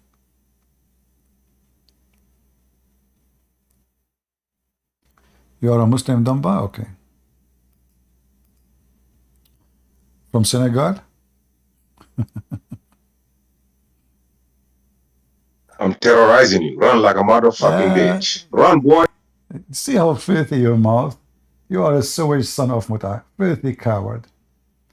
The reason I don't want to talk to you, because you are so stupid, silly, and so filthy. We are way higher than someone like you, Senegali boy, who your wall behind you look literally like shit. The angels created everything. What I need more? I mean, this guy, I spank the hell of him every time he called me. But his mouth is so filthy, like his filthy prophet. And he say, why you are running away from me? You have rabies. I mean, did you notice how filthy you are? You just took the microphone and right away you start saying very filthy language. I mean, if this is the religious person of them, who is the filthy then? This guy, he claimed to be religious. I know it's him. That's why I told him from Senegal. Come back. Keep coming, keep coming. You know, you come here, I bounce you. We laugh at you. And people laugh. And the angels created everything. We got you recorded. And this is why you are so upset. I mean, this is how hilarious this idiot is. The angels created everything. Are you serious? What the? What this guy coming? I mean, he. And by the way, he is serious. The angels created everything. Are you kidding me? AC, Hello. go ahead, AC. Hey, I'm not Muslim. So how I can Is that help you? okay? How I can help you? Okay, go ahead.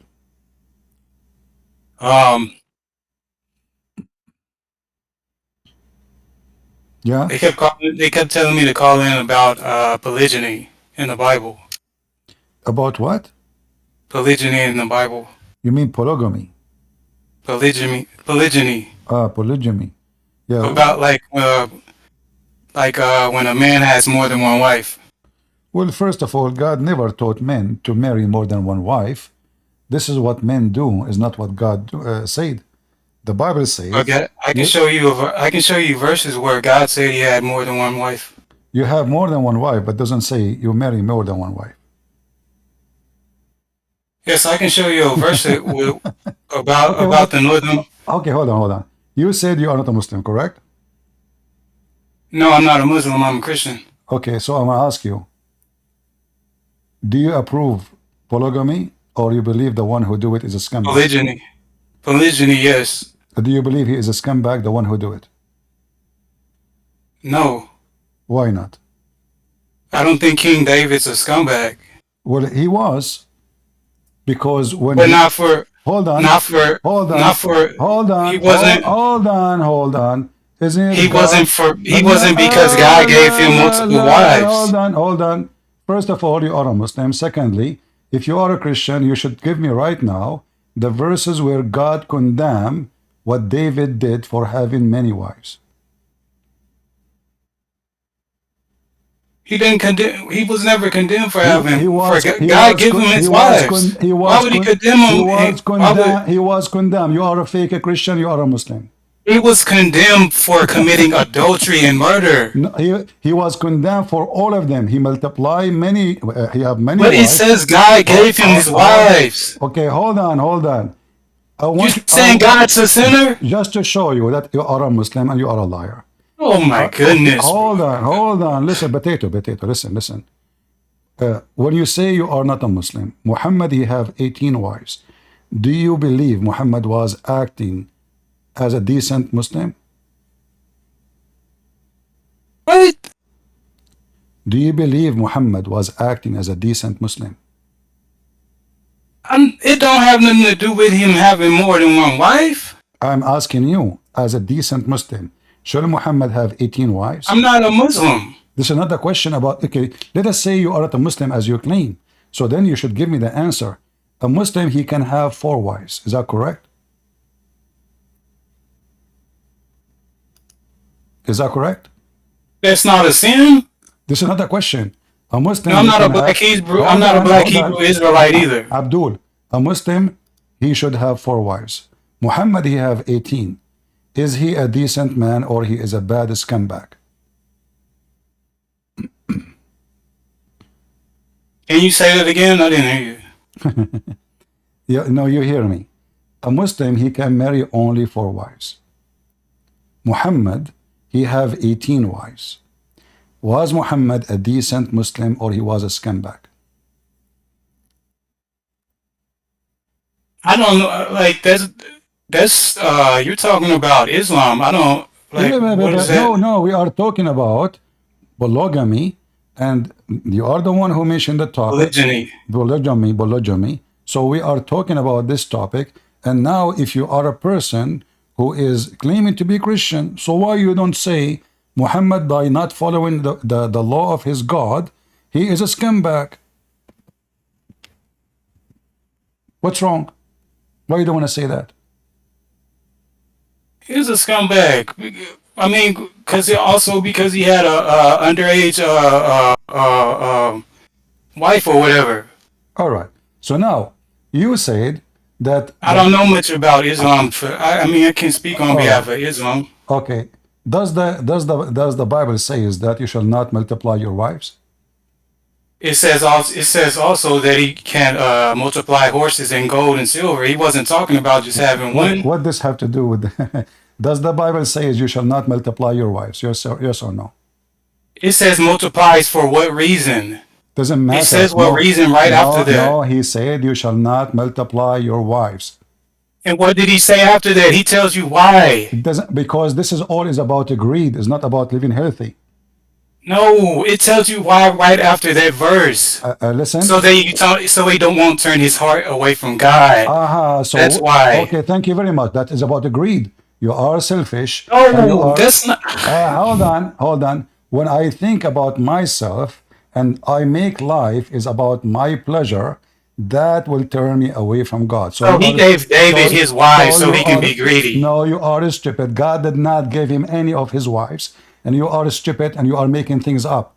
Secondly, when God, he said, you shall not multiply your wives, because that is not multiply right. them for what? He says for. He's telling. It doesn't matter. What do you mean it doesn't matter? I'm looking at the scripture right now. I'm telling you why. Because when oh my goodness! Don't tell me, oh my goodness. Do you know what? Do you know monogamy only comes from Romans? That doesn't come from Christianity. That comes from Roman pagans. From the Roman goddess Juno. You said God. He said, don't multiply your wife for a reason. Adam and Eve. Adam and Eve was naked too. What is the reason? What is the reason?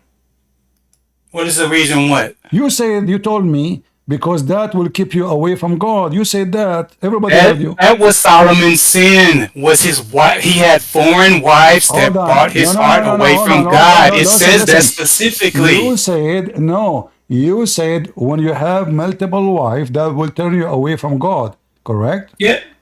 Foreign wives. Okay. What? No, it didn't say foreign wife. He said should not multiply your wives. He did not say multiply foreign wives. It says it. Oh my goodness! Don't say oh my goodness, my Allah. Okay. So listen. So if you yourself, you said I'm going with your wickedness because you are being wicked now. Because if you read there, it says that this is the act of wickedness. Is that true? Where does it say that? If you go right away in the book of Deuteronomy 17. This is the act of wickedness. This is all the chapter is about wickedness. So when you promote this, you are a wicked man. And now, because you are wicked, you want to promote having multiple wives. And let me ask you, why you want to have many wives? Where are you getting this from? Like read it in Deuteronomy 17. Read it. The whole chapter is about wickedness.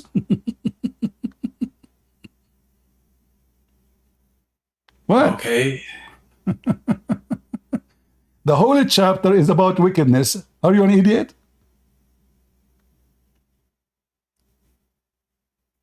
Can you repeat the chapter and verse again? Yeah, get out of here. Come on, man. And just a stupid, wicked man. Horny dog.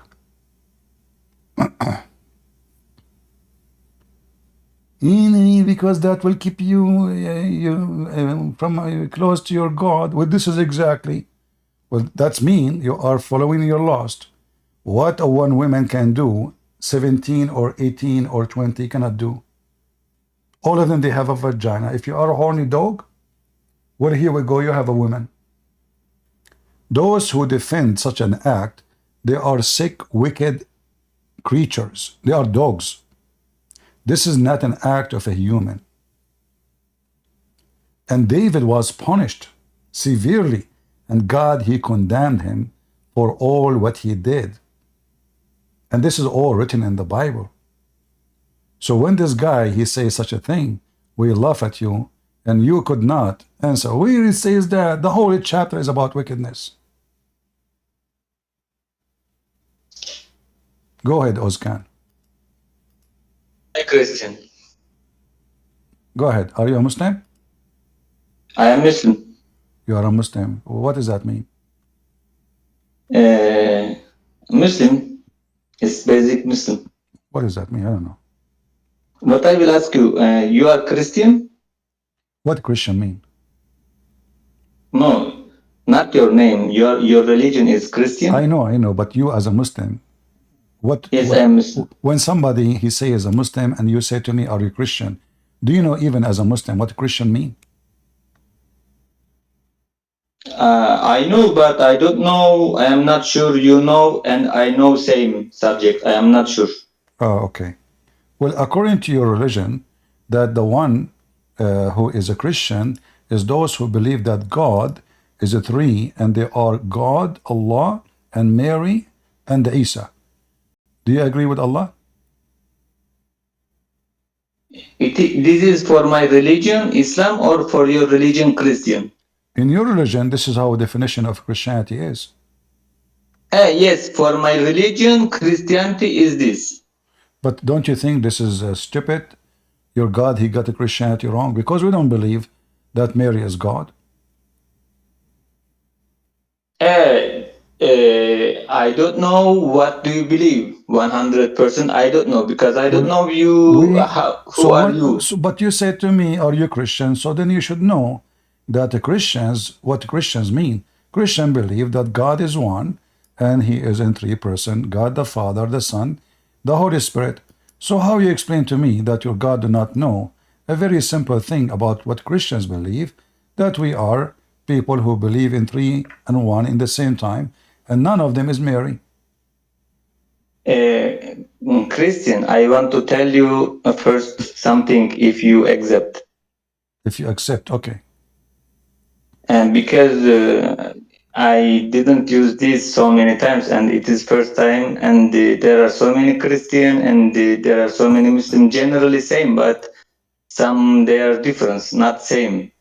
And you are normally, where are you from? I don't know. You speak English native or not? I don't know what you are talking about. What do you mean? I don't know. Your original mother language is English or another language? Japanese, from Sushi Land. I am from Turkey normally, and my normal language is not English. I understand you. All right. I understand you, but maybe in English, maybe you know better than me. I don't know. I am not sure. All right. And so maybe So in English, how I can it's help not. you, my friend? You join us. What do you want me to? What do you want exactly? As you see, your Normally- God do not know even normally- what the Christians believe. Normally, I want to ask you. All right. You say, do you call Jesus is son of God? Yes, he is. Why do you call Jesus is son of God? Why? But Who is the father of Jesus according to Islam? no, according to Islam, I didn't ask. I asked according to you. I know. I'm saying, of Jesus, we need to find out first who is the father of Jesus in Islam, so we can find out if God is his father or not. So who is the father of Jesus in Islam? Do you know? In Islam, I know like this. Basically, I will tell you.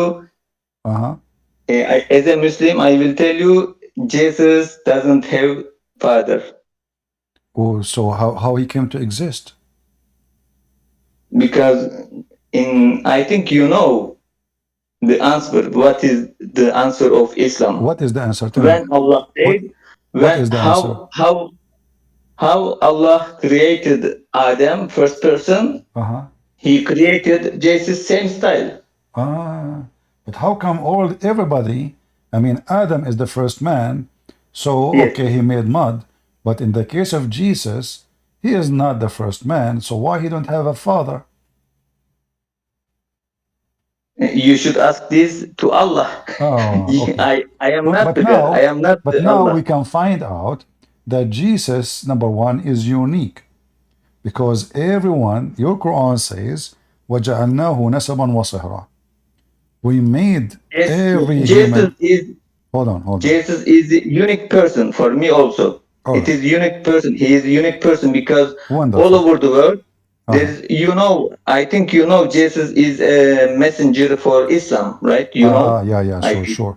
Well, if he is a messenger for Islam, why he don't have a wife? She is 6 years old like your prophet, and why he did not cheat and lie, and why he did not kill Jesus. If he is a Muslim, why he don't jump with water, have dead dogs like your prophet to do ablution?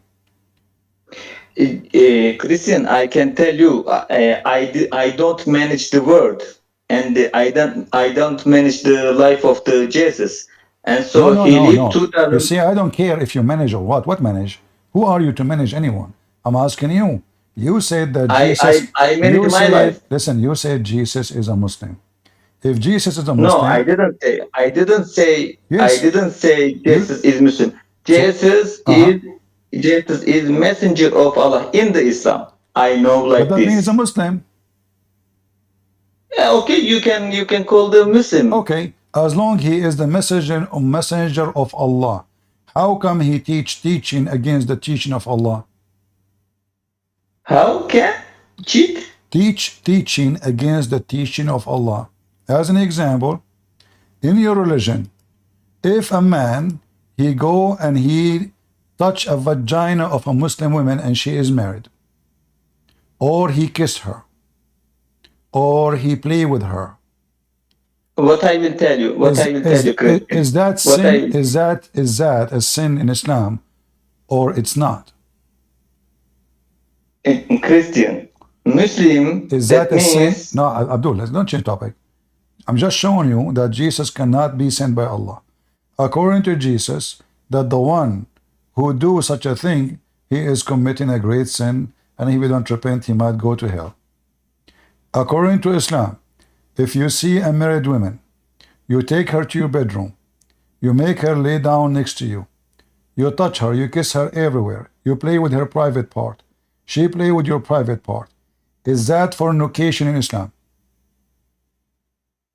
if you are married in the Islam, there is no problem. If you are not married, then it is not normal. What are you? I'm asking you. Listen. A wife, she is not yours. A wife is your neighbor. Your neighbor, his name, Tayyip Erdogan. You took his wife to your bedroom. You kiss her It all. is not good. It is not good. It's not good. Is it? Yes. Okay? Is it fornication or not?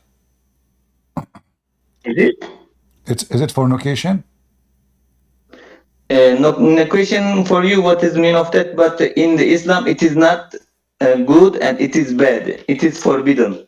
Can you show me where it says it's forbidden?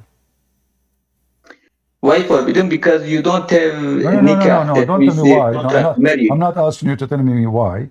I'm asking you, can you show me where it says it's forbidden? It's everything. There can be, I don't know, maybe there is reason, maybe there is no reason, but I don't ask everything the reasons. So do you have somebody from your neighbors he knew what he's talking about? Do you have any Muslim can help us? I live in Brazil now, and so I don't have neighbor Muslim, generally Christian. Can you ask your sheikh and call me tomorrow?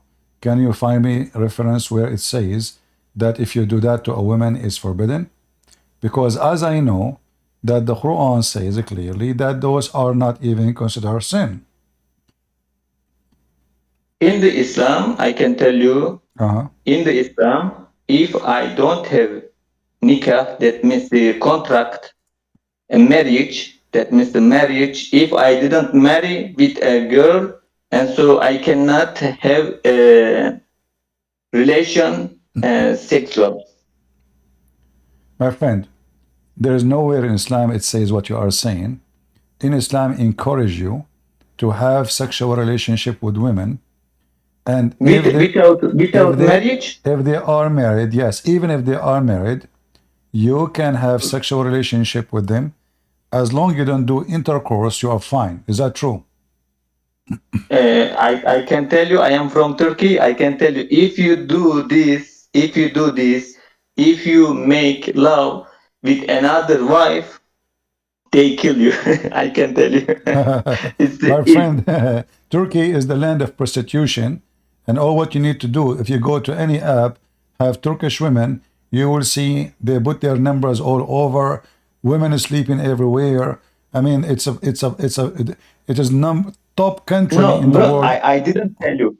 What? Tell me. I didn't tell you. I didn't tell you what Turkish people they do. It is Islam. I didn't tell this. But in Turkey,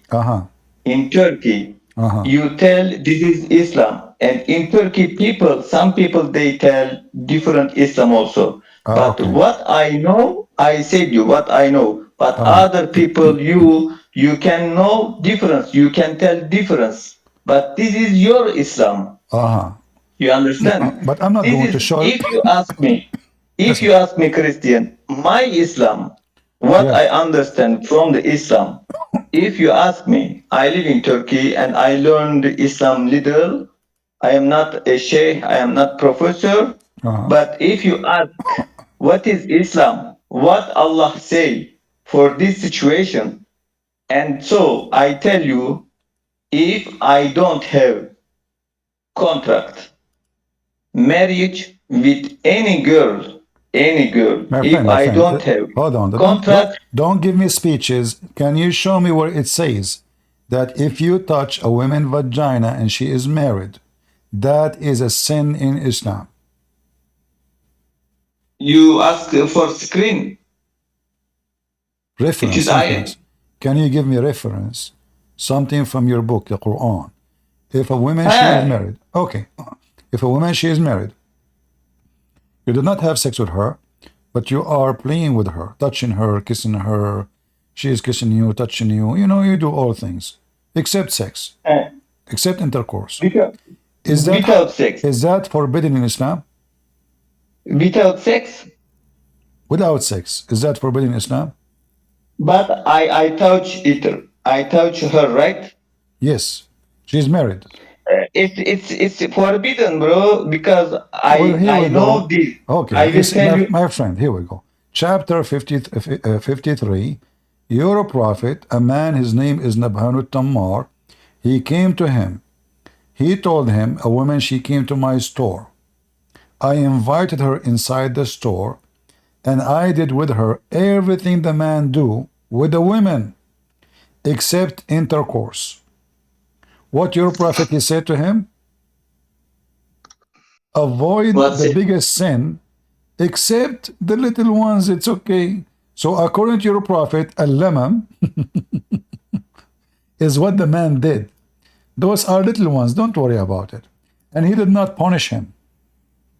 He just told him, I took a married woman, her husband may be doing jihad, inside my store, and I did with her everything the man he do with a woman, except intercourse.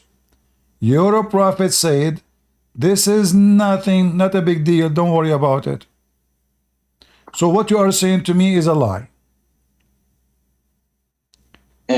Christian, what I will tell you, I will tell you, do you know günah? What? Günah, we say in Islam, you do something, it is bad. That means we call it is günah. You mean zina? Not zina. Zina when you have sex. It is günah also, but it is bigger günah. But if you touch just, okay, it is not. So if there is a punishment if you touch a woman, play with her in the bed all night long. If there is a punishment, or it's okay. Just to play, I don't know there is a punishment. Well, there's no punishment. I just showed you the story. Open the interpretation of this verse and you will see it. Your prophet, he did nothing to the guy. In fact, he said to him, don't worry, this is called lamam. So now your wife, she gonna go to the neighbor. He can touch her boobs. He can play with her butt. He can play with her vagina. He can do everything with her except sex. According to Allah religion, this is not a big deal. This is nothing. So when you say to me in Islam, you know, we laugh at Islam. Islam is not a religion. It's not even a system. Islam is a prostitution, because this is prostitution. Bro, what I will ask you, what Islam should do for this? Then tell me what you do. Well, should at least say if you do this, you go to hell. At least. But you, as you see, it says it's not a problem. It says if you do lamam, it is not a problem. Christian. Listen. If a man in Islam he do fornication, do he go to hell? No. No, he don't. If a man in Islam he is a gay, do he go to hell? No. Because as long you say Shahada, you are going to go to heaven. So when you're Muslim, you say you have a religion, we are strict, we love. Bro. You can, listen, if you sleep with the goat when you are going to Hajj, is it haram? Again, tell me, if I go to Hajj? If you have sex with the goat, is it forbidden? With the God or with another something? Goat or a cow or a donkey. It is forbidden, sure, bro, because it is animal. Okay. So why your scholars and your book says that the one who do such a thing, his Hajj is valid? Hajj? Yeah, when you do Hajj. Yes, Hajj. You go to Mecca. Yeah, you go to Mecca. So now you had sex with the goat, and according to your religion, you know, yes, you are, you know, Allah, He like you, and you can do Hajj. Here we go. This is, you know, here we go. Let me show you the reference. Bro, okay, people, they do bad No. This is your religion. This is not the people they do. This is not people do. This is approved. This is here. It says, if a man have sex with the donkey or animal from the front or from the back, with the man or the woman or the animal, all of this, and even if he do have sex with a donkey or an animal, his Hajj is valid. And this is according to Malik and Abu Hanifa. So Abu Hanifa and Maliki is one, they are two Islamic sect out of four, and they say all of this will not destroy your Hajj. You are a good Muslim. So according to this, you can have basati sexual relationship during the Hajj. Read with me carefully. Having sex with an animal does not invalidate the Hajj. And this is the saying of Malik and Abu Hanifa, because it's not required a punishment. You see it? Christian.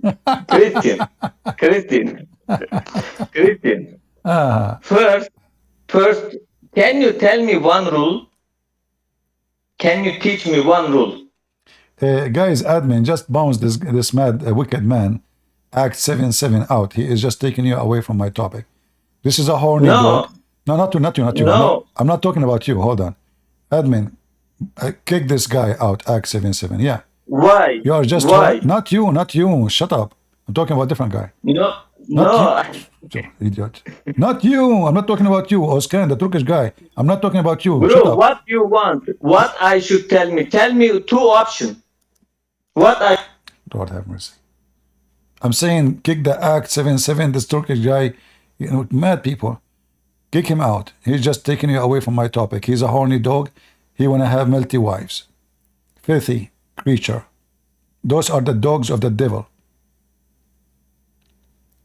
Any man, he seek to multiply women, he wanna live like a dog, like an animal. The Bible is so clear, very clear, about having only one wife. And this filthy dog, he is obsessed. You see, if you agree to have multi wives, you should agree to have your wife to have multi women too. What if a woman, she is horny, too much horny? Those are filthy dogs. They have no self-respect. They are pervert, and they are trying to make the Bible the book of pervert. We have tons of verses in the Bible saying it clearly that you shall not multiply, you know, your wives. Same time, we have Jesus, what he says. We have the disciple, what they says. So the Bible is full of verses about it. Otherwise, you know, if you leave it for men, they would like to have many. Because there's many dogs. David was condemned. He was even cursed by God He destroyed even his family. The crime he did it against the man who took his wife. This is one of the, because he multiplied his wives. This is not only the only wife he have. So because he is multiplying wives, he became filthy. He became a sinner. God rejected him. God destroyed his family as a penalty. You see the difference between us and the scumbags of Islam. When a person in the Bible, doesn't matter what his name, David or not, when he do wrong, we say he's bad. We don't say he's good.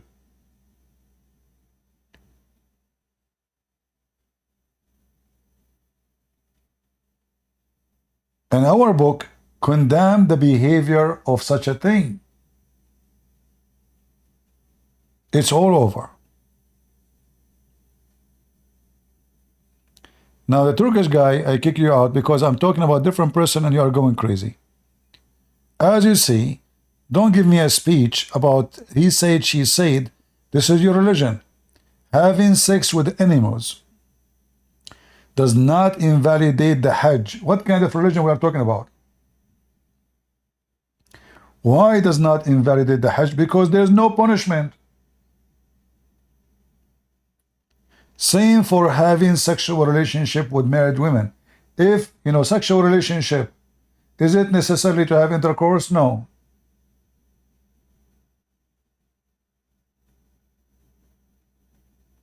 In Islam, sexuality, suddenly, it's just intercourse. So the man, he can do anything with the woman, even if she's married. And this is not even a sin.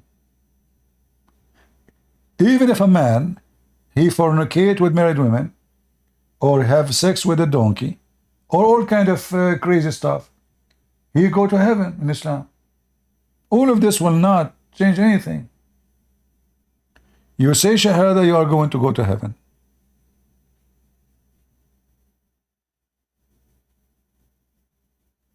So this poor guy, he do not know his religion. He do not know that his prophet encouraged men to even go, like when a man, he come to me, he says, I did this with this woman, she is married. And even her husband is doing jihad for you. Shouldn't I go crazy for his behavior? Same to him, at least shame on you. At least say shame on you. And instead, Muhammad, he said to him, this is lemon, don't worry about it.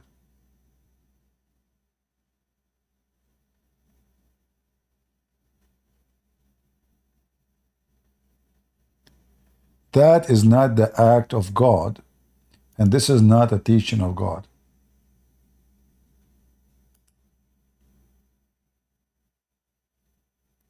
People who they are sick, they do sickness. You see, all of us, including me, we got tempted. We desire things is wrong. Maybe we try to do it. Maybe even we do it. But the second you reach the point, you try to make it right, or try to convince yourself that it is the right. That means you need to be careful about where you're going, because now you are justifying it, while you know that your book's saying the opposite.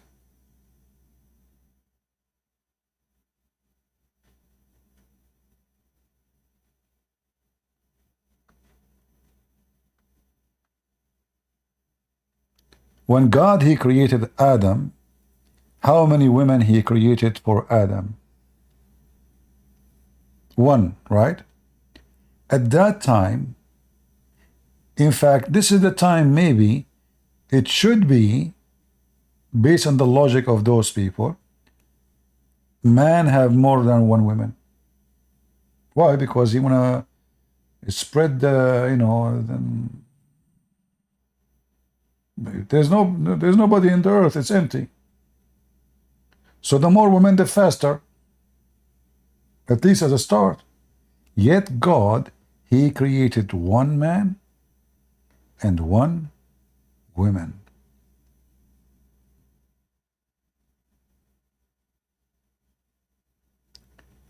So why David need many women. What that will do to David? Simply, it was a lust.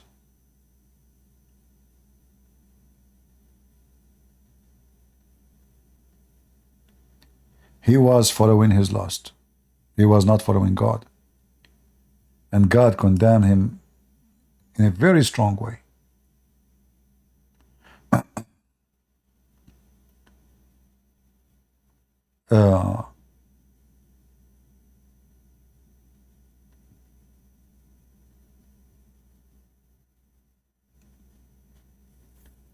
When somebody says to you that in the Bible it says that somebody he have two wives and somebody he have, but this is not about God saying to them go and marry two wives.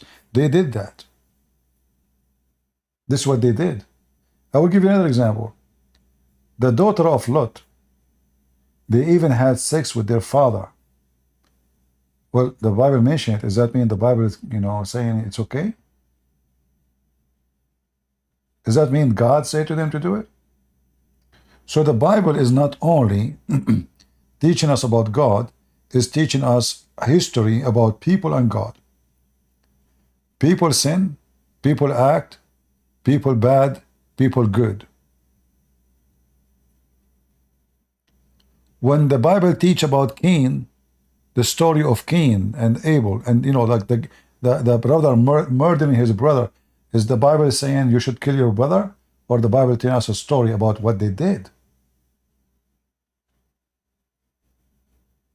So those liars who try to manipulate things, they say, well, in the Bible it says, like as an example, a person, his name is Lemish, from the book of Genesis.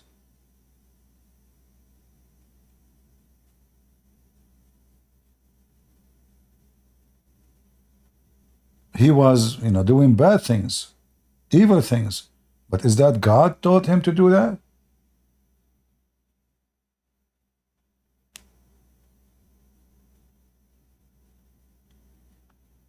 Even he practiced polygamy.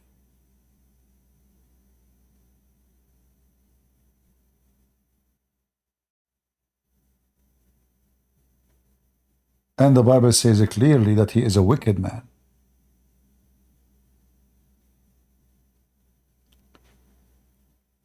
So there is a huge difference between the Bible and the book of the devil Muhammad. The Bible mentions stories of bad and good people. The bad is called bad and the good is called good. To the point even someone like David, which is very important figure in the Bible, very important person in the history of Israel, he was extremely condemned for his behavior.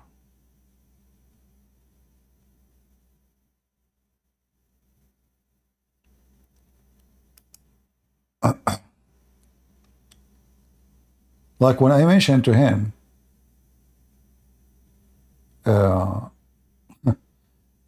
Deuteronomy 17, he said,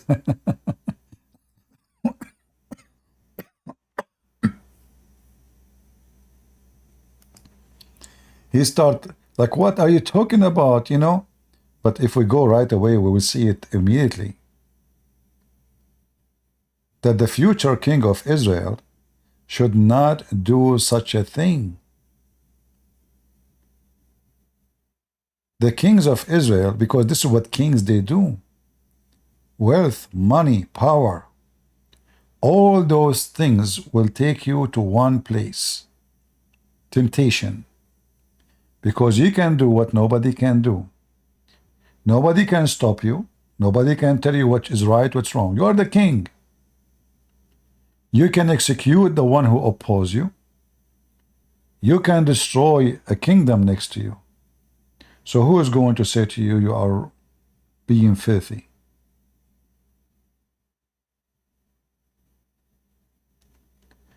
The Bible says it clearly in the book of Genesis. For this reason the man shall leave his father and his mother, and joined his wife, and they shall become one flesh. Is that true, people? And this is mentioned again in the New Testament. And the Messiah himself, he mentioned it. So you become one with what? With your wife. One woman. Not with one with wives.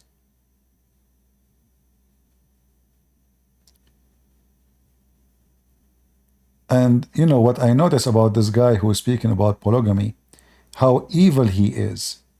And I think he is coming from a country where they practice that. There's sadly, many African countries until now, they practice such a behavior, which will lead us to the destruction of the community. And I believe he is so angry because maybe he have more than one wife in his country.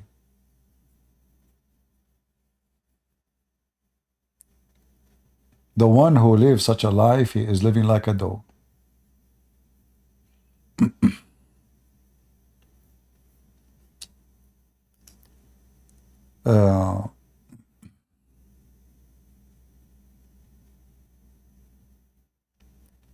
And this is why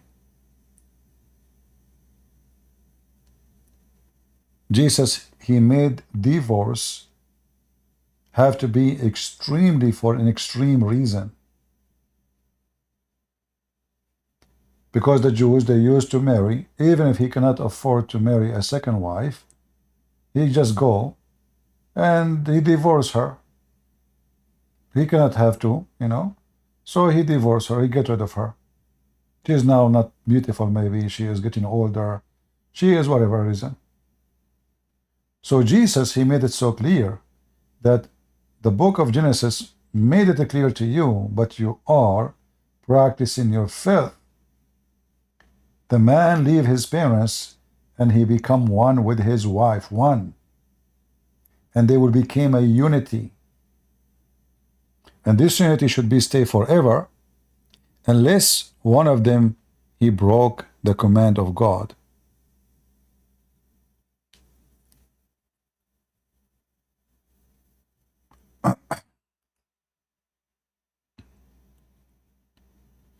And Jesus make it clear that the two will become one in the flesh. The two.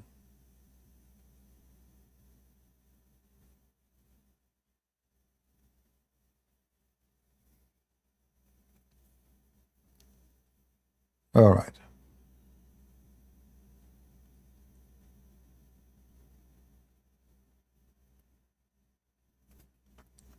Did we have a good time?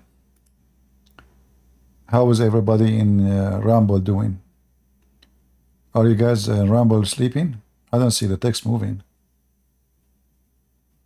I think people on Rumble, they are sleeping right now. Let us see people on YouTube. Are they sleeping? People on YouTube, they are snoring too. You know, I want to tell you a very simple thing.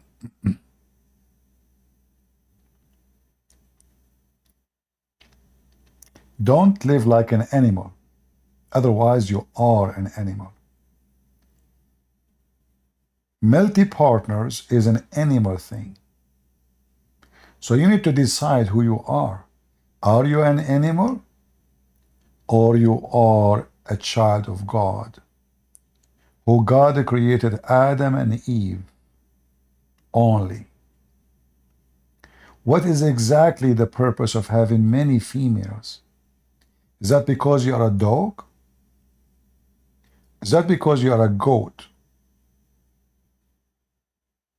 What is the reason? A person who seeks multi-partners, he never love a woman and he will never love a woman. He is just a filthy dog.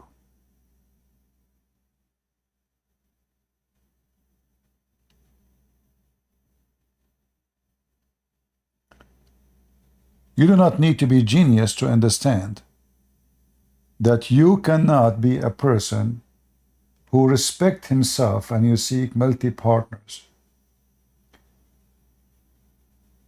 You know, when I look at a human being, I look at a woman, and then I play with her. I use her, I sleep with her. Maybe I have kids from her. I dump her. I have another woman, third woman, fourth woman, fifth woman. What kind of life? This life will be destruction. In fact, it is economic destruction, education destruction, family destruction. I remember when I used to be a kid, I go to a Muslim house. The kid was saying the F word to his brother. He said, F your mom. I said to him, how you say that, you stupid? You say that to your mom? He said, no, his mom is not my mom. And this is the first time for me, as a Christian child, hearing such a thing, that there is a family, they have more than one woman in the house. And then I saw how disgusting it is. They hate each other. The children, they hate each other. The women, they teach their kids how even to rob their father. They keep asking for money. Each woman, she asks, I want to have a curtain. I want to have, etc. The women, they are competing about how much money they can suck from the man. Your son is sick. Even if he's not sick, she want to take money. I want to take him to the clinic. I want to change, etc. I want to buy, etc. My mom is, etc. So each one of them, so the man will live like a dog. And actually, he is living like a dog. He decided to follow his lust, to sleep with many women, and now those women are using him like a donkey. Because, okay, this is what you got us for? You have money, you bought us, we are going to milk you. And women, Muslim women, they keep asking the husband to spend money because they knew if he saved money, he will get a new wife. So, multi-partners is self-destruction. You destroy your life. You will never enjoy it. You will never know what love is. Your family will curse each other. Your children will kill each other. I mean, family from the same father and the same mother, and yet kids, they might kill each other. How about 2 wives or 3 wives or 4 wives? Each one of them, she have a bunch of kids. And now the father, maybe he is getting old or he's dying, and now they are going to get the inheritance. What will happen? They will eat each other like dogs. So the purpose of family by multi-marriage is destroyed because there's no marriage here. It is an animal farm. The male, he tried to jump over every female he see in his way as much as he can afford it. A man, he respect himself. I mean, look, if you want to get married, I'm losing my voice. Which one is beautiful? You wake up in the morning and there's 4 women pulling the hair of each other in your house, 70 kids throwing rocks at each other or shoes, and you cannot even support them, and you don't know how to solve the problem between them. Look what happened to Muhammad. Muhammad himself, Allah, he made a verse in the Quran that if you don't repent, Allah will exchange you.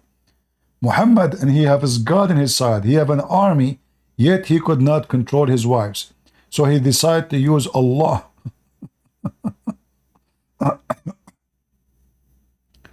Right? So, or you have a woman, she love you, you love her, you enjoy life together, you stay your life together, you are loyal to each other, you know you can turn your back to her. When you have multiple wives, you cannot turn your back because they know that you are an animal. They don't have respect for you. For if you are respected, you will marry only one. Why the women will respect a man? He just brought another woman. And then the other woman, he brought another woman. You see, even dogs have more loyalty than those men. Dogs, they have one master. They are loyal to the human they live with.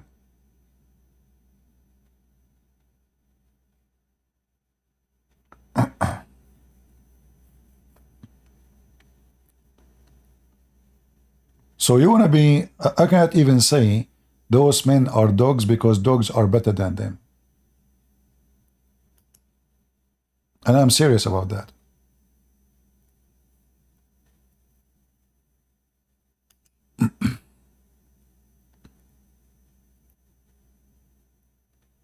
You see, when God, he said, obey the Sabbath, the Jews, they start, taking that literally. So now, even if somebody's sick, they cannot take him somewhere. They cannot see the doctor. He cannot do anything in the Sabbath, that's it. But this is not what God said. So Jesus said to them, Sabbath was made for the man, not the man was made for Sabbath. And women was made for the man to make a family with her, not to be his slave, or not to be his sex toy. And God, he made one man and one woman. And the purpose is a family, not lost. Even sex, the purpose of it is a family, not lost. If man don't enjoy sex and the women don't enjoy sex, they will never have sex. So the sixth act, it was just for the purpose to make two individuals attracted physically, then with love, because physical alone is not enough. I can like a woman, she look pretty, maybe she is good quality too, she is wonderful, but you are not attracted to her. If I marry her, I will not be happy. She will not be happy. So love have to be involved. And the only way to have love, if there's only one woman and one man. A man who have multi-partner, he love nobody. Because if you love the first one, you will not have the second one. And there's no way you love them all. So be aware of those false people who try to promote such an idea. Those are filthy dogs trying to live like dogs. Don't live like a dog, otherwise you will die like one. Even your kids will curse you. When the father, he goes sleep around, have many kids, even your kids will be unhappy. How you can take care of them? You know, when you have a family, if I have 4 wives, 5 wives, 6 wives, that means I have too many kids. How I can take care of them? How I can remember their names? If you have a son or daughter, you have to sit with them, talk to them. It's not only having kids and just make food and throw them in the street. Family is a responsibility, is not only a joy.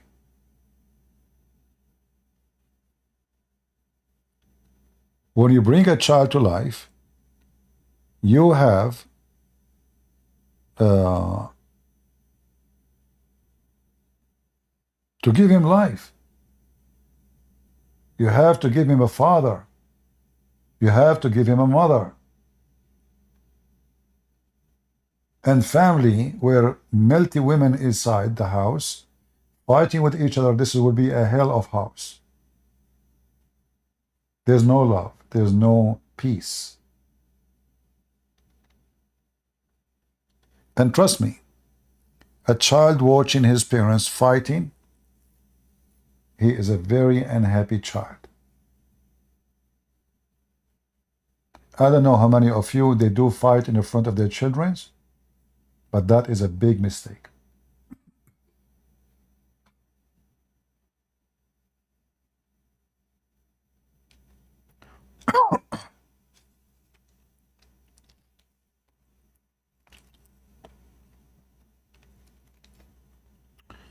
All right. Anyway, you do as you wish, But we as a Christian, we do as the Bible say, not as we wish. Because sometimes we can be tempted and we can wish something wrong. And yes, we do. But if you are a person who believes that the Bible is your constitution, then you go with the constitution of God. The Old Testament mentioned men and women who did sin. They are not the best example for us, and God never said they are. We have to be vigilant, otherwise this earth is full of dogs, and it will be just another one. All right, I think we have enough for today. Today we didn't have too many listeners. Maybe, oh man, it is already in the morning here. Time goes so fast, I did not notice. So thank you guys for being here.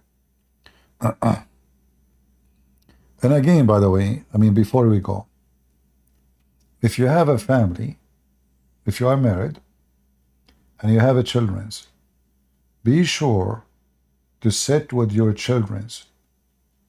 Yes, it's your duty to bring food to the table, to go to work. Yes, life is hard. Yes, you are tired. But if you want to have a healthy family, a child who loves you, then you should give your child time. The same as you spend time with your wife. He and she need time too. Be careful. A child he feel that he is neglected, he can be your worst enemy, even though he is your son. Because then he will feel that you brought him and you neglect him. You think God giving food is enough, giving shelter is enough, paying tuition is enough. You are mistaken. You might have an enemy inside your house. So imagine if we have a little small family, yet we can be in trouble if we don't take care of our kids. How about having multiple partners? Too many children, we don't even remember their names. So you have to be careful, and you have to take care of those children you bring.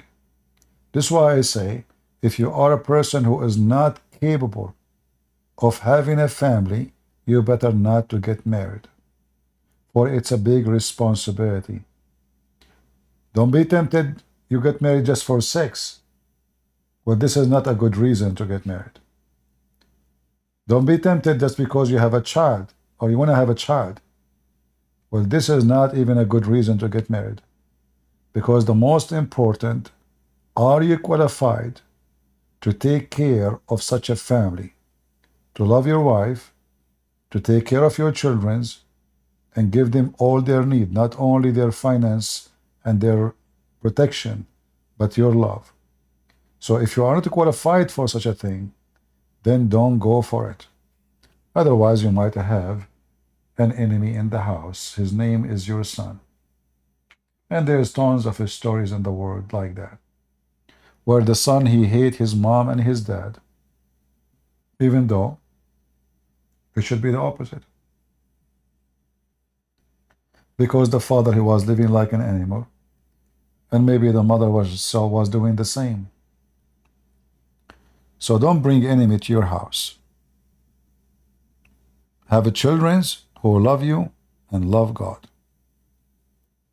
Thank you all for being here. May the Lord bless you. And until we see you soon again, God is good. So is Jesus. And there is no name, no David, no Solomon, nobody is perfect. Remember that. All men are sinners, the Bible says. The only good is the good God. That is our God. So this is why I say, God is good, so is Jesus. Amen. And we'll see you soon. Bye-bye.